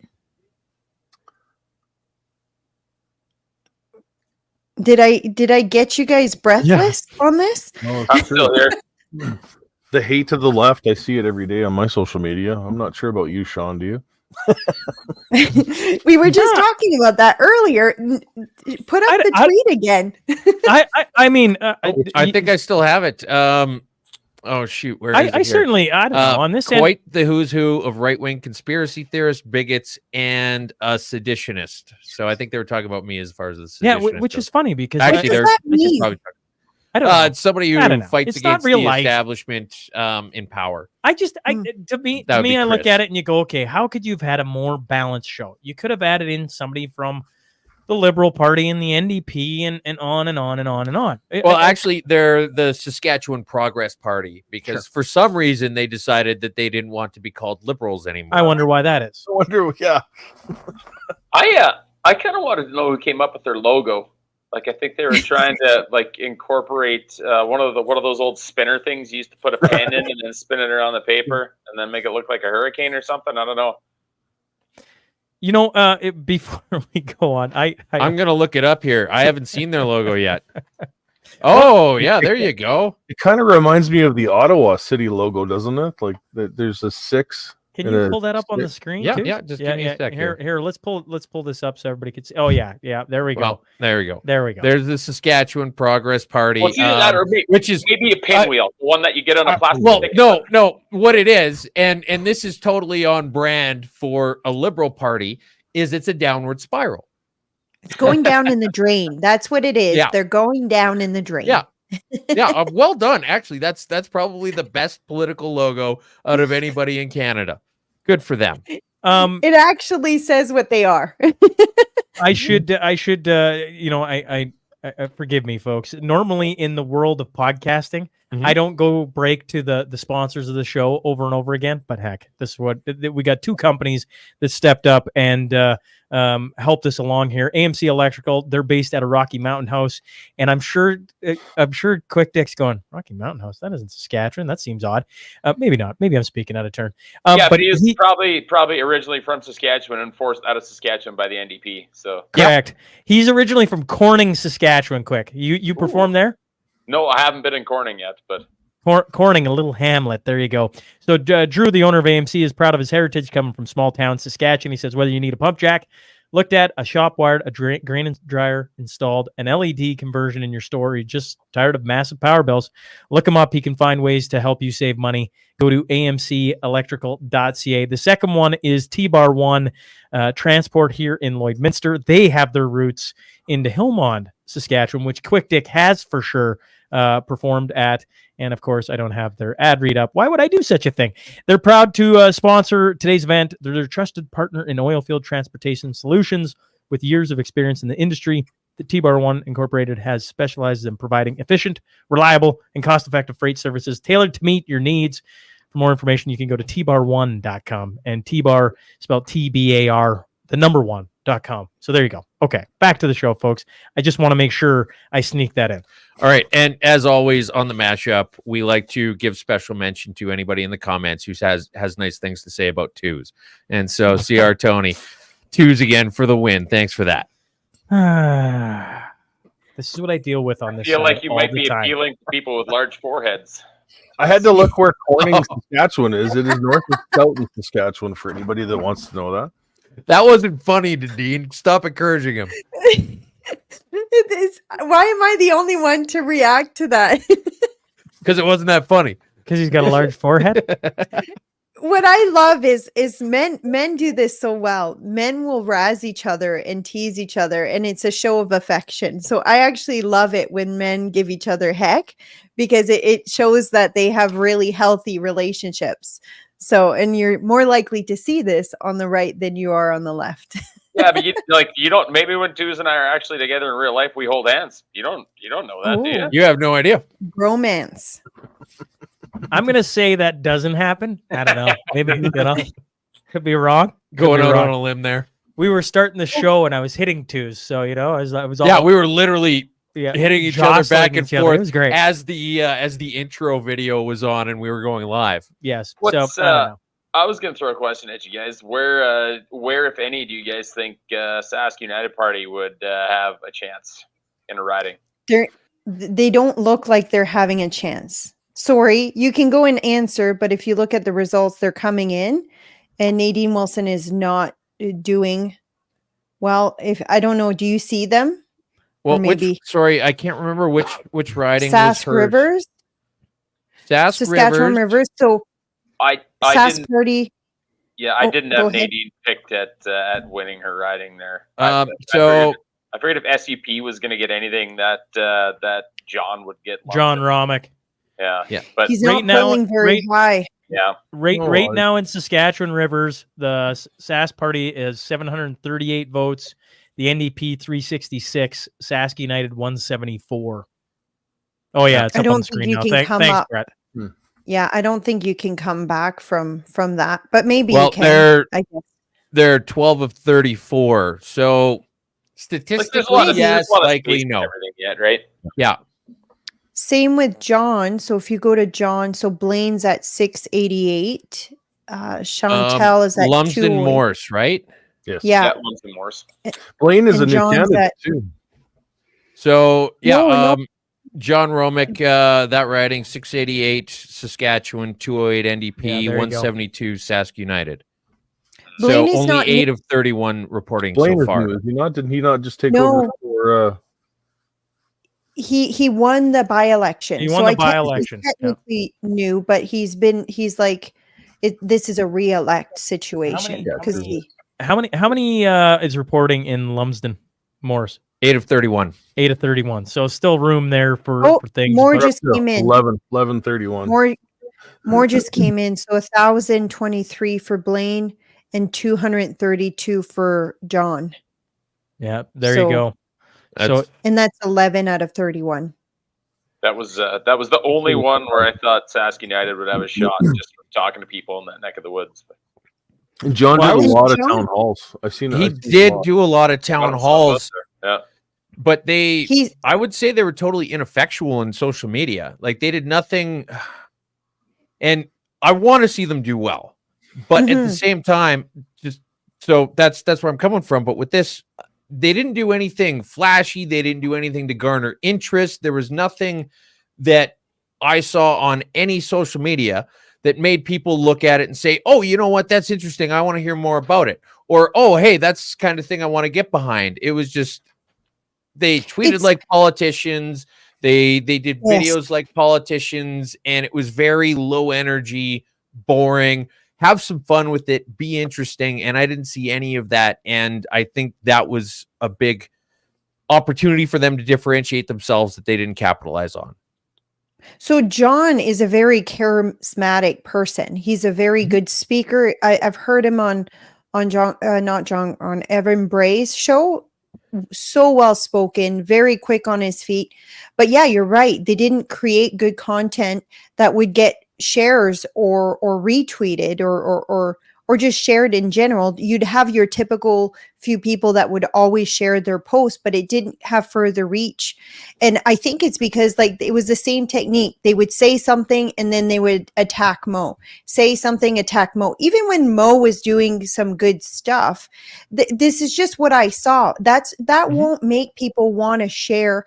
It won't invoke emotions where they want to share, because they might agree with A, but they might not agree with B. But don't you know think, what I mean? Don't you think in order for the Sask United to like take a huge chunk, like a chomp out of and win a seat or 5 or whatever the number is in people's heads, the problem is they're trying to take it from the Sask Party, which historically has a really good name, right? For 17 years, love it or hate it, Brad Wall, right? And the thing is every time Sask Party was starting to do brutal things, and I think of the 1 million March for Children and just what was going on in schools. I'd had a lot of interviews around Lumsden and just some things going on in schools that I was not okay with. And I was waiting for the Sask Party to come in and really hammer it. And what Sask United did is they made sure to speak to that. There was a ton of buzz around that. And then Sask Party had the trump card. They're the governing body. They went, parents will have choice. Parents will be involved in the school. They laid down the card. And once they did that, everyone went, oh, Sask Party's got it. Right? Like, or am I wrong on that? Because the Sask Party gets to decide as the governing body when they see a competitor starting to rise, they're like, well, we can do that. Boom. And they did. I mean, that's politics, isn't it? And no, it is. That's one thing that, I saw them talking about it a little bit, but they didn't really capitalize on it. And that, like, there was nothing. I think what I was trying to say was that anytime I saw a tweet from the Sask United Party or anybody in the Sask United Party, it was something where I would just kind of inwardly sigh and scroll past for the most part, because it wasn't, it just, so they need to hire twos. They need to hire Quick Dick McDick. I mean, I don't have time. I don't have time, but but if they paid you $100,000, you telling me you wouldn't be like, well, okay, well, and it, Oh, I wouldn't. Your influence change when you start getting paid, because then you're a paid person, not someone who speaks from. So I'd counter that. I had a few people from political parties approach me and try and get my endorsement as Quick Dick to get behind them. And I was like, no, that's not what the character's about. Like, the character of Quick Dick is about just being an honest guy I'm just going to shoot from the hip and call him as I see him. I don't care what party's doing what. I've had plenty of people on the right-hand side of the spectrum get pissy at me and call me a communist at some things that I've said too, you know what I mean? But I mean, welcome to the world. For some different things though, like, I mean, as far as when it comes down to maybe different equipment and different events and some different stuff, there's stuff that I believe in that I can get behind. I'd be like, actually, well, here's what the price tag is going to be for me to promote it online, and I'll do it. But I've tested it. I know it's a good product. It's got to be made in Canada. There's a few other criteria that I put in there. And the only rule that I have with anything that I do as a guy on social media that's under the influence most of the time is like, I'll be like, it's my way. And I might swear and I might do this and I might do that. And I was like, it's going to be what I'm feeling at the time. If at any point in time you don't like it, then you can kick rocks. Forgive me. I wasn't meaning go out and hire Quick Dick McDick and hire 222 minutes. What I was saying, sure that's exactly what you said. But I don't know. Okay, no. Okay, fair enough. You're saying okay, they need to hire but what I'm pointing to is that they could think outside the box, see what Quick Dick McDick does really well, see what 222 minutes does really well, see what the online world is doing really well, see what shows like this are doing very well, and adjust. Because they can't fight the same war that Sask Party can, because they're the governing party. They can't fight the same war the NDP's doing, because they're not the NDP. And if you turn in the NDP, nobody's going to vote for you.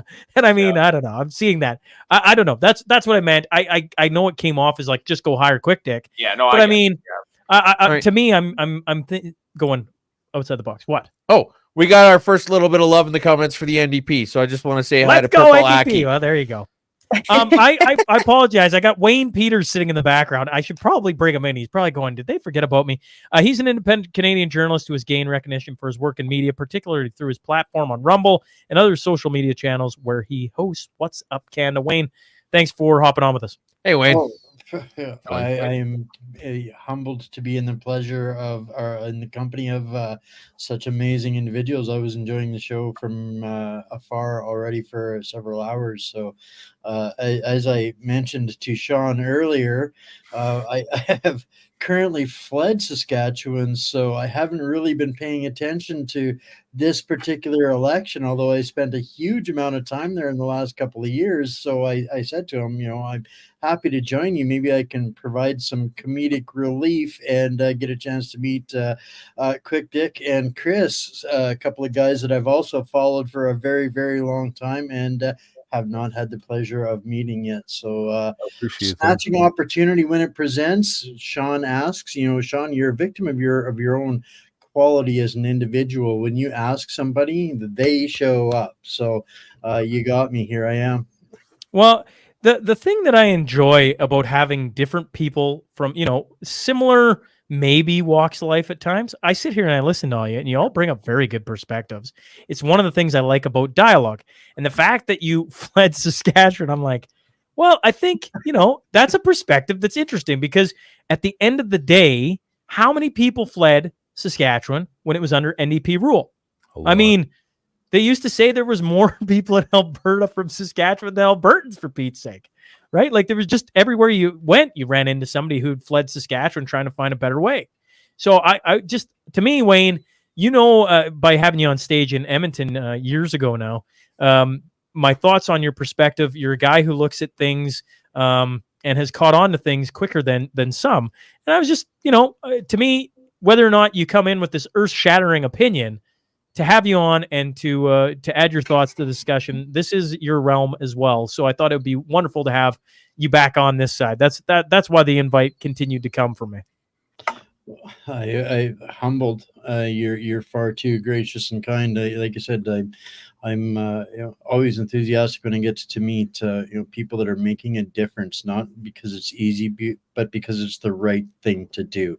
And that's pretty much enough for me to be interested in people and what they're doing. And I try to just connect people that can help better each other, our communities, and our country. That's kind of really all I've been after since I committed to accepting the fact that the popular reality was not the living reality. And when you study history and politics and the convergence of the two, it's not such a mystery what's really happening. So I just, when I decided to do this, I think one of the things we all have in common here is we've all paid a price to do what we're doing. And some of us are unexpectedly. I knew what I was walking into when I decided to take this path that I'm on. But I think that this is the most interesting time in history. And we all grew up wanting to be superheroes. Well, here we are, pitter patter, right? Well, you said you've been watching since the start, Wayne. What is it about the group that's been assembled since 6, and we've been talking about different things that stood out to you? Is there any one thing you're like, man, when this was said, because I am kind of curious from a guy who's been watching the entire time. I've kind of been one of the early adopters of the new media. When I first started, the only ones going was Dan Dix and Faith Goldie, right? And so it's been a long time, a lot of lessons. I've seen a lot come and go. But one thing that is consistent, and I knew the instant you were putting this together, you have a talent and an ability as well. You sell yourself short. You're a humble guy too. But it boils down to one thing. The people that you were bringing on here are all authentic. They speak from their hearts, they're genuine, and they're true to what they believe in. And whether you agree or disagree is irrelevant. Great, bring it. Let's have a discussion, and we'll carry on the next day. And when we'll think up something more, we'll have another discussion. And that, I think, is ultimately what brings all of us into this space collectively. So when I saw this coming together and you invited me, I was like, all in. All right, this is what the world needs more of, and you guys are going to get respective invites in return, right? This is how we shatter the silos and we become what they fear the most. People looking after people and having dialogue that makes sense. So Well, as you can see, appreciate the words, Wayne. As you can see, I think I saw Quick Dick drinking something. I'm going to assume Great Western, maybe. It's actually just a straight up bubbly. Are you drinking a bubbly? Oh wow! You actually do want to hold hands, don't you? It was on the counter when I literally got home. I was planning on showering and everything tonight. I got home, I came down, flipped the laptop open, and jumped right on. And I was like 2 minutes late. And this happened to be on the way down here. So here I'm just suffering. And I'm drinking chai tea. Oh, there you go. I don't know if people can see that. Hey? Cheers. Is that Bohemian? That is Bohemian. Do you guys? Oh boy, it better be warm. You know, it's funny. I was because there wasn't enough room in his fridge over there. I could only fit 8 of them in, and then I was thinking to myself, I was like, well, we got 4 sitting off to the side, and then I was thinking to myself, well, you know what? If I was drinking them warm, I'd probably want to be on a tailgate. So I had the exact same thought you did. That's true. I thought every good Saskatchewanite drank Pilsner. There goes the stigma. There's different kinds of Pilsner. It's a big story. But Tuesday, you would have been very proud. I was up in Edam, right up in your neck of the woods there, Shaun. I was in Edam on Saturday night, and I had a hat full of Bohemian as my spinach on stage there. So nice.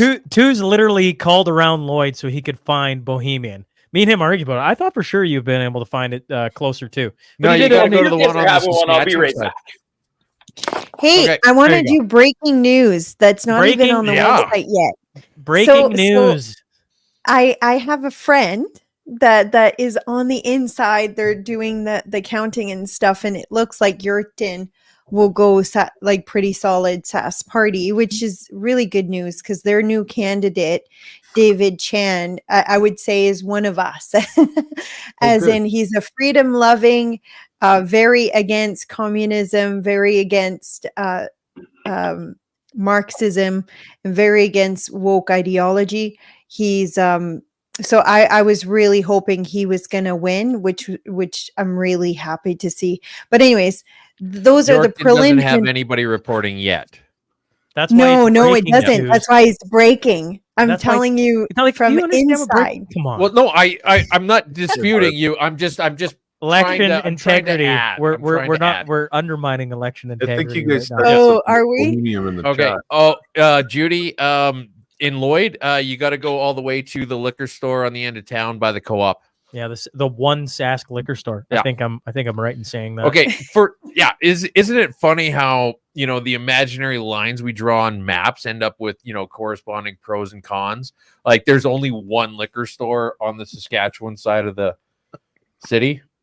Yeah, because you got to. Am I wrong on this? Anyone from Lloyd, correct me if I'm wrong. You pay more for alcohol on the Sask side. Yeah, and then in growing up, there was only, in my recollection, one bar. Ezzy's on the Sask side. Why? No, the Capri. You had to be. Okay. All right. Whatever. I mean, come on. The Capri. Nobody went to the Capri. I went to the Capri. You could show up. You could spend all day on the rig, get covered in schmag, show up, sit down, pay $3 for a double burger and fries, and they'd welcome you in, and you'd fit right in with all I'm the saying other is the clientele. reason why Ezzy's there was not a ton of things on the Sask side is you had to be 19. As soon as you cross the border, you got to be a year older. So where's the 17, 18-year-olds going? To the other side. If Where's you're the 17, 19-year-old going? If you're 17, you already got a 18. fake ID. Who cares which side of the bar? Which side? Okay, well, pick your age range. They all went to the way where it was younger. It was a younger crowd. Everybody went to the bars on the Alberta side. That's all I'm saying. I mean, and as you got older, you slowly graduated to Ezzy's. That was the thing. Now you know how many bars we got in Lloyd. No Ezzy's, no Cooler. I think it was the Buckle after that. I don't know. I don't know what kids do today. Right? I'm like, there's no bar 5. There's no bar 5. Difference, crime families. I mean syndicates. I mean governments. Okay, I think we need another. People are saying we need to show the map more often. So here it is. There you go. We're showing 30. What other sites got it at right now? So the most up to date has 3113. 3113. We're showing 30-12 on the map. I'm sure that's going to populate again. But there you go. Green Party has 1,221 votes so far. Doing fairly well. Sask United Party at 6.1%. We were talking offline before I think before we started. Yeah, and I figured they were going to be somewhere around 7. So I just saw you pinned a comment there too that said Yorkton is solid SP there. Can you guys provide an update for Yorkton by chance right now? Yorkton has nothing reporting. Nothing reporting, but Nadine has inside an insider. baseball. Yeah, insider baseball. Because that's like that was Greg Ottenbreit was done there, and so that's going to be a fresh MLA that's kicking around there, right? So yeah, that's David Chan. So I talked about him and just explained. I had the pleasure of meeting him. It would have been, it was before he even put his name forward, and he was saying that he was thinking about it, and I encouraged him to do it. And I don't know if you guys know the story of that nomination. I won't give too much details, but David's fairly new to the community. He works on a First Nation reserve. He's I guess a counselor or psychologist, like a mental health counselor, not a psychologist, mental health counselor. He's I can't remember which country he's from originally. He's Asian, but his family came from communism. So he's very much against communism, Marxism and stuff like that. So it's a part of his core values. But anyways, he won the nomination pretty much by a landslide, even though nobody saw him coming. So there was a lot of people that helped him win, and it was a very organized group of motivated people. So he's a new up and comer. I think he's going to be really, really great for the Sask party. Like, we don't have the final numbers, but from what I saw in the photos, it's looking pretty good for him to win. And I know there was worries because Sask United had a candidate in that riding that was quite connected to the area, served on the Chamber of Commerce board. I think he might have also been like a city council at one point, but I'm not 100%. Don't hold me to that. So I know there was a bit of worries that he was going to steal some of the conservative votes, but I don't think he's stealing many at all. So I think that vote split kind of worry was one of the ones there that I think people, even though it's York and it's fairly conservative, I think that was one of the ones that the vote splitting narrative kind of affected people, scaring them away from voting Sask United. So, but anyways, we don't see the results yet. I just have some of them that were sent to me. Inside track. The big, it just the map updated in front of us. It's at 32-21 right now. Yeah. Also, somebody in the comments was asking about Mark Friesen. So he's running in Warman, and currently that's 144 votes Sask Party, 52 NDP, 10 Sask United, 1 Green Party, and 6 Buffalo Party. And Mark is running for the Buffalo Party, 3 of 23 reporting. So still quite early, but he's off to a slow start. And where was that? Right. That's Warman. That's my riding, so that will be my MLA. But does that have Martinsville in it? No, it doesn't. They've got their own. No, riding. Martinsville's another one. So it's kind of Warman, and then the road that's kind of near to where I live is like the cutoff. So that kind of gives away to where I live for the lefty loons that we want to know.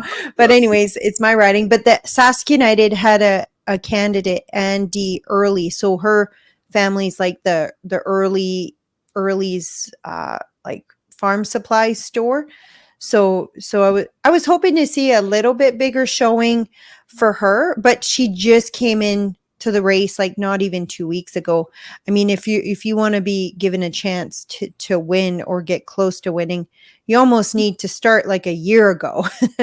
So, and that's the thing with Sask United, like a lot of their candidates didn't get announced till right when the writ was dropped or even after. I got to give a show. So Lloydminster, I pulled it up, and Colleen Young, who's been here for, she's a repeat winner. She's at 1,454 votes.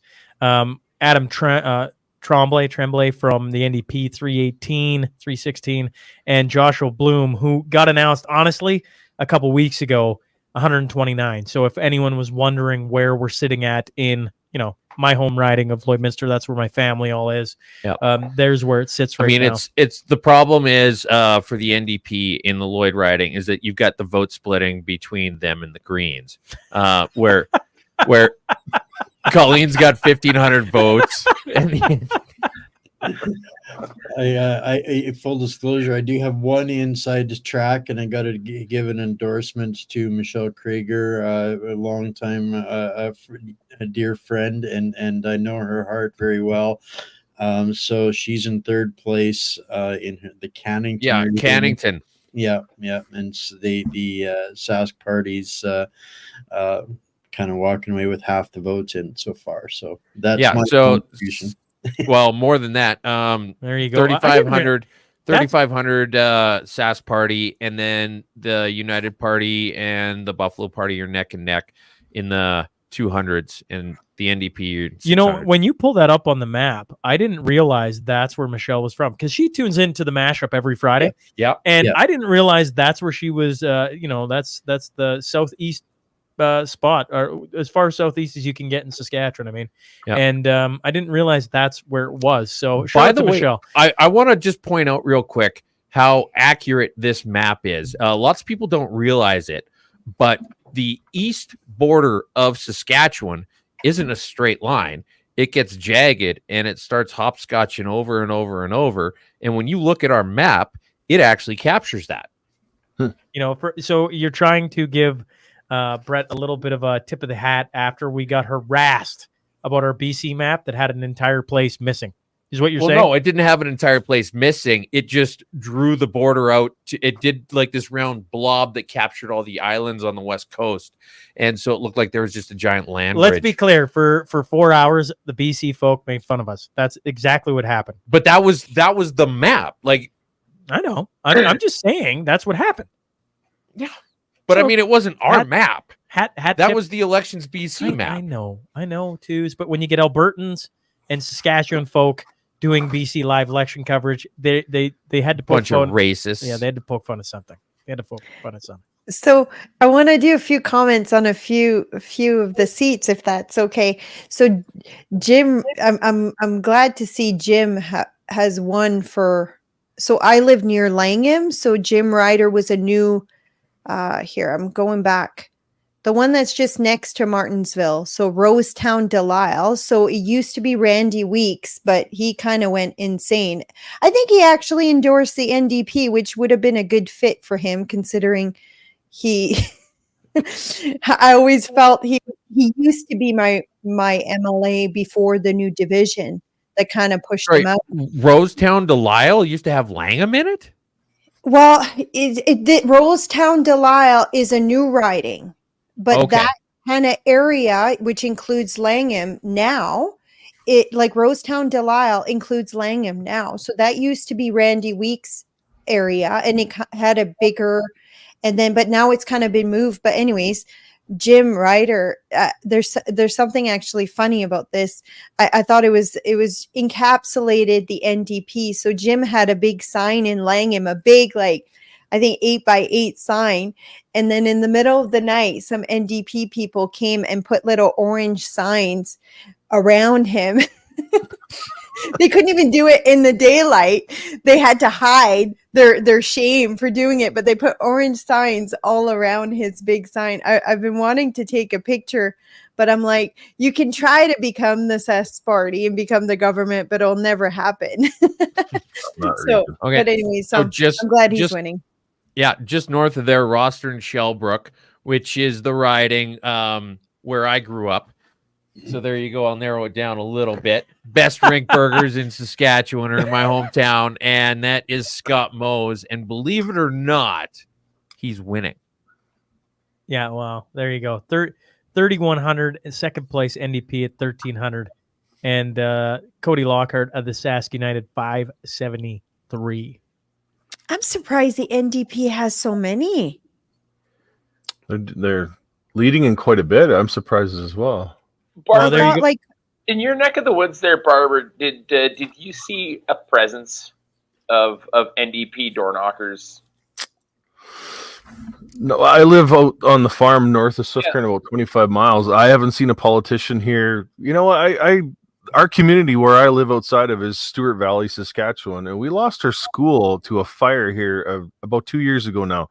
And we've been having quite the fight with the local school district here over building the new school. The public pressure that we've been trying to put on the school board and the government to have somebody look at this situation's made them come out and actually put foundation in the ground, poured concrete, and no politicians actually really been able to touch it. We did see our local, our MLA Blaine. He came and addressed the situation, but nobody's gotten anywhere with this. We've been ignored by school divisions. We've been ignored by everybody. Here we are with our children in the local community we're in right now are being bused about 30 kilometers away to 2 different communities into 2 different other school divisions. Are they just going up to Kyle or what? Success and Waldeck are the 2 places where our kids have been going to for the last couple of years. So it's pretty disheartening to know that our government and our school board has basically abandoned this community right now. And see, this is stuff that puzzles me because like these are areas if NDP candidates are serious about trying to make this happen, like those are situations that they would want to capitalize on. You know what I mean? Get out to these places where people are starting to get frustrated with their government and try and make some headway. I was expecting this. I was expecting to see a large presence in Kelvington Wadena here from all opposition to the SAS party, and I just didn't. Nothing. Well, what are the pain points there? Well, healthcare. I mean, obviously, just like everybody else, but I mean, we've got a health facility right in Foam Lake here. I mean, that we do most of the funding for the equipment that's inside that hospital through the community here, right?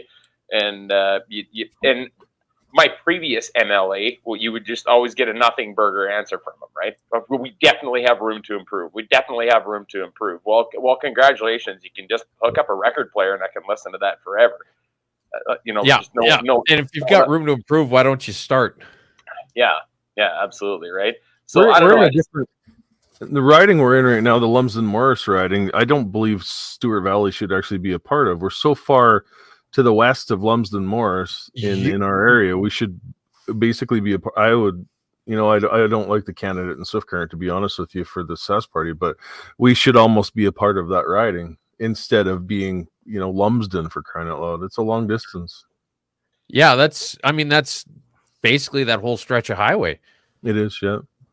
Like I'd say there's one candidate in our riding that probably didn't have to make a lot of miles to garner the vote of this riding, and that candidate was at basically every public function that I could even think of. I'm talking fall suppers, door knocking at farms. I mean, this guy put miles on to get out there in everybody's face, and he probably didn't need to, and he was the only one out of the 4 here that as far as I'm concerned, or anyone that I've talked to is concerned, actually tried. And I mean, at the end of the day, that's what's going to get your votes. One of the things that I hear here, in listening to this conversation on the pain points and things that should be being discussed is the pattern that I'm seeing across the country where the disparity or the representation has become so centered around the major urban centers that the disparity between the rural representation in the province is getting further and further apart.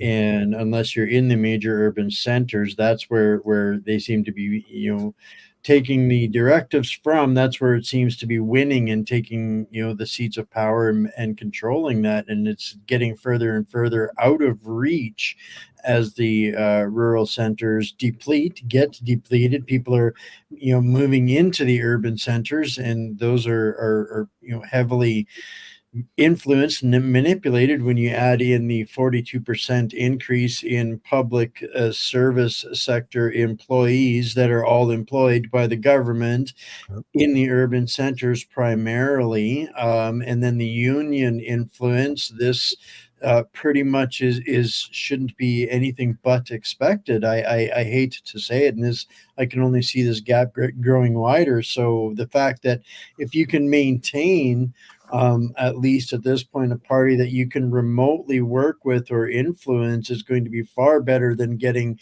a centralized pseudo party like the NDP to control anything under Jagmeet Singh. So, it's a matter of the battlefront is today. How much ground do you lose? How much do you gain? And where do you go from here? The John Q public, I think, has come exponentially farther over the last 2 years than they ever were pre-convoy, pre-2020 anyways. So if that makes sense, that people are becoming aware of this, and it's important.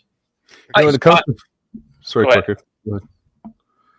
I was just going to put in there that out of the federal politicians that showed their face during convoy, I have to give credit where credit's due. Balgoni was the first place that we stopped for sleep when my part of the journey was.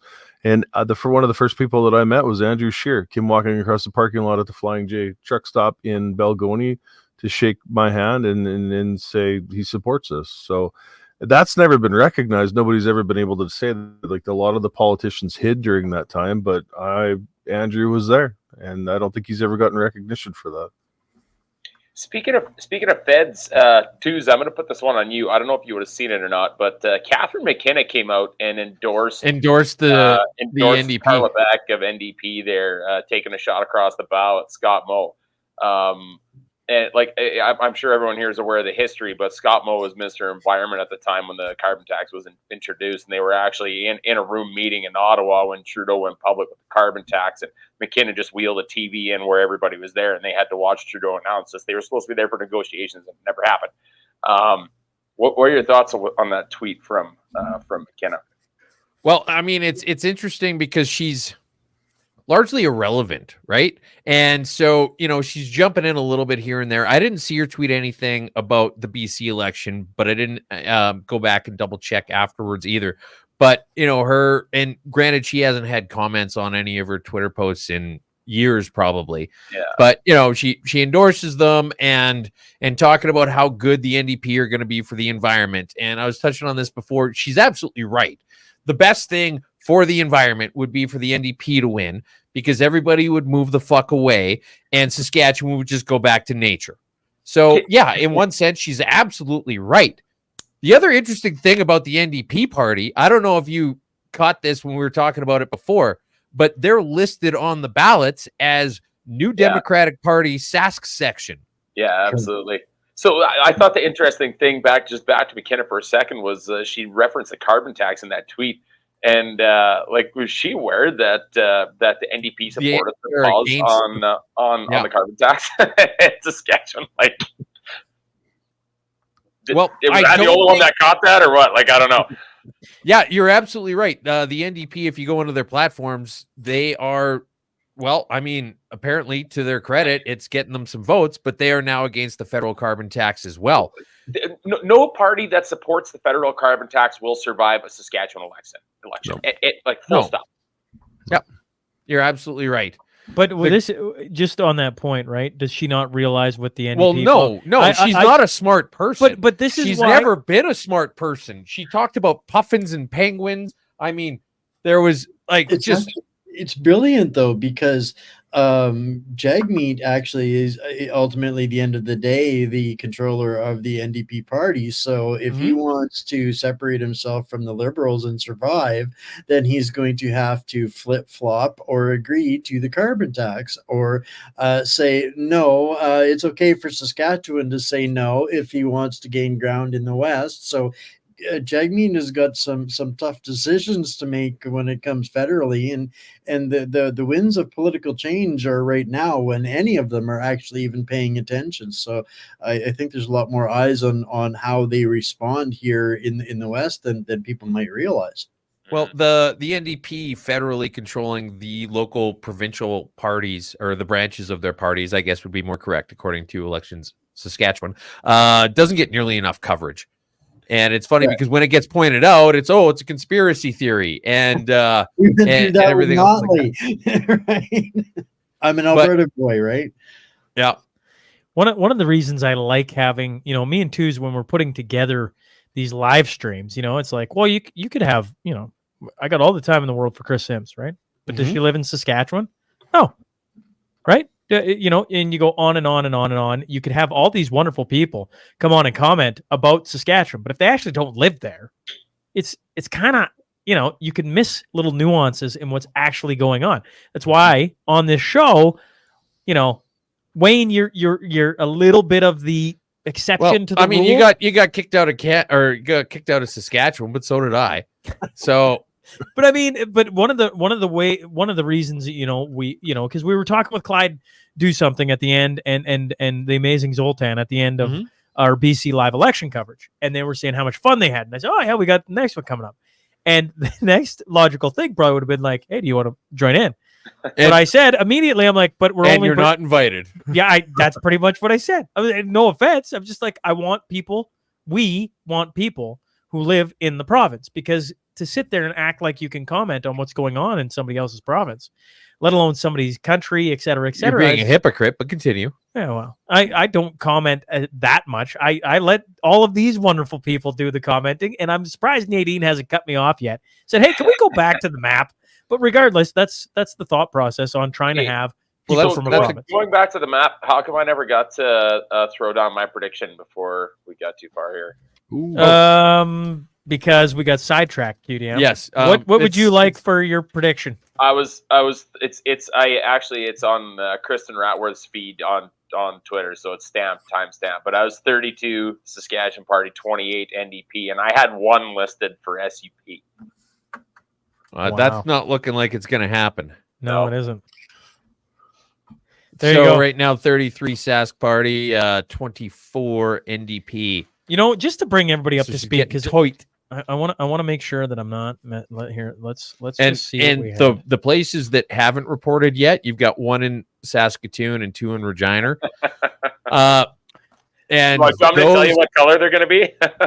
Well, that's exactly it. That's exactly where I was going with that. Is they haven't reported yet, but those aren't going to be ones that the Sask Party is probably having any hope of claiming. Okay, if I can, real fast, I'm just going to rattle off.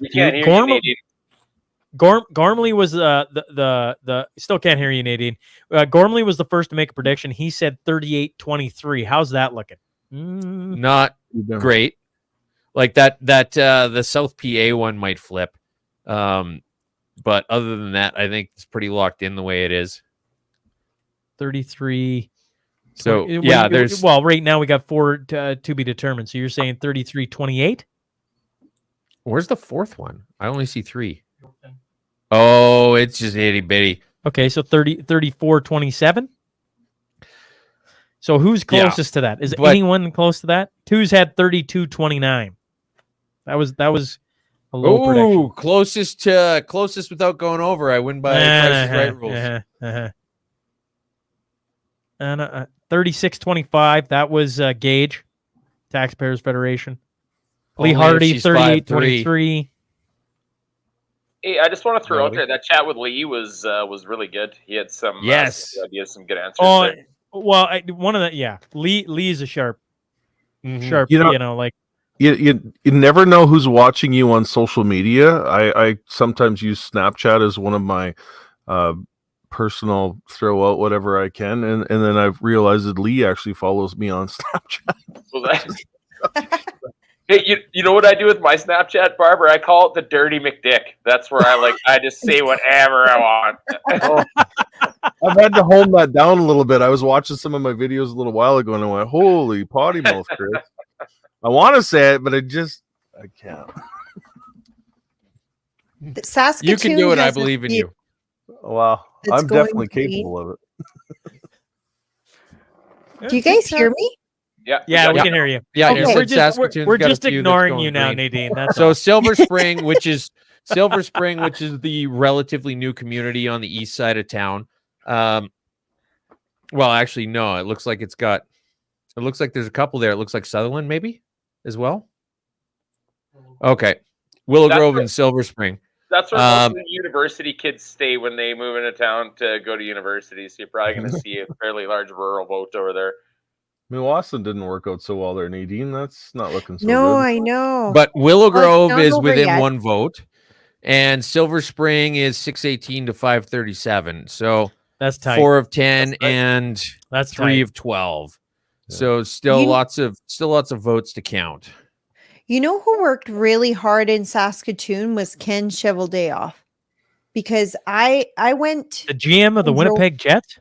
No, the former news guy from the 80s. The Saskatoon Willow Grove one. They're really close. They're neck to neck. Sorry, I'm just ignoring the jokes. But was he a former hockey player? So Trish Cheveldayoff, and Ken Cheveldayoff. I can't remember what Trish's maiden name was, but they were on the news together, and then the next thing you know, she took his name. I remember because we were close enough that we'd get Saskatoon. We get the odd Saskatoon station. I think it was on CFQC. If I remember correctly. All right, fair enough. I don't know.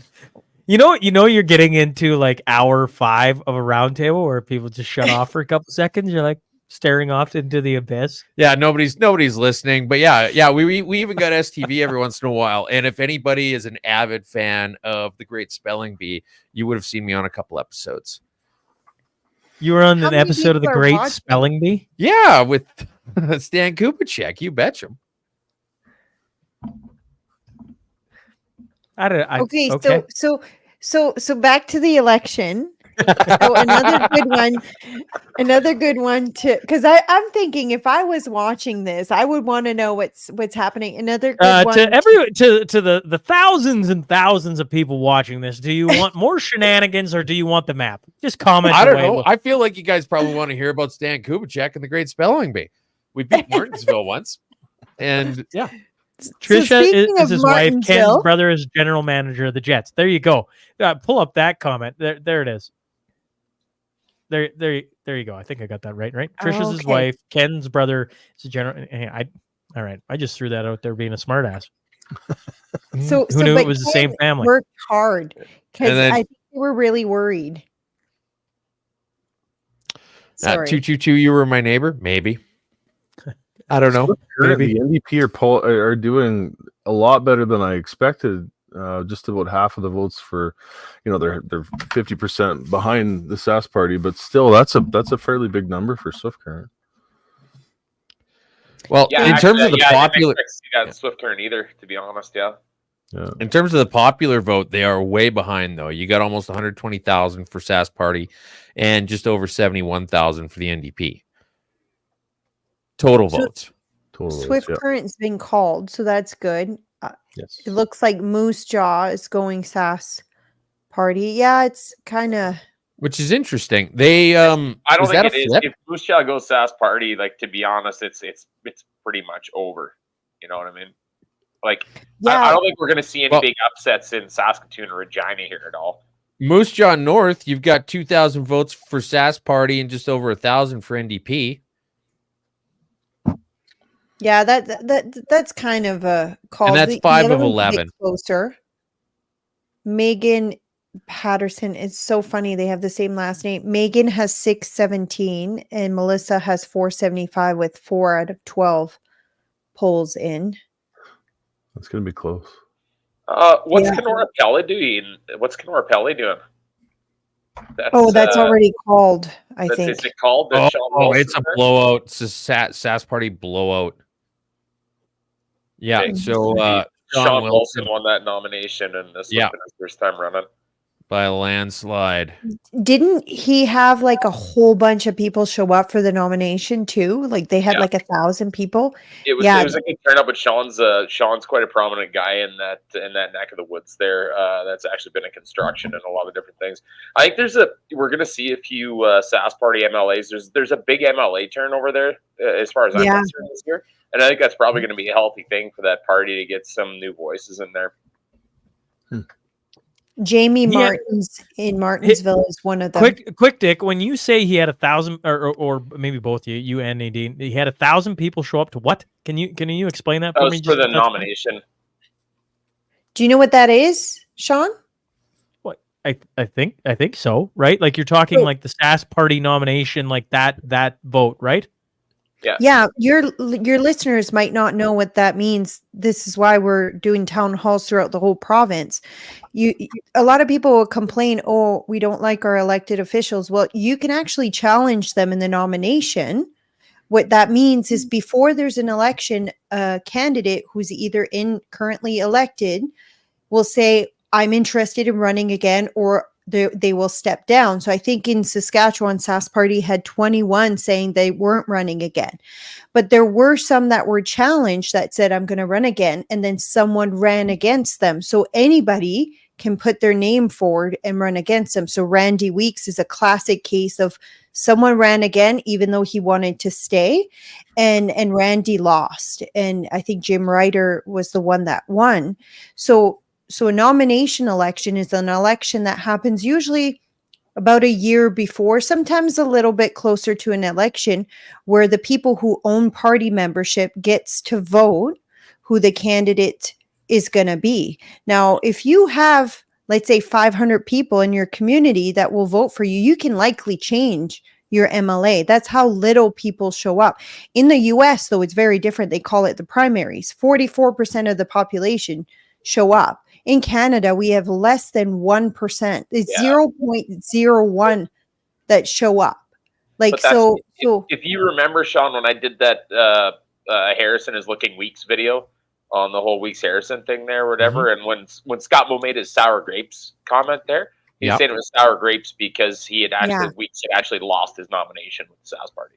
That's where that whole comment came from, right? And for somebody, that's the guy who was the speaker, right? Yes, yeah, that's right. He was my old MLA, and probably he's probably going to hate that I'm saying this, but probably one of the more useless MLA there is.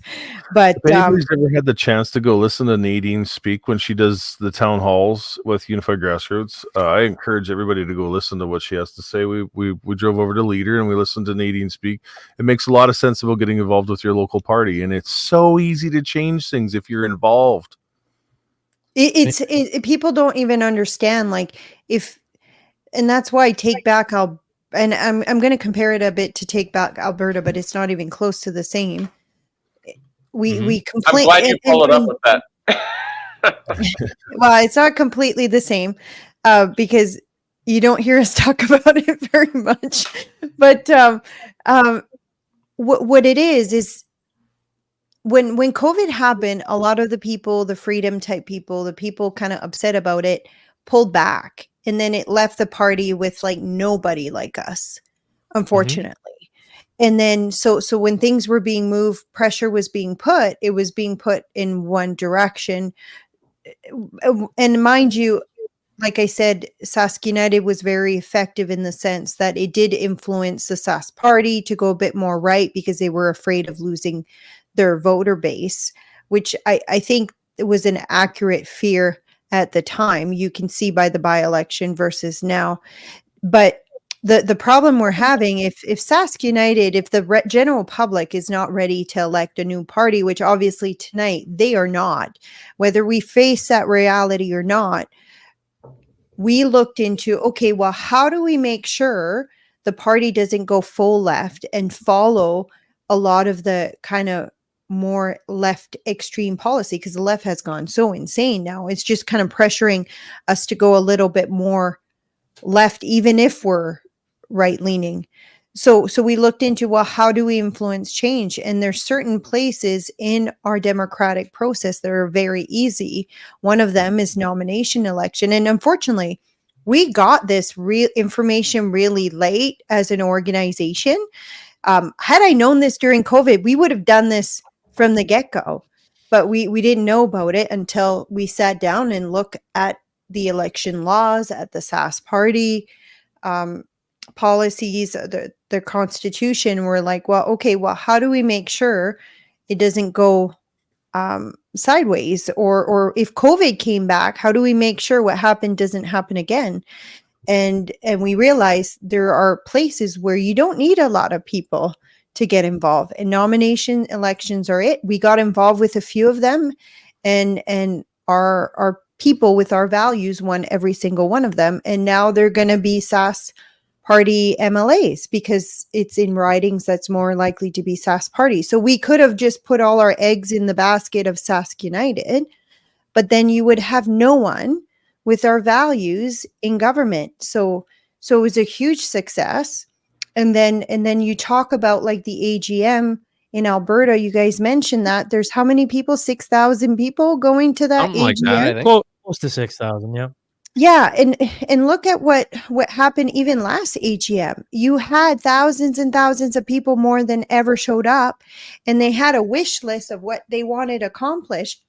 And even though some are complaining that Danielle Smith didn't do all of them, she did a big chunk of that wish list. And I only wish Sask Party were to implement some of those changes as well, which I guess that's going to be up to the next AGM. But yeah, I think bottom line here, Nadine, is there was another guy commenting earlier telling Twos that you had to win. CR Tony, he's the guy that's very, very involved in his community, and not just the guy that stands by. And CR Tony, I'm not trying to pump your tires here or anything. Your head's too big to fit your hat already. Anyway, he's a beauty. Anyway, pump his tires. But I usually chat with him quite a bit. But like what Nadine is saying and what everyone's saying here is right. Like we can complain a lot about everything that we're doing, or you can get involved. And this doesn't have to be provincial politics. This can be federal politics. This can be municipal politics.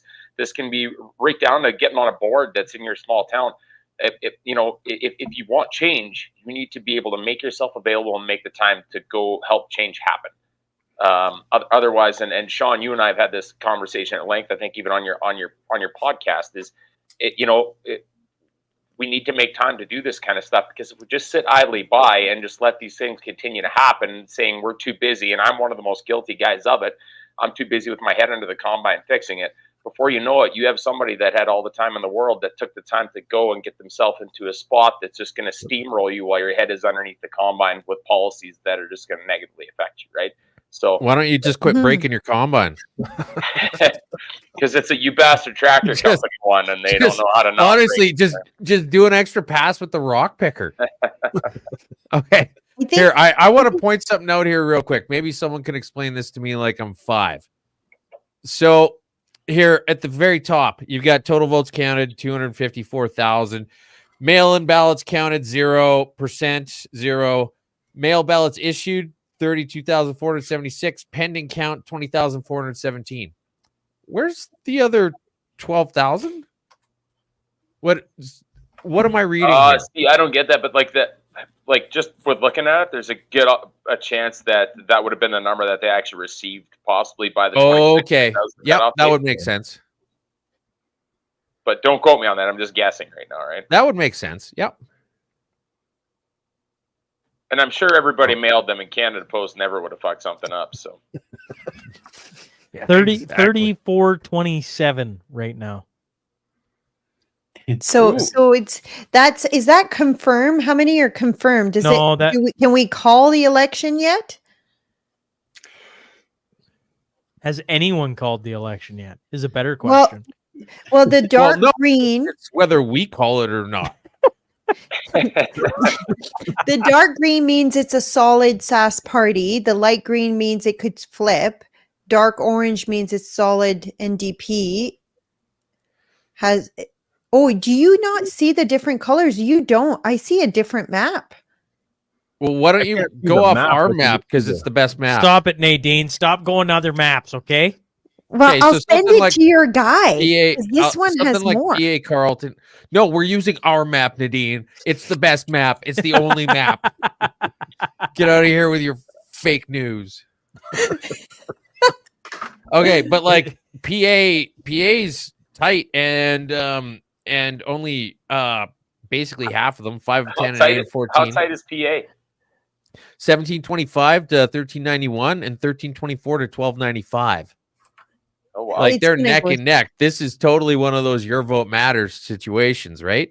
So there's 2 right there. The 1725 and 1390, that's less close, but the other one, Elena Ross, Yorkton started coming in. Nadine, 26 to 4 have closed. So we were wondering about how which ones have been called. 26 in favor of the Sask Party, 4 in favor of the NDP have been called. I mean, obviously the number for the NDP is going to grow. We're obviously seeing that in lots of different spots. But right now you're asking, of the 61, 30 of them have been called. Yeah, so we're only halfway there. Okay. Yeah. So we need 31 for Sask A majority. Party, like to be So yeah. Nadine, So we need 5 more. Pour yourself another tea, and Quick Dick, grab yourself one more whatever you got, and I'll grab another Bohemian because we got a couple more minutes here. It looks like before we can call this sucker. From being, you don't gotta tell me twice. I'll go grab. Yeah, I'm gonna go grab more tea as well. Being map colorblind, it kind of feels like Saskatchewan's going to end up a whole lot of status quo at the end of the day. Yeah, I mean, we got to apologize to all the colorblind folks out there. They're just so they're just looking at it and seeing that the Grey Party is sweeping Saskatchewan. It's funny though, Wayne, when you say it, like, so 2016 election 51-10. Yeah. 2020 48-13, and where we sit right now. Well, I mean, this is showing 35-26. Yeah, so the NDP has made a huge stride, or the Sask Party has taken a giant step back. If I can throw a little bit of salt onto the wound that I think Nadine opened there, people across the country have had this ability to challenge incumbents. This is not new. And if we did more of that, we would probably be paying a whole lot fewer pensions. But then you run into like what happened with Calgary Signal Hill, Wyatt Claypool. So it wasn't challenging an incumbent, the incumbent Ron Liepert. I used to live in that riding, so I can tell you firsthand that he was a complete you could have hired a rock and paid the rock that wage, and you would have been better off because at least you wouldn't have to pay it a pension. Or maybe you'd have been worse off. Wages, I have got a whole bunch that you can start paying. Well, you know what? If you picked a few of them, you wouldn't have to fix your combine all the time. Maybe I picked them with the combine. Yeah, well, I mean, that's one way to do it, right? Well, to make a rock trap. Come on. So, anyway, he got the federal party, the federal Conservative Party, just kicked him out of the nomination process. They said, no, you're not allowed to run, regardless of what the local people think. And that's one of the issues you run into with this is that, saying, I'm going to represent the people in my riding isn't exactly what the people in Ottawa want to hear. And it's probably not always what the people in Regina want to hear. Yeah, I think that was one of the things I was going to ask Nadine about there too, about that, about the Yorkton nomination, because I know Caitlin Kitsan and a few others were running. And I thought she would have been a really great representative there as well. But I think it wound up being you have to sell X amount of party memberships, blah blah blah, kind of thing, to be able to fundraise, and then eventually just go to a vote. And I'm pretty sure that he was endorsed quite heavily by Greg Ottenbreit, and Greg's a good dude. I'm personal friends with Greg, and we've done some fundraisers and stuff together. I just remember there being a couple of things that were a little bit questionable about what had gone on over there. And maybe it was just my personal bias. I just thought Caitlin would have been a fantastic rep for Yorkton. I don't know about that, but I can say that Saskatoon Silver Spring, 7 out of 10 stations reporting, and they're a dead tie at 24.65 apiece. Oh wow! See, and there's going to be like in this specific election, like maybe it will, but maybe it won't. But I mean, there's been some really good examples in the last little while of your vote matters, and I get so frustrated when I see people being like, well, my vote doesn't matter, or there's no one I want to vote for on the ballot, kind of thing. Well, go make a vote. Like, you got to pick one out of 4 and pick the one that you feel is going to represent you best, or that's the least of all evils, kind of thing. Like, everyone's vote matters, man, whether you think it does or not. I think it's a very important part of being in a democracy, right? Is to go vote. Get out there, vote and vote educated. It's not just go out and throw out your vote. It's actually know what it is that you're voting for and then go for it. Yeah.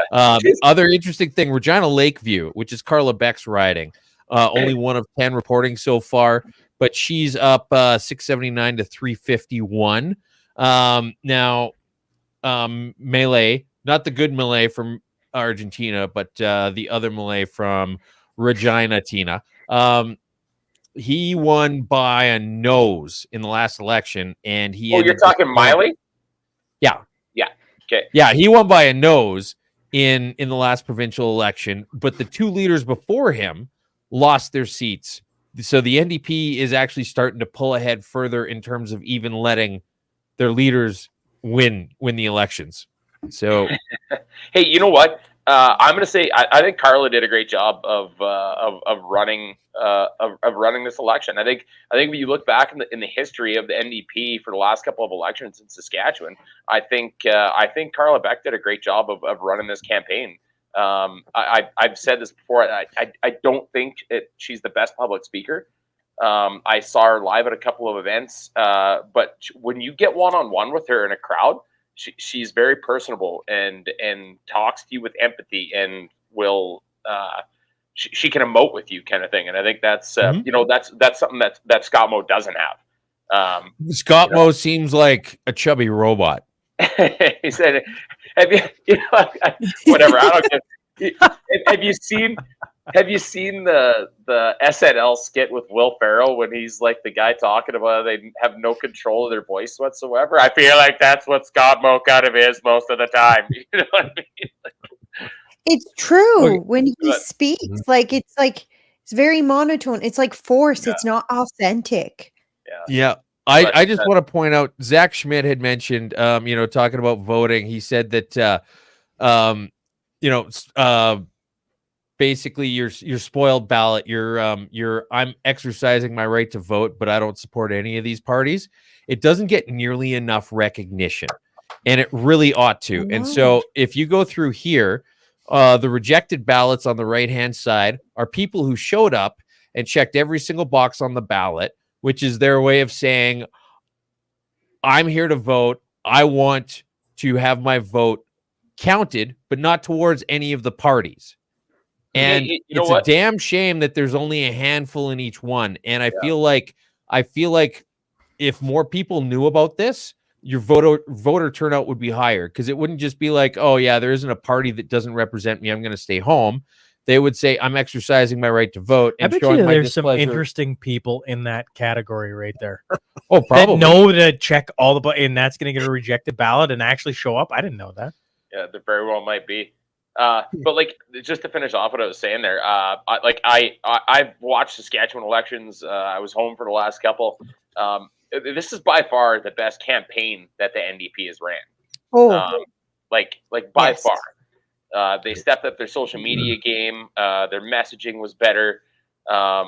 I think if Carla had a little bit more practice in debates, she could have done better in the debate too. There was people saying right away with the provincial debate that Carla won it hands down and Scott won it hands down. I thought the provincial debate was garbage.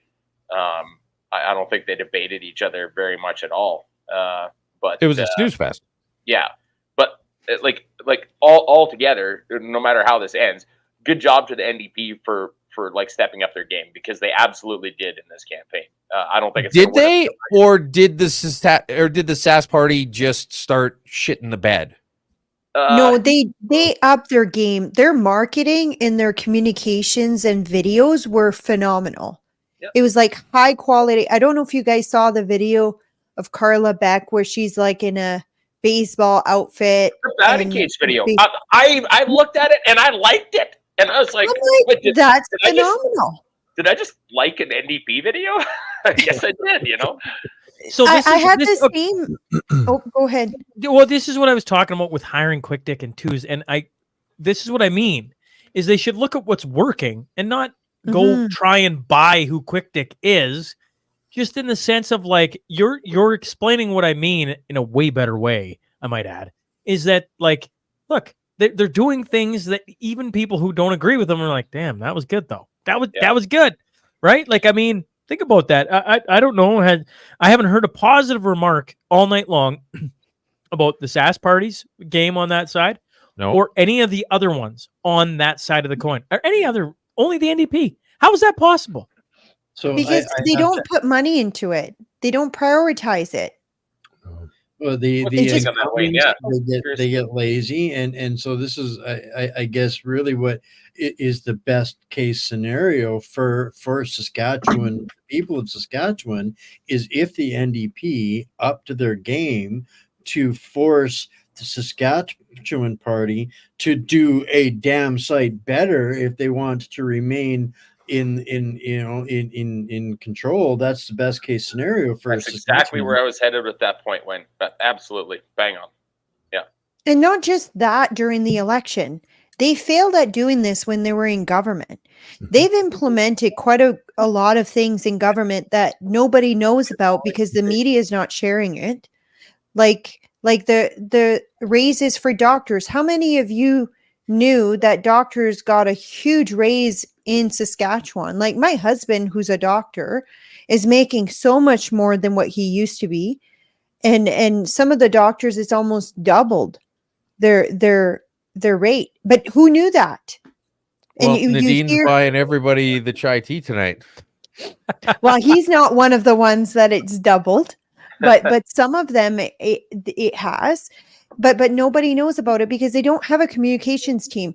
And that's why they failed miserably in garnering public opinion. And they had to just do what the mob asked during COVID because they had no way of reaching the people to kind of let them know. And so that's on their end. That's something they're going to have to work on this next 4 years before the next election, or they're going to lose way more ground because NDP is not going to get worse at it. They're just going to get better at it. But in my opinion, that's a good thing. It's like that's what what makes a healthy democracy and a healthy government is very strong opposition because you have to navigate it. And and like I don't mean to keep taking things federally, but look federally right now. I mean, the Conservatives are running a way better media game than the Liberals are right now. I mean, they're just getting trounced, and like it's showing. And now it's starting to show. And now you're seeing all these holes are just being completely poked and exposed in this government. And like the Liberals just can't get their head above water, right? Yeah. But like you want the government in power to have pressure on them at all times, whether it's public opinion from their supporters or strong opposition.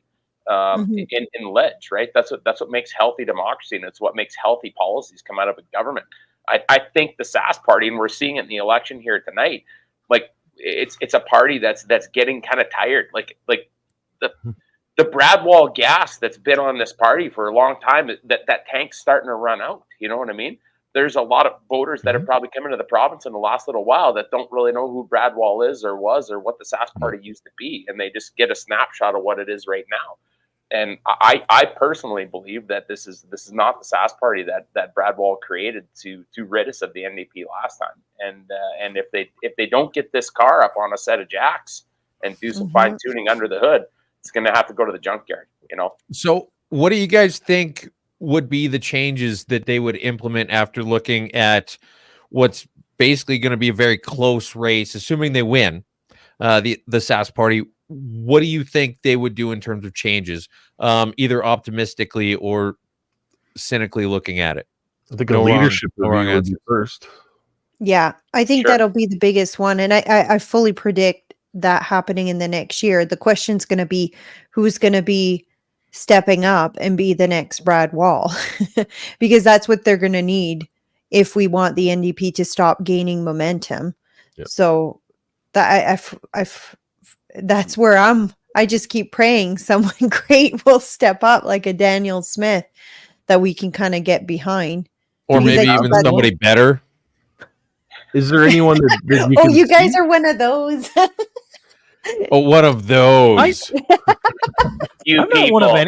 I'm not one of anything. When you talk Daniel Smith's been on the show. I got a lot of praise for her, but I also think Daniel Smith is just like every other politician.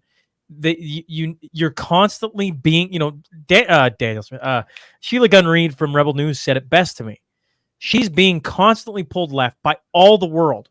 You have to pull her back right. Otherwise, we're going to have more slippage to the left. True. And so you look at it, it's like, oh, you're one of those. It's like, nah, I'm just like, I'm tired of things going the way they are, which means as soon as you're elected, you realize the entire world is trying to force you into just take your handpick of all the things going wrong with our country right now. Whether it's capping oil and gas, whether it's the fact we got a carbon tax, whether it's we got MAID, whether it's we got free drugs going on. Don't get me started on boys being girls. I don't want to go there.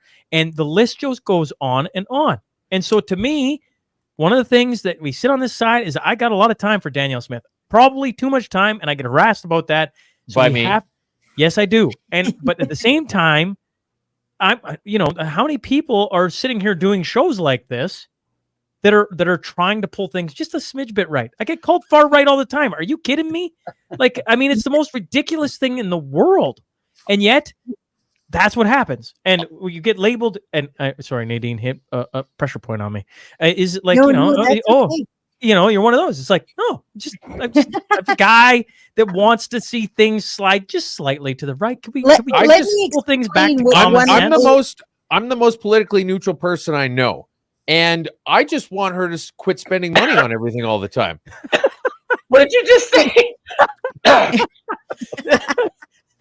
What one of those means is the second a politician, and I'm not saying necessarily you are, but the second a politician doesn't do everything as fast as we'd like, we just throw them out, or we start a new party, or the next person that replaces her might be worse.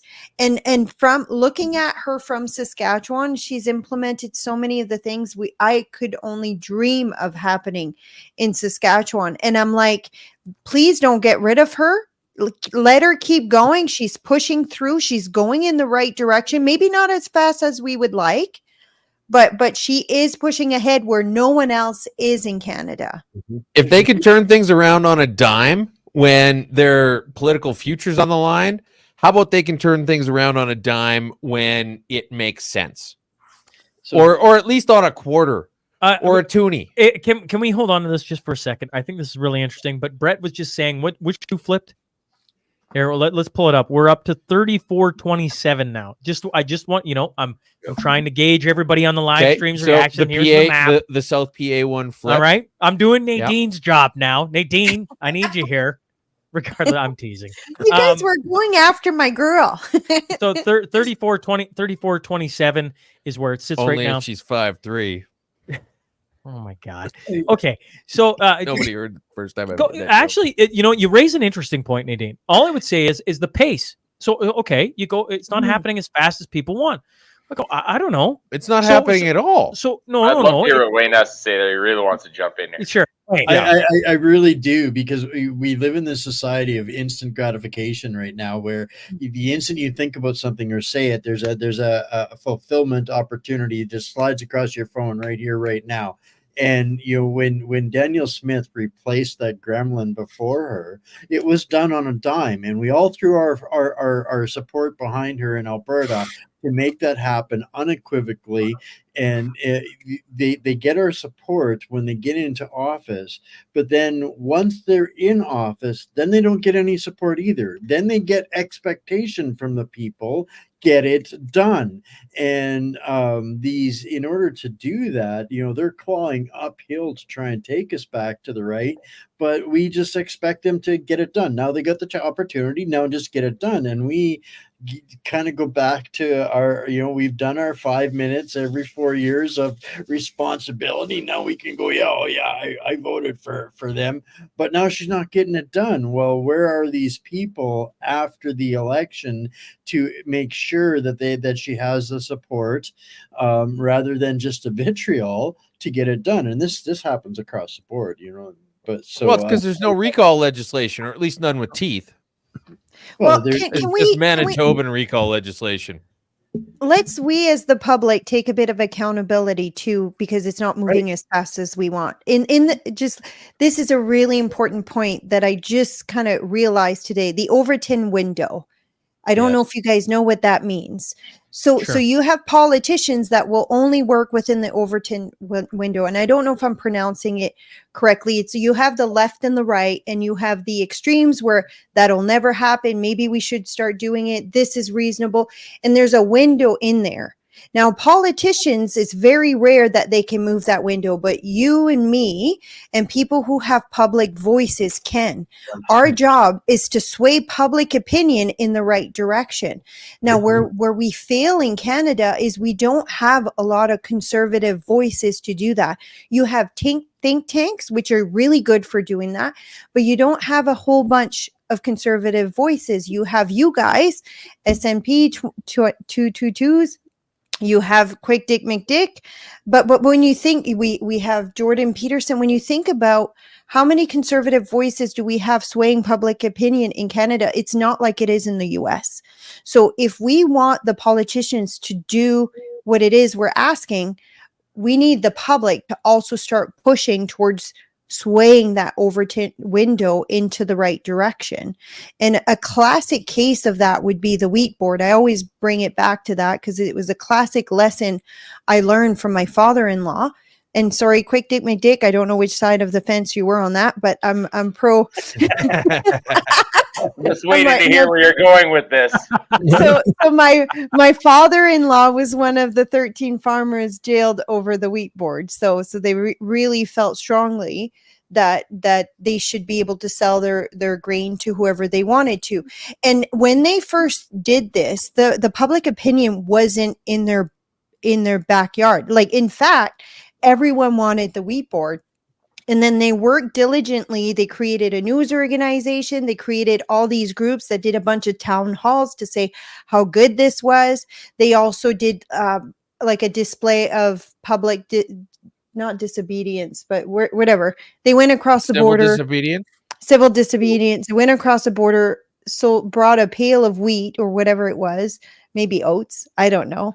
And then they got arrested coming back. And then the media started talking about these farmers who kind of stood their ground. And what it did, what used to be a far out there thought, far out there policy, actually the public opinion sways so much that they actually influenced change, and the wheat board was abolished. However that happened, and some people have issues with how that happened, I understand that too, but the fact of the matter is it was the general public that swayed that. It wasn't one elected official. So, and same thing with the convoy. You saw that in the convoy, that where before the convoy happened, you had a whole lot of people that were sitting at home thinking that their own ideas and thoughts weren't acceptable. And then you had the convoy make this big display. And then the elected officials, when they started seeing how many trucks were coming across, like Scott Moe made the announcement of overturning the passport the weekend the convoy arrived in Ottawa and the one in Regina. And so I want to take some responsibility, us who's doing this. Like, why aren't we doing shows like this where we talk about the issues, where we can bring up, well, you guys are, but I mean, we should do it with all the influential voices coming together like once a month and just talk about all the crap that's happening. I know a guy who maybe could do that. He's a qualified guy. Right? I know a guy. There's a key point. I think you should. There's a key point in that, Nadine, on that Overton window. That used to be the role that the free and independent press used to do. So we had the ability to trust that. Once that was shattered, and the gaslighting and the propaganda and the censorship, because it's symbiotic, one doesn't work without the other. You have to have censorship and propaganda. So once that was shattered, that illusion was shattered, Canadians were basically tossed into the cyclone of not knowing how to respond equally and not knowing what to trust. So this has created this wild west of anything goes in the political space without accountability. Do we know? And then now we're getting to a point where we have the ability to influence that Overton window now, and this is the biggest strength. 29 for the Sask, 13 for the. That's a good point. When actually, news ran away on me there, but it's funny that you were talking about the wheat board, Nadine, and I just really wanted to talk about the dairy cartel and how it's essentially the wheat board in disguise. No, it is. It is. But if really I say that publicly, It's Well, I can political say it suicide publicly to 'cause- say it. I could say it publicly because I don't give a shit. I know people that have a milk cow and I can just drink contraband, so it doesn't matter. You know what I mean? Unpasteurized milk. Did you know there's an underground market for cheese? People will go into Cheese and dairies milk. with It's true, man. And eggs. cheese. Yeah. Why can't we grow our own food? Why are there government limits? Like it's the classic Because the case. news says it's 5 times the carbon footprint if you grow your own garden. That's why. So the environment cartel or the dairy cartel or the grain cartel or one of the competing cartels will come in, try and stamp a boot on your throat, and you'll say, wait a minute, you can't do that. That's illegal or unlawful. The charter says so. But the guy with the boot really doesn't care. He's got you by the throat.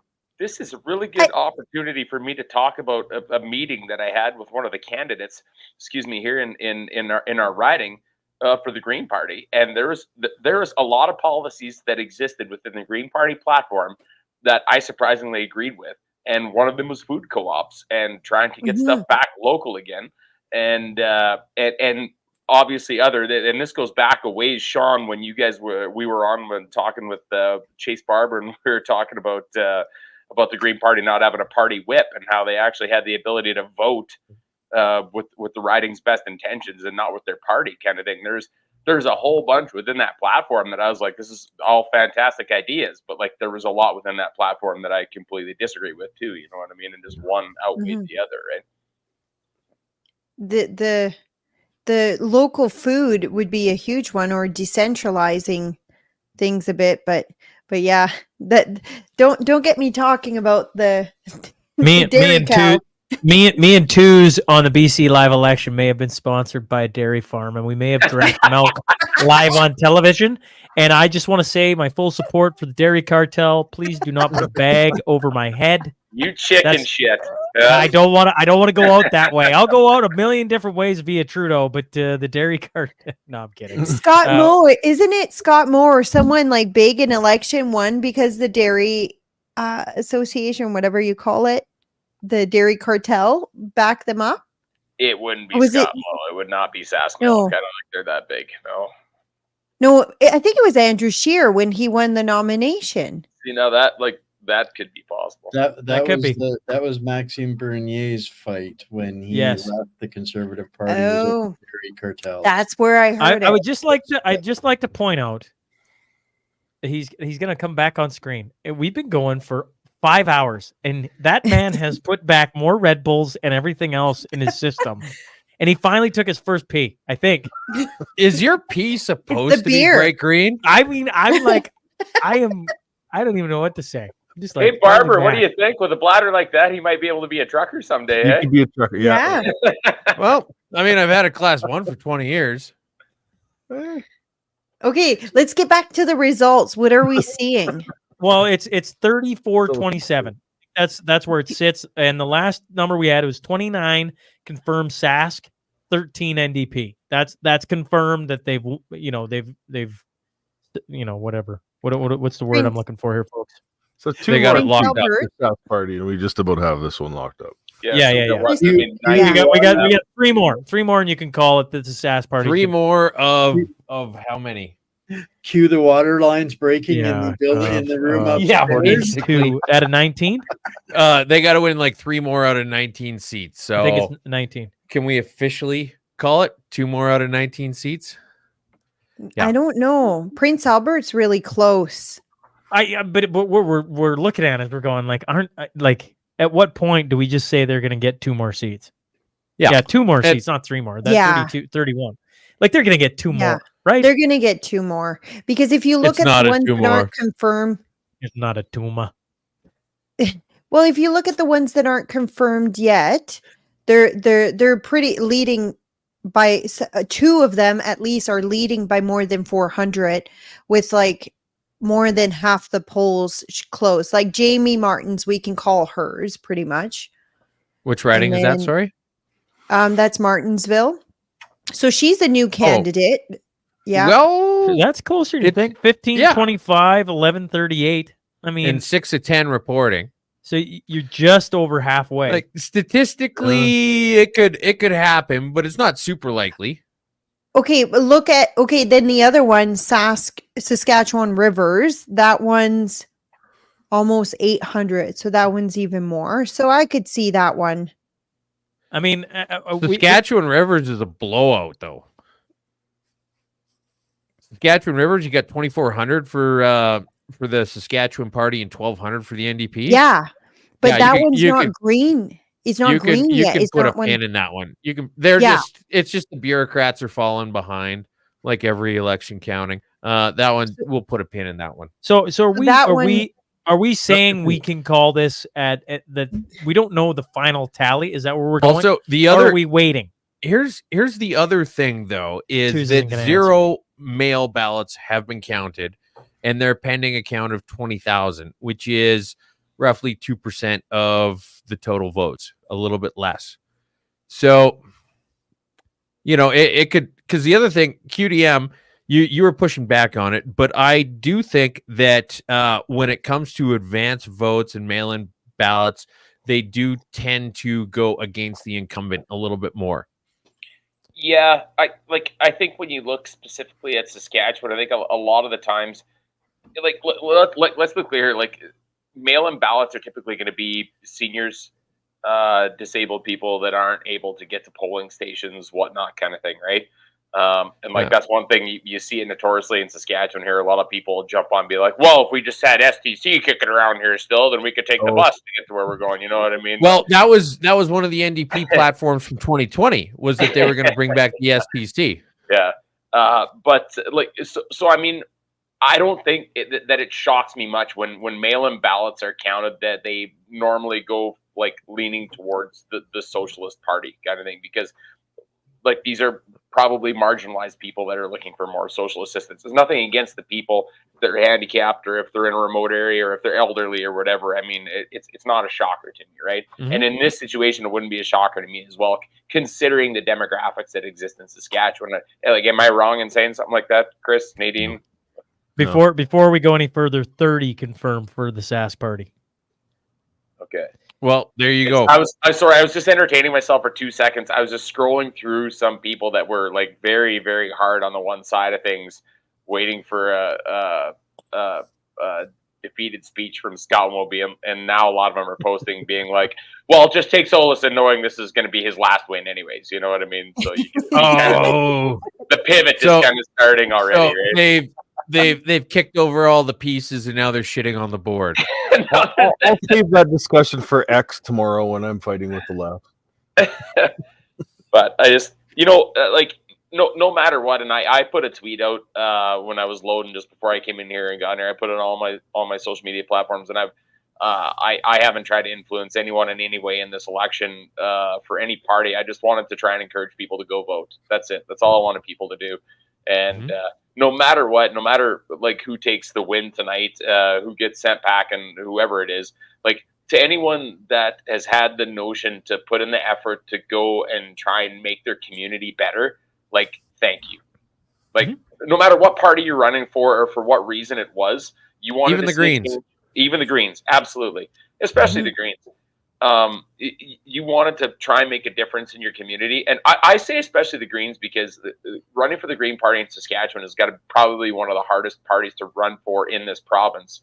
Not only because you're probably not going to get a lot of votes, but if it's in a smaller community and you put your name on a sign that you run for the Green Party, and let's say you're running a business somewhere or you're working somewhere, I'll be the first one to admit it here publicly. There's probably a pretty good chance some people are going to hold a grudge against you for doing that. And that shouldn't be something that exists anywhere in a democracy. Anyone that pays taxes and is here and is trying to run a business and has a belief and wants to back that belief up has the absolute right to go run for whatever party they want to in this country. That's what makes Canada the beautiful place that it is, right? So to anyone out there that did run, thank you. And to anyone that's considering running, go do it. I'll say this, though, and yes, completely agree with everything you said. But as far as the Green Party goes, it wouldn't be very hard to run a common sense Green platform. No, it wouldn't, man. It would not. And Chase Barber was the guy that shit. Yes, it was, wasn't he? Yeah. And so it's not so much that they're running for the Green Party, it's that they're running on a shitty platform, I would say. But the problem is like this is where federal politics can splash too hard into provincial politics, because when someone says the Green Party, all I see is Elizabeth May completely smashed drunk at a podium. Drunk. Like that's all I see. Right. Yep. Oh my goodness. Cheering on Omar Kadar. Like, I mean, that's just the first thing that flashes into my head, and like it cancels everything else out. Right? It's not the first time she's done it either. It's been a few times. Do you have to take orders from Palestine to run for the Green Party now? Right? Yeah. So well, I mean, she does love her Steins. Oh. I'm going to get back to the election. It's interesting to see. Wow. Was that a slow burn? Like, But- you're going to... Welcome back, Sorry, Nadine. did I Thank burn? you. Did I burn? Oh, great. No, I had to make sure that I actually understood that you actually said that, but then I was like, no, it's twos. Never mind.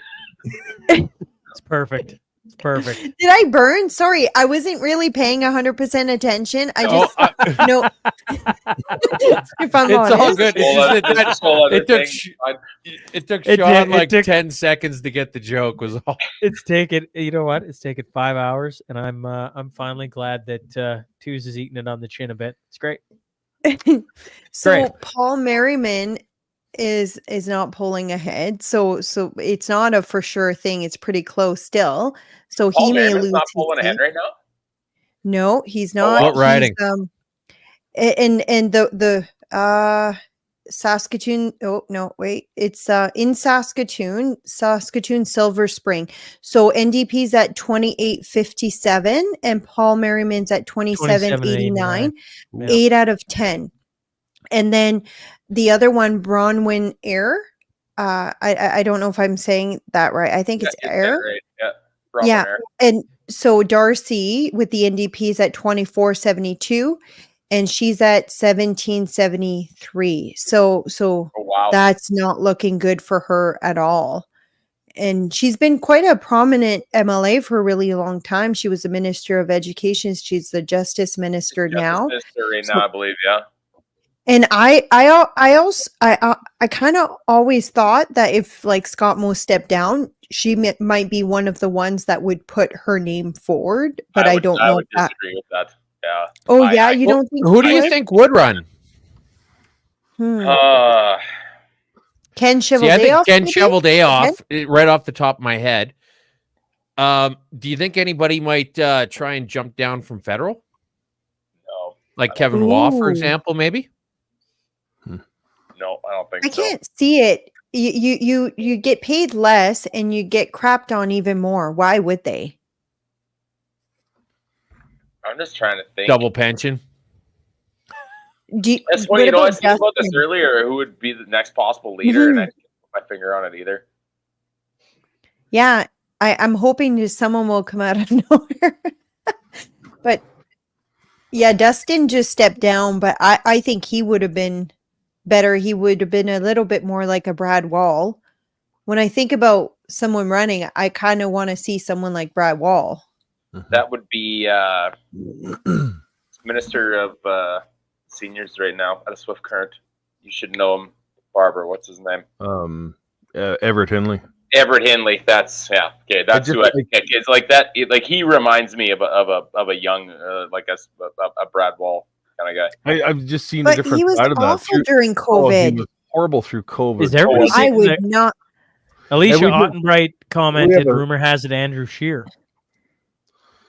We have kind of a scandal brewing in the Swift Current area where Everett's been a little promiscuous with the neighbor, and has been. I heard that.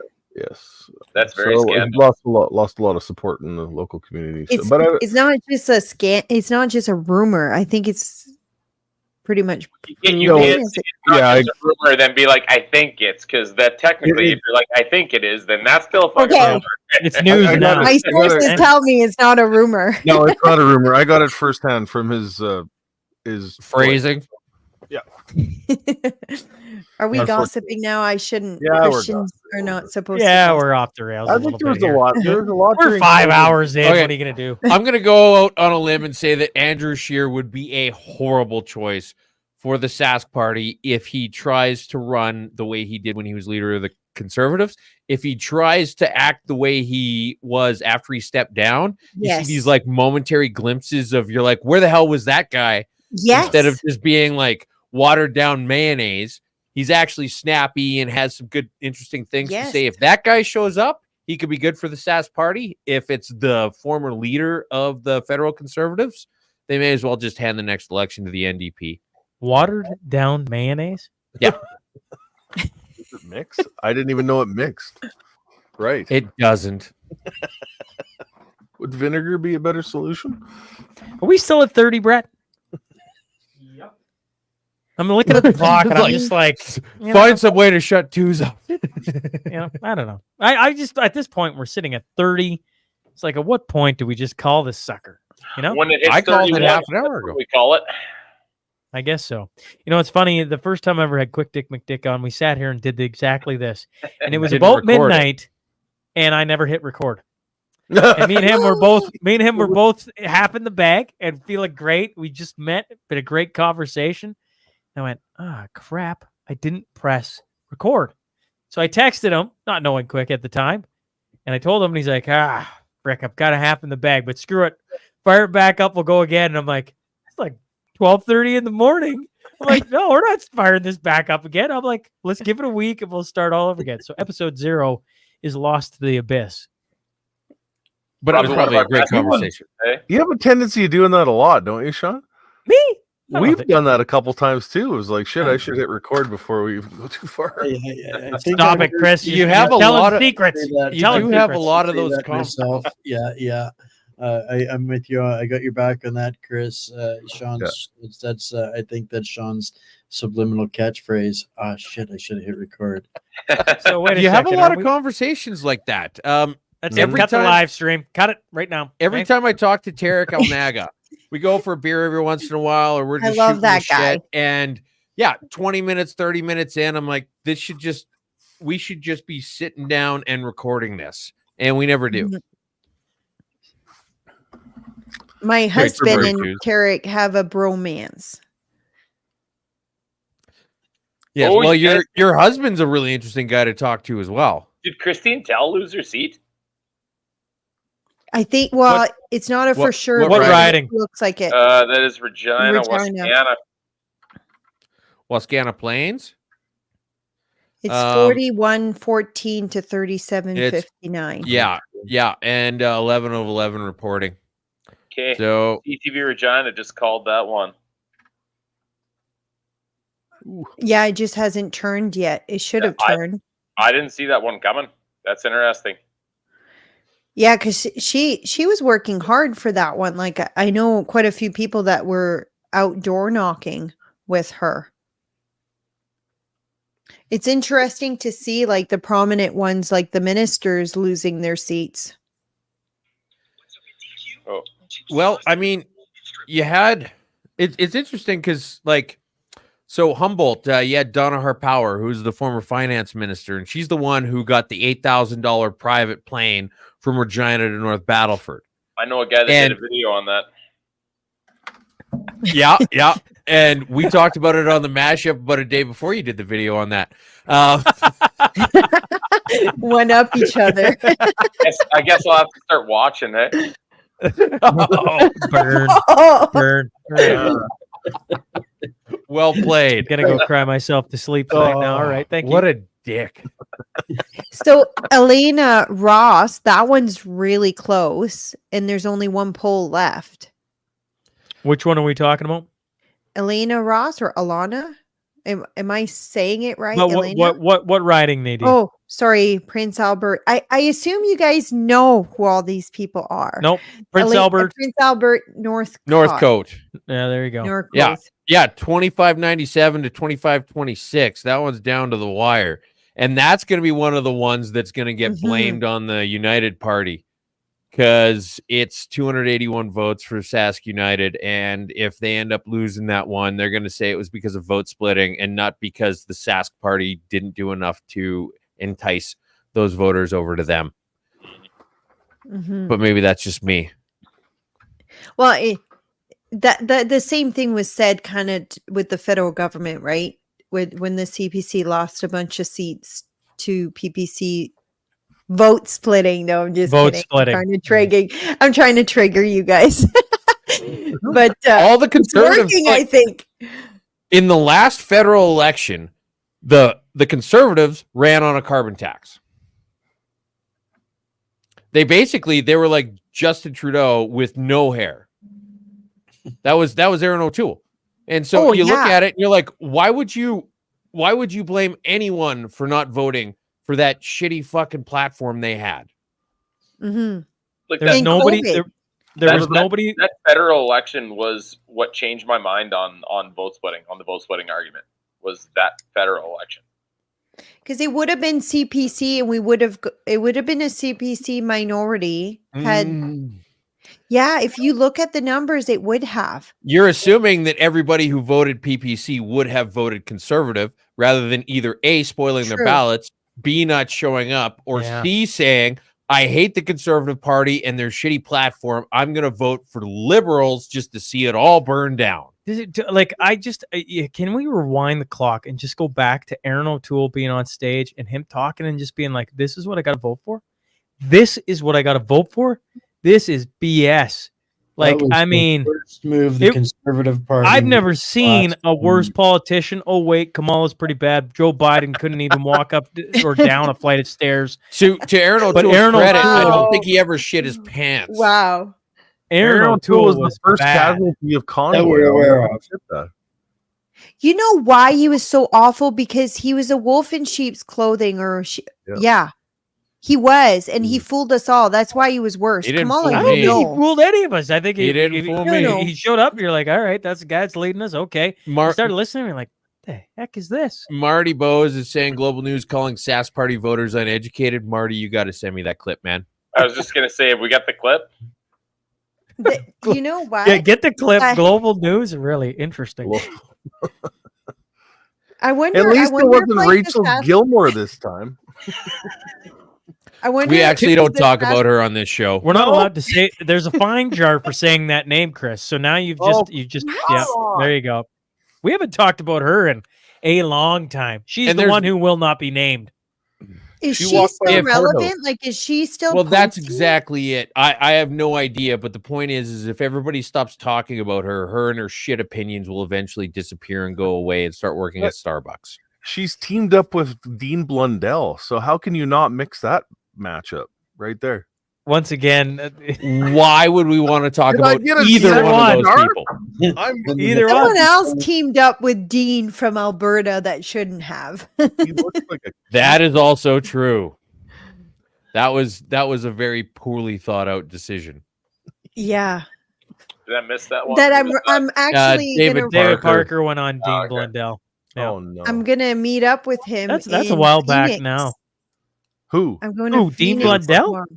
No, with David Parker. Tucker Carlson has like a live event in Phoenix with Trump and RFK Jr. And I'm going tomorrow. I'm actually flying out tomorrow to Phoenix. Why? To go see it. Why do you want to see it? Well, I'll go out on a limb and say that Tucker Carlson is the best speaker I've ever seen live.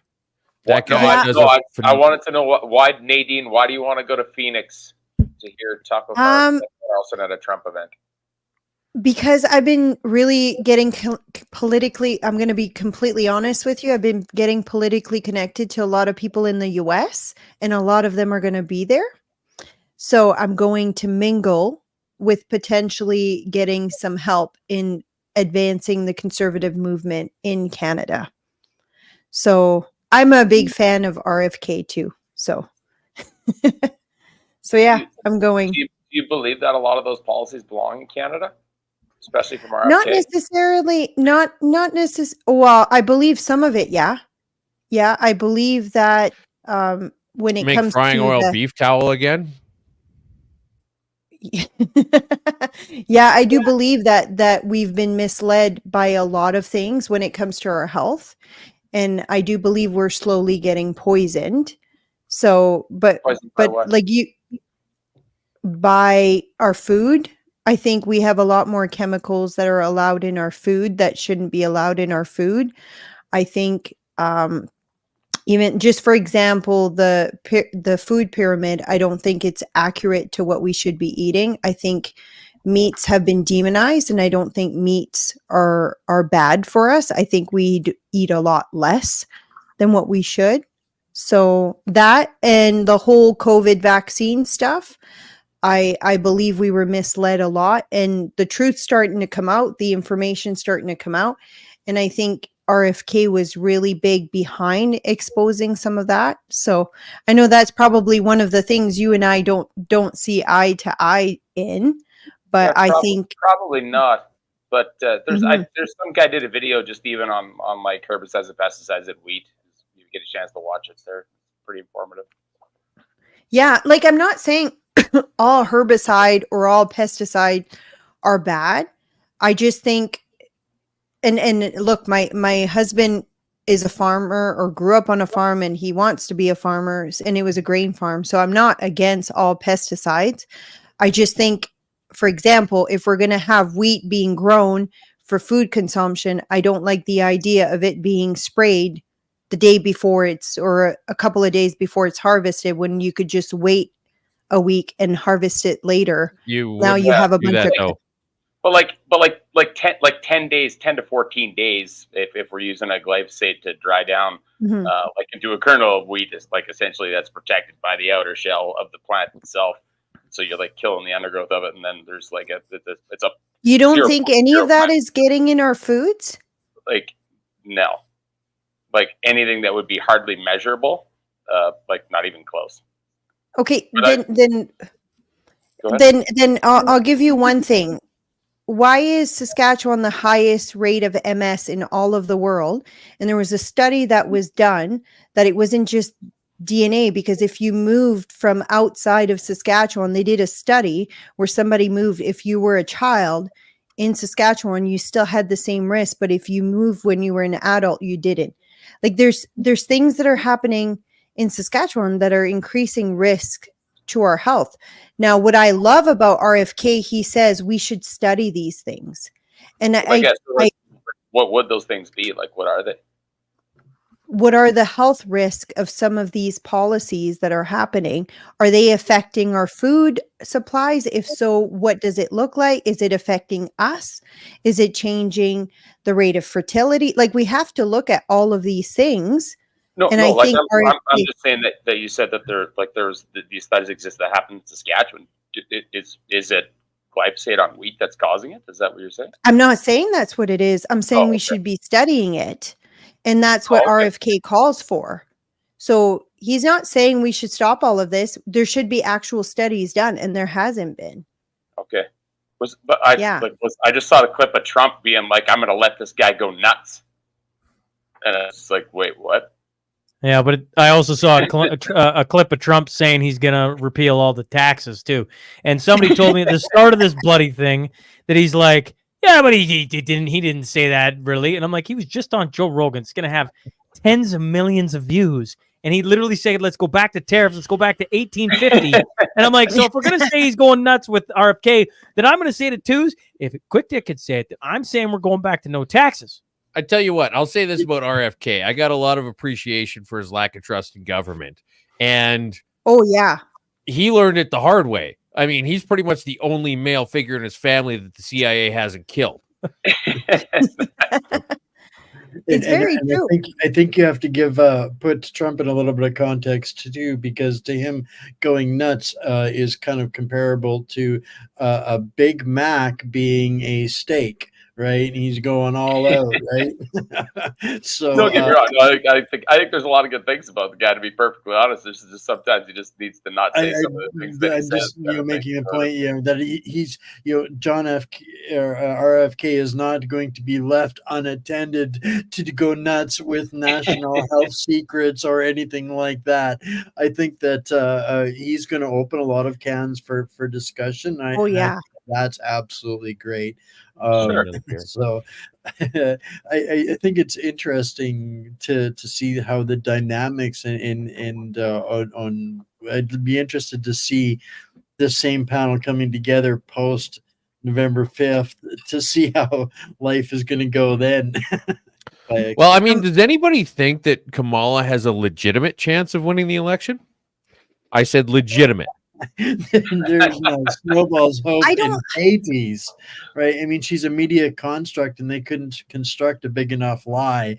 So I don't think Speaking of so. legitimate, do we have a 31st seat yet? No, we do not. The head shake is coming in loud and clear. This is where we're sitting at. I'm going to pull it up here. It still shows 34-27. The confirmed is at 30-13 still. Am I correct in saying that, Brett?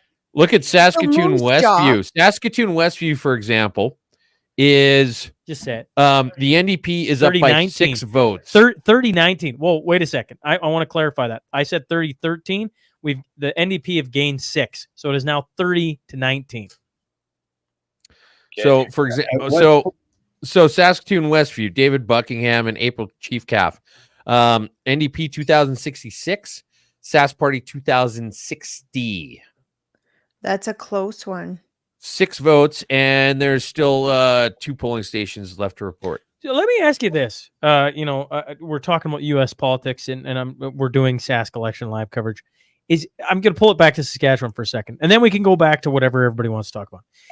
Is anyone surprised at how close it is as we sit here? Because when I look back through the predictions, most people had, even Gormley had, where we started off, had the Saskatchewan losing a bunch of seats, but maybe not this close. Didn't Gormley have him at 38? Yeah. He had him at 38, 38-23. And there's been a couple come in where it was going to be, 30-29 with a couple of Sask United. But I mean, have we seen anything to this point that's showing anything other than Saskatchewan Party or the NDP? Nothing, right? I'm safe in saying that. I don't think there's not a single riding where any other party is even remotely close. Correct? Dakota Arm River is the best I've seen so far for Sask United, and they just barely broke 1,000. Okay. So the leader Last Mountain Torchwood. But how many did the leader win? Almost 4 times that, correct? Lumsden Morse. More for Sask United. Honestly, No. I thought they would do better than that. John only got 925, but there's 22 out of 31 polls. Still 9 rolling. Yeah. They didn't have enough fun. So, they needed to have more fun with it, and they needed to be a differentiator from the establishment politics is really what it came down to for me anyway. Because just the typical political tweets that don't really engage anybody or get anybody interested, that people just gloss over. You got to make it something that people are going to want to actually pause for a minute and look at, and they just had scroll by tweets. But that's just my take on it. No, you're going back to Sask United. Yeah. Okay. But once again, I go back to the original question, which is like, okay, so let's take all that to the side. Okay, it doesn't look like the Sask United is going to all of a sudden steal one. So any prediction made where they have a seat or 2 or 3, it doesn't matter. Those are all gone. Mm-hmm. So here we sit. We're at 30-19. Is that number starting to creep up? And you're like, oh man, I didn't think it would be that close. No, I expected it to be that close. Genuine stupid question here. At what point are we past the point of waking up in the morning and the mail-in votes can flip the election? That's going to happen in late 2026. Yeah, it's probably the most relevant question. Yep. It has to be more than 1%, right? Oh. It has the votes are 2% of the vote. So if you go look at the comparison, if any of the ridings are within 2% or 3%, then it might flip it. But if they're not, then it shouldn't. All right.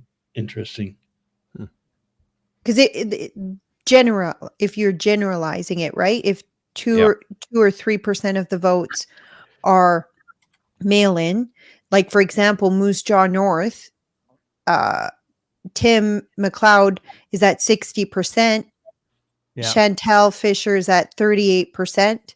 It's not going to so that's way more than 2%. Well, and Moose Moose I Jaw's lost going to have audio. I'm gonna have to grab my earphones.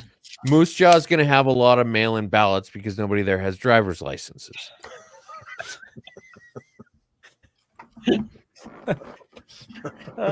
Oh my goodness! Windows. Could somebody just like we just need 31? Can we get 31? Carry on with life, because listen. At some point, they're probably gonna have the mail-in ballot thing come up. We're gonna wait 2 weeks. And actually, let's go back to you were just highlighting Moose Jaw Mackinac. That one's interesting because you've got Megan Patterson from the Sask Party versus Melissa Patterson from the NDP Sask sector. Spelled the identical way too. Yeah. You've got Megan Patterson versus Melissa Patterson. I don't know if they're related, but they're running in the same twin sisters. Wouldn't that be cool if they were twins? It's like when they Oh, sorry. It's like I when feel they like the older one would vote Sask Party. It's like when they feed the ballot with the names of candidates that the same. Like I think Bernie, they did that with Bernie, where you had like a bunch of Maxime Bernier. What if they picked her just so it sounded the same? Well, any dirty trick that'll win an election. That's the way it goes in Canada. I mean, look at what happened. We had all those MPs named today, right? Which, by the way, I've been saying forever. Yuan Paul Wu was one of them. Is Jamie Sinclair sitting there? Jamie, are you there? I see his phone. I'm showing Carla Beck reelected. I don't hear anything from Jamie. Okay, we're going to kick you out again. Jamie Sinclair just popped into our thing. It could be Carla. Multiple things. Carla Beck is in Regina Lakeview, and it's 4,700 to 1,600. Yeah, that's the landslide. Yeah. Yeah. It's funny. I saw some leftist guy on Twitter who did some video talking about how classic Sask Party it was that Scott Moe was riding around in a pickup truck, and Carla Beck rode around a pickup truck. Yeah, the exact same thing. and nobody everybody that shat all over Jason Kenney at the start for being like, oh, he doesn't care about the environment. He's driving around in a pickup truck. None of them said anything about Carla Beck when she drove around Saskatchewan in a pickup truck. Maybe it was a Hemi e-torque. You just were they towing it around? Okay, wait. Breaking news on the CBC. No, I'm kidding. On the Mashup. I was kidding. It's a great song. That's not even funny. It's a great song. 32-19 is what Brett is telling us, which means we can officially call this thing. Can we not? It's in the bag. Yeah. It's in the bag. 32-19 right now, which means 32-20. Yeah, 32-20. It could be, it could tighten up, obviously, and it probably will. Yeah. But right now it's a Sask government. Here, Does the anybody Mashup else is calling it. Yep. Okay. The Mashup is calling it. All right. Does anybody think it's interesting that the conservative ridings seem to count their votes a lot faster than the NDP ridings? It's almost as though there's a work ethic argument to be made here. Okay, in Mitch Stewart's defense, he already put that up there. I saw him tweet that earlier on. He was like, I don't know why all these rural ridings just got their work done faster. Yep. Yeah. The slowest reporting one is Regina Lakeview, where Carla Beck is. The slowest, the quote unquote laziest counting is happening where the NDP leader is. Okay. We can call this. Yes? Yeah, we did call it. I think so. Any final thoughts from all you lovely people? We're closing in on 6 hours. I mean, we could labor it on, because then when me and Twos eventually do the U.S. election and we go 6 hours and 10 minutes just to have a little bit of fun, we could just keep talking about this long-standing thing as we work towards the federal election here in Canada. But is there any final thoughts from anyone as we close in on hour 6 of Sask Provincial live election coverage that anyone would like to talk about? Let's just go one by one. Sure. Nadine, you're in the top left. Let's start with you.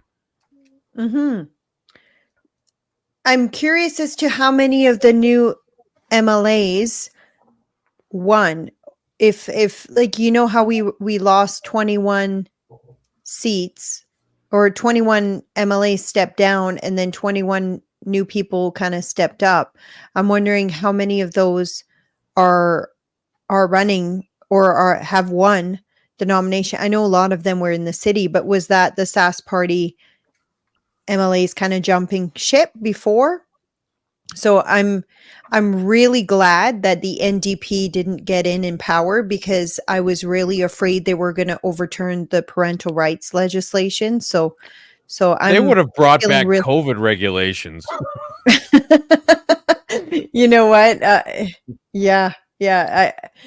I know you're joking, but at the same time, Am I? Can you imagine if they had been in power when COVID came? I think we would have all been locked up in our homes for 2 years. We would have been the California.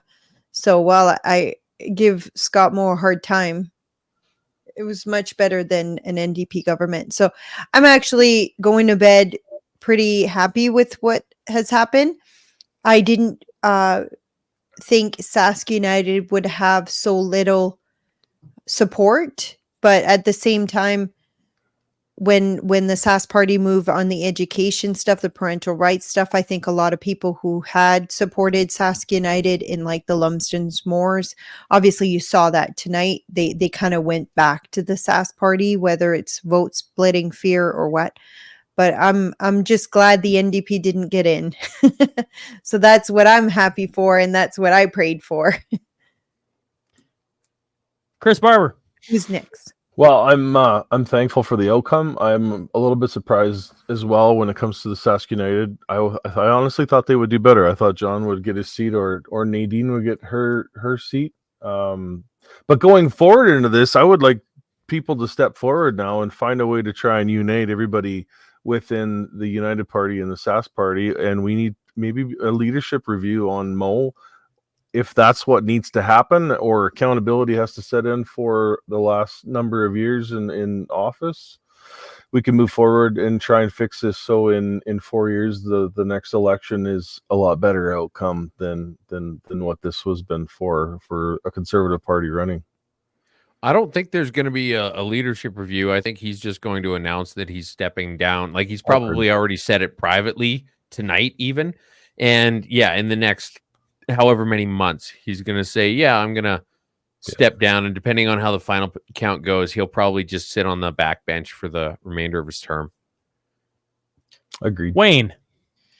I come into this evening with a slightly different skin in the game, I guess. But I'm incredibly thrilled to see such great participation.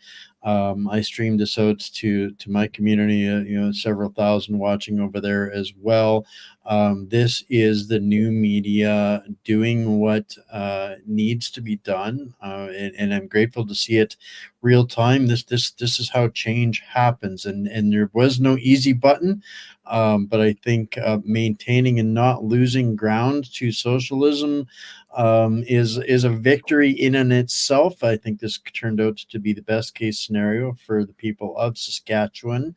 It's easier to move forward not having lost territory than having lost territory, because of things like this. You're creating an environment that people can trust, and I'm grateful to have an opportunity to take part in the best damn Saskatchewan election coverage in Canada tonight, the first of many more. But be warned, I'm going to be running competition for you guys on election night. I'm going to be doing a restream watch party with the People's Pundit, Rich Barris, Sean Parnell, and Wendy Bell.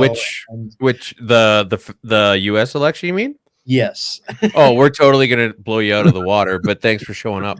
Isn't this the wonderful example, exactly what I'm saying, of a new media environment that is giving the best value for the time spent, not for the buck spent, but for the time spent. Thank you so much for all of this, Sean and Tuz. And Nadine, great to see you again. Longtime friend of the family, and Chris and Mcdick. An honor and a pleasure to get to know you guys a little bit. We'll have to meet again another day. So thanks so much for all of this, Sean.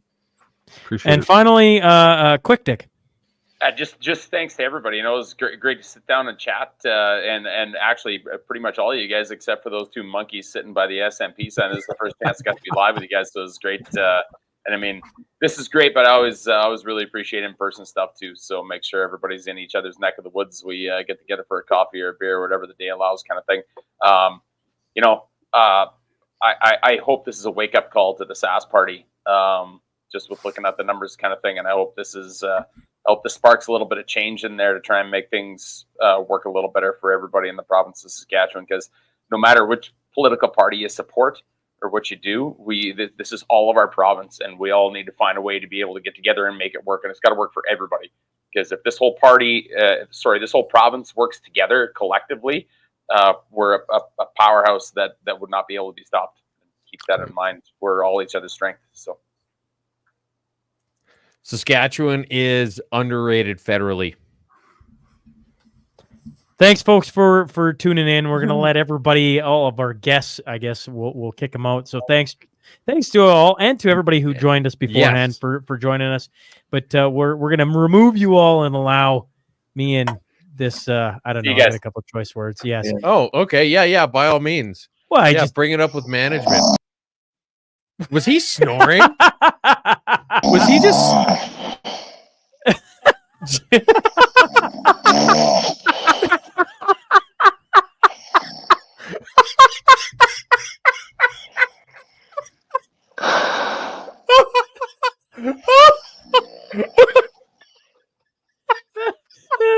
That right there, oh folks.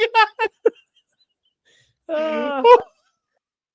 We got a lot of love for you, Jim. Oh, that's good. I can't believe we got that. He's sitting there trying to talk to him. He's snoring. Jesus Christ. Oh, God, I love you, Jim. I hope you see this tomorrow. Okay. All right. Oh, we got to make sure Chuck sees this. I might clip that for the next military roundtable. Oh. I mean, I don't know. Let's go back to him real quick.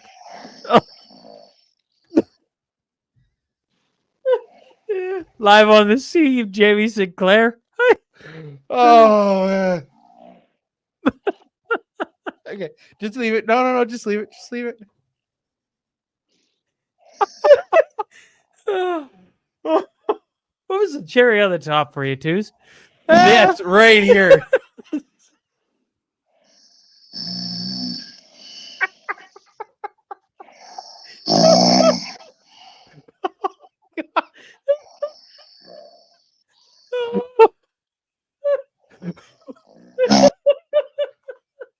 Oh my goodness. You had to wait till hour almost 6 to have just beautiful. Oh yeah, that was oh,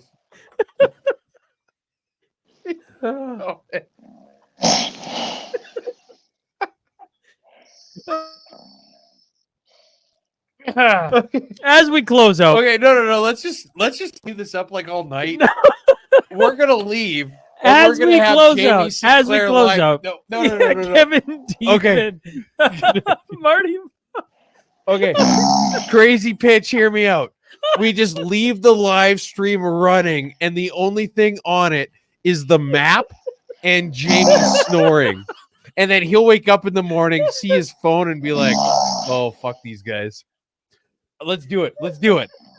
Tell me I'm crazy. We leave the election live stream with just the map and Jamie. Oh, I don't know what to do here.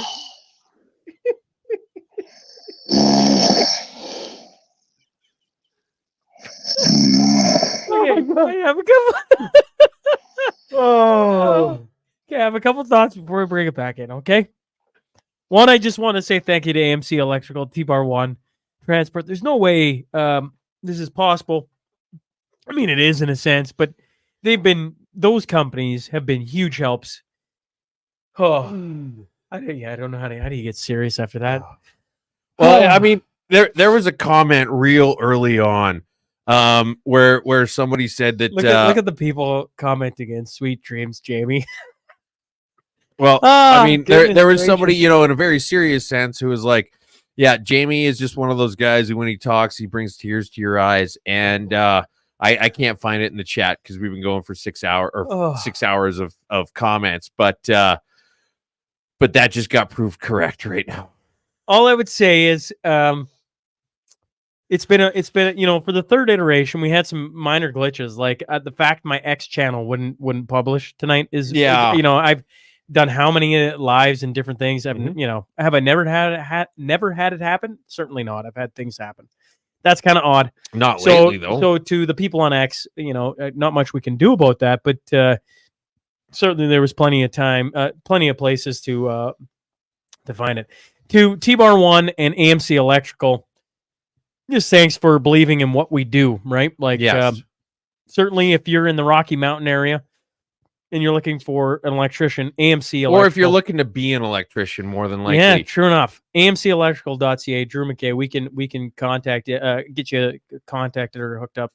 He's quite the guy. And then, of course, T-Bar 1 here in the Lloydminster area. And honestly, Western Canada, because they haul Western Canada wide. Mm-hmm. If you're looking for a trucking company, pickers, etc., they do a ton of work. They're fantastic. So 2 small town roots in small town Saskatchewan.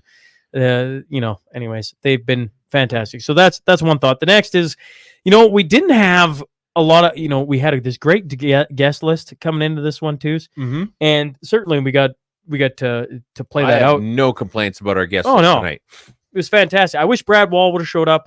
That sucked. And Jerry Ritz getting held out because of technical difficulties. That sucked. But other than that, the only other one we missed was Jennifer L. She's still live on CBC, or she was the last time I texted her. So that's the only. Why doesn't she come over where people are watching? Yeah, I agree. It's been a ton of fun. One of the things, I don't know about you, maybe Two's is different than me, but I never thought I'd be sitting in this chair talking politics for 6 hours straight. I always thought it would be, You're literally doing that tomorrow. I know. I got all the candidates for the municipal election here in Lloyd. I got 12 of the 14 coming in the studio, so that should be fun. That should be a lot of fun. That's my Tuesday at a half hour each. That's 6 hours. Correct. Oh yeah, it's gonna be this on steroids again. So, to all you lovely people who tuned in tonight, and thank you so much. Yeah, thanks for coming on along our wild ride. This is a pretty simple, smart, maybe dumb at times idea. The first BC election, we got into glory holes that seemed to dominate the conversation. Yeah, but tonight, at least Sinclair. On this one, we kept it on the ball. We didn't get silly. We didn't. Yeah, we kept it. We didn't get silly. We kept it between the lines. Oh man, this is.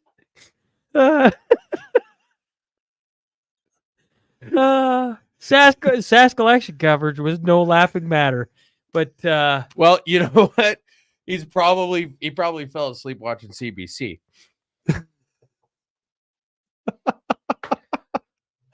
Any final thoughts, Toos? Any final thoughts before we sign off? I just heartfelt thanks to everybody who came on and everybody who tuned in, and we're going to be doing this. Yeah. Probably not all in the studio for Nova Scotia on November 26th. But we got to do something, we got to keep this going. They're a few hours ahead, so it's not going to be too much of an issue because Jamie will already be sleeping by the time polls close. And we're going to be doing the US one as well. And it's going to be less serious than this one. It's T-Short. I was like, I'm gonna. If I can't hear you right now. The snoring. I can't hear you. I can't hear you.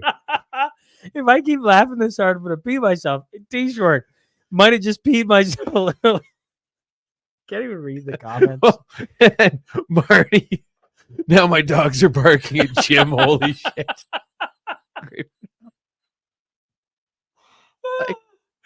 Oh, these are too much fun, folks. As the night draws late, as the night draws late, and everybody gets ready to go to sleep, we bid you all farewell. We'll let Jamie sign us off tonight. Thanks for tuning in. All right, thanks a lot, everybody.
I'm like, okay.